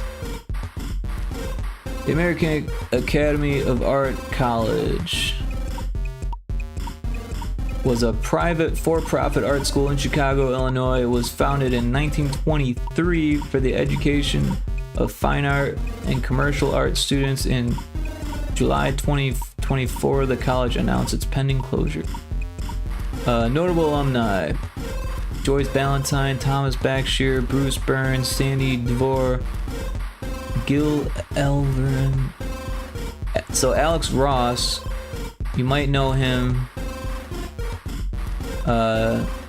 American comic book writer and artist, primarily known for his painted interiors, covers, and design work. He first became known with the 1994 miniseries Marvels, in which he collaborated with Kurt Busiek for Marvel Comics. He actually did the credits for Spider-Man 2, like the intro credits. So when you first start watching Spider-Man 2, his art is the first thing you see. Kanye West went to my school. John Tobias, you might know from Mortal Kombat, went to my school. Oh, there's an ad in progress. Shit. Let's take an ad break.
Alright, we're back from the ad break.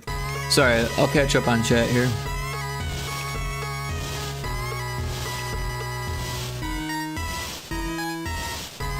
Infinite said, yeah, I've been hearing there is an expectation of a lot of schools closing down in the next few years, especially art schools. My degree comes out of a total of 33,000 New Zealand dollars, but the first year tuition is free, dropping to 22,000, and that's all covered by an interest-free student loan. Well, that's pretty dope. Interest-free loan?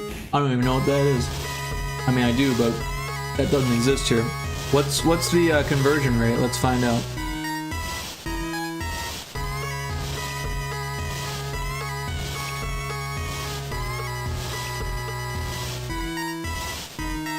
So 1 New Zealand dollar is 59 cents of American dollars.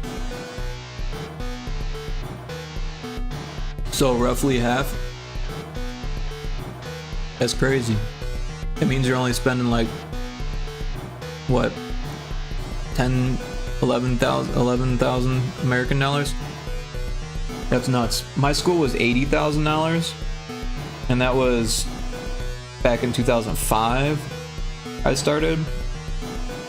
I know it was well over 100 by the time that they closed for the tuition. 4 years. Oh, you already converted. Oh. Well, I wasn't too slow. I just didn't read it fast enough. Partially because of lowering funding over decades, partially because there's about to be just a huge drop in new students. So that's around 12,000 USD for 3 years of study. Oh, yours is only 3 schools. 3 years. I did 4 years of school. But yeah, back to the alumni. Hayden Sunbloom, you might know, he did the Coca-Cola Santa Clauses and like a whole bunch of other very famous advertisement illustrations.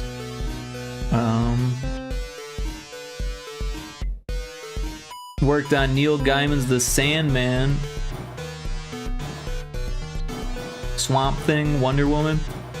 Yeah, John Tobias worked on Mortal Kombat, went to my school. Kanye West, who didn't actually even graduate from the school, but he's notable. But also Tom DeBois. I don't know if you know Tom DeBois, but I'm sure you know his art. Not the fictional character.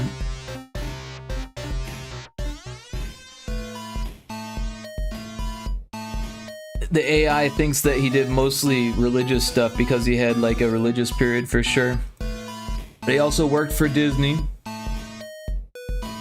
And he also worked for Konami. So he did a lot of cool Konami art. So this is Bayou Billy. He actually used his own face as the model for Bayou Billy. He did, I'm not sure which Castlevania this is, but he also did Castlevania 4, or Super Castlevania 4. Rocket Knight Adventures, apparently. I didn't even know he did that one. Contra, not the original, but all the other ones. Super C, Dracula's Curse. He didn't do the first Castlevania, but he did like pretty much all the other ones. Blades of Steel. He actually got sued for Blades of Steel because he used a worked for Disney, so Tolkien wouldn't have let him do art for his books. Probably not. This guy's after Tolkien's time. This guy, wait, he graduated in like the late 70s, I want to say. So he's a bit older than me, but he actually lives in the town where I was living, or near the town that I was living when I went to school. But yeah, he used an illustration from Sports Illustrated to, or not an illustration, a photograph from Sports Illustrated, and the photographer sued Konami. And so he ended up actually doing free work for Konami for a couple projects to make up for that. But also Contra 3, he did the artwork for Contra 3. and the anniversary collection. Curse of the Moon, Bloodstained, Curse of the Moon. The Castlevania collection art. He also did Turtles in Time. Sunset Riders. I forget what that game was, but I remember seeing it a lot back in the day. Top Gun. Here's Turtles in Time. Contra Force. Here's the full Bayou Billy one. More Contra. He did some ads too. Illustrations for magazines and stuff.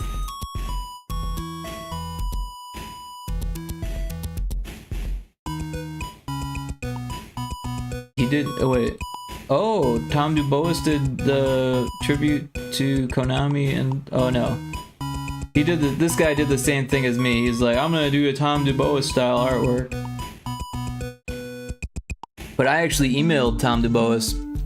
Wow, Turtles in Time and Sunset Rider, both amazing games. Yeah, I mean, he didn't make the games. He just did the artwork for the boxes. My uni is only as old as 1998, so we don't have as much history. But a lot of our alumni work at Weta Digital. Wow, that's really cool. Wow, Turtles in Time. Oh yeah, I read that. Also great art. Yeah, no, I'm a big fan of this guy's art. And when I found out he went to the same college as me, I found him online and emailed him. And he responded. He was actually really pleasantly surprised with me reaching out to him. Because that's not something that happens. He kind of hides his email address. It was actually really hard to find. And when I emailed him, it didn't actually go to him. It went to someone who he worked with, and they forwarded it to him. And then he responded to me, and it was actually really interesting. He told me that he was jealous of me for going to school for 3D animation, and that he wished that he learned 3D animation, because now he feels stuck as an illustrator in a world where traditional media is kind of dying out. That it's kind of hard to hear him say that, but you could tell that he was wishing that he knew more of the modern medium.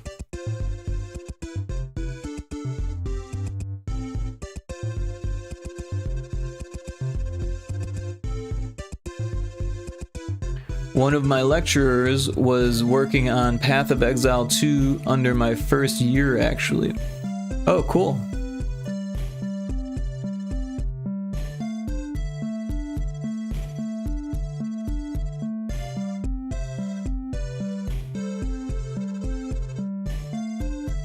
Yeah, I never did have really great teachers that did work on games or anything like that. I had a really great life drawing teacher. I learned so much about like just like art in general, and like how to like view what you're drawing, like because we did all figurative stuff at school, like pretty much all figurative, so like all representational, all lifelike. And it wasn't until like my third and fourth year of college that I was even able to do anything that wasn't representational.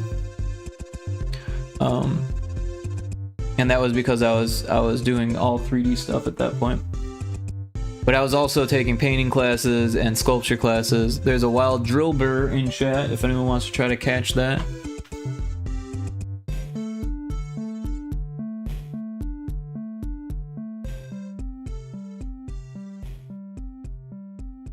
Well, we're going on 5 hours, and I'm getting sleepy. It's already 12:30 here. I don't think I'm gonna finish this level tonight. I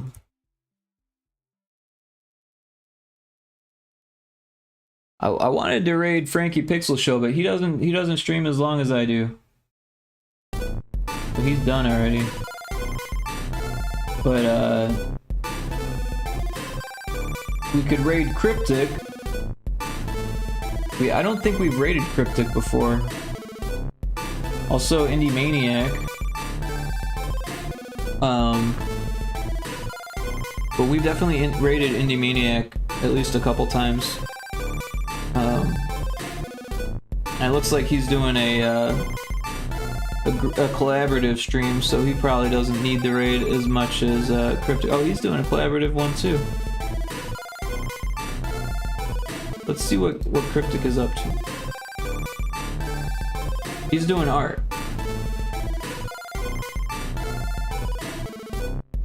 So yeah, we should probably raid Cryptic before I get too tired. I'll get loopy. I'll start spreading nonsense. Stop making sense. Like the Talking Heads album, which is really good, by the way. Actually, I think it's a movie. Stop making sense. Infinite Mel, you seem like a Talking Heads fan. That's okay, I gave up on Sense a long time ago. Infinite Mel, you like the Talking Heads? You should if you don't. They're not metal, but they're freaking good. Oh wait, what am I doing? This can go there. I like the little I know from them anyways. I won't play it because I'll get muted, but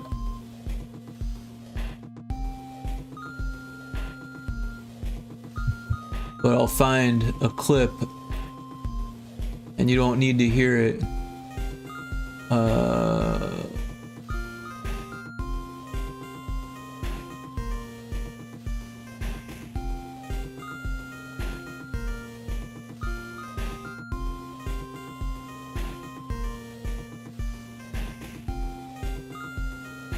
See if I can't. Oh, it's already muted. Here we go. Anyone who dances like this, you don't even need to hear it.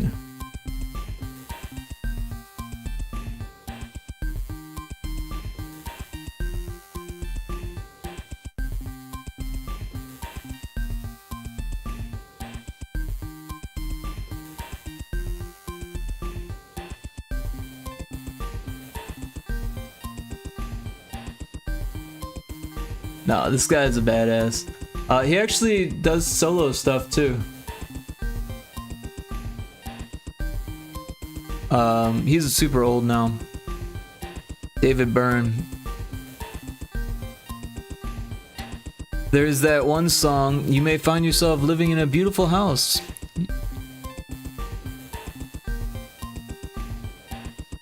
With a beautiful wife.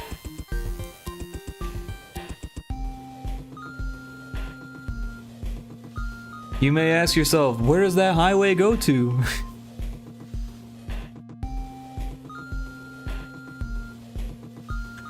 Letting the days go by. That's a good one. That's probably their most popular one. Or Burning Down the House is probably even more popular.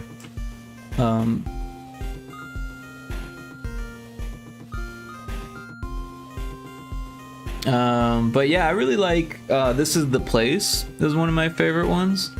I used to see this band called This Is the Band, and they were like a Talking Heads, what do they call it? A cover band, but they only do Talking Heads.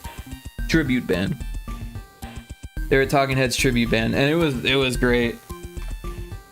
Cause yeah, I never saw the Talking Heads, but if they even did like a reunion tour, I probably couldn't have afforded it because they're so big. Ugh.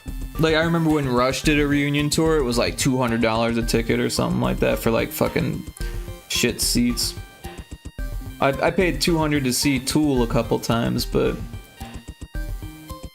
I don't know. I kind of wish I would have saw Neil Peart. Looking back, missed my opportunity.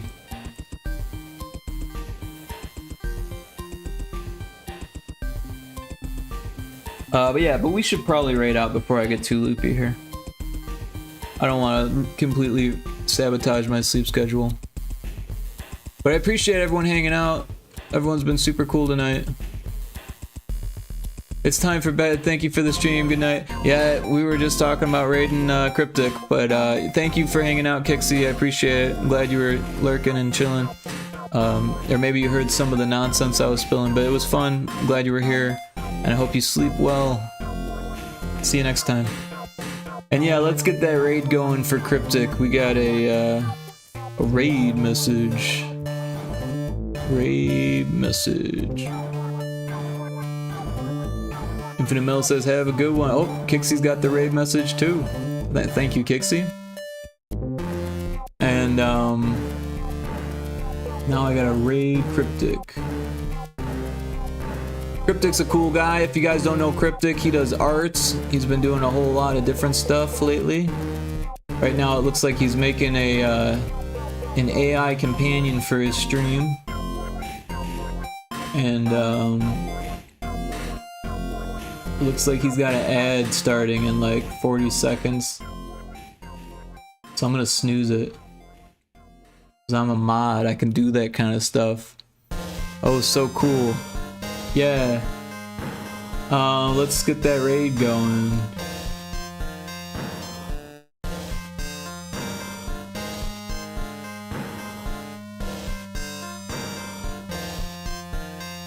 Alright guys, copy your raid message. Top one if you're sub, bottom if you're not. And give it the old testaroo. You guys are ready. I'm about ready to hit that button. Sounds like he's got a chat going. Alright, I'm hitting the button. See you there. Remember to say hi to him, he's a super cool guy. Give him a follow. Like lock pick or something to get into your doors that they can't just smash their way through type of thing.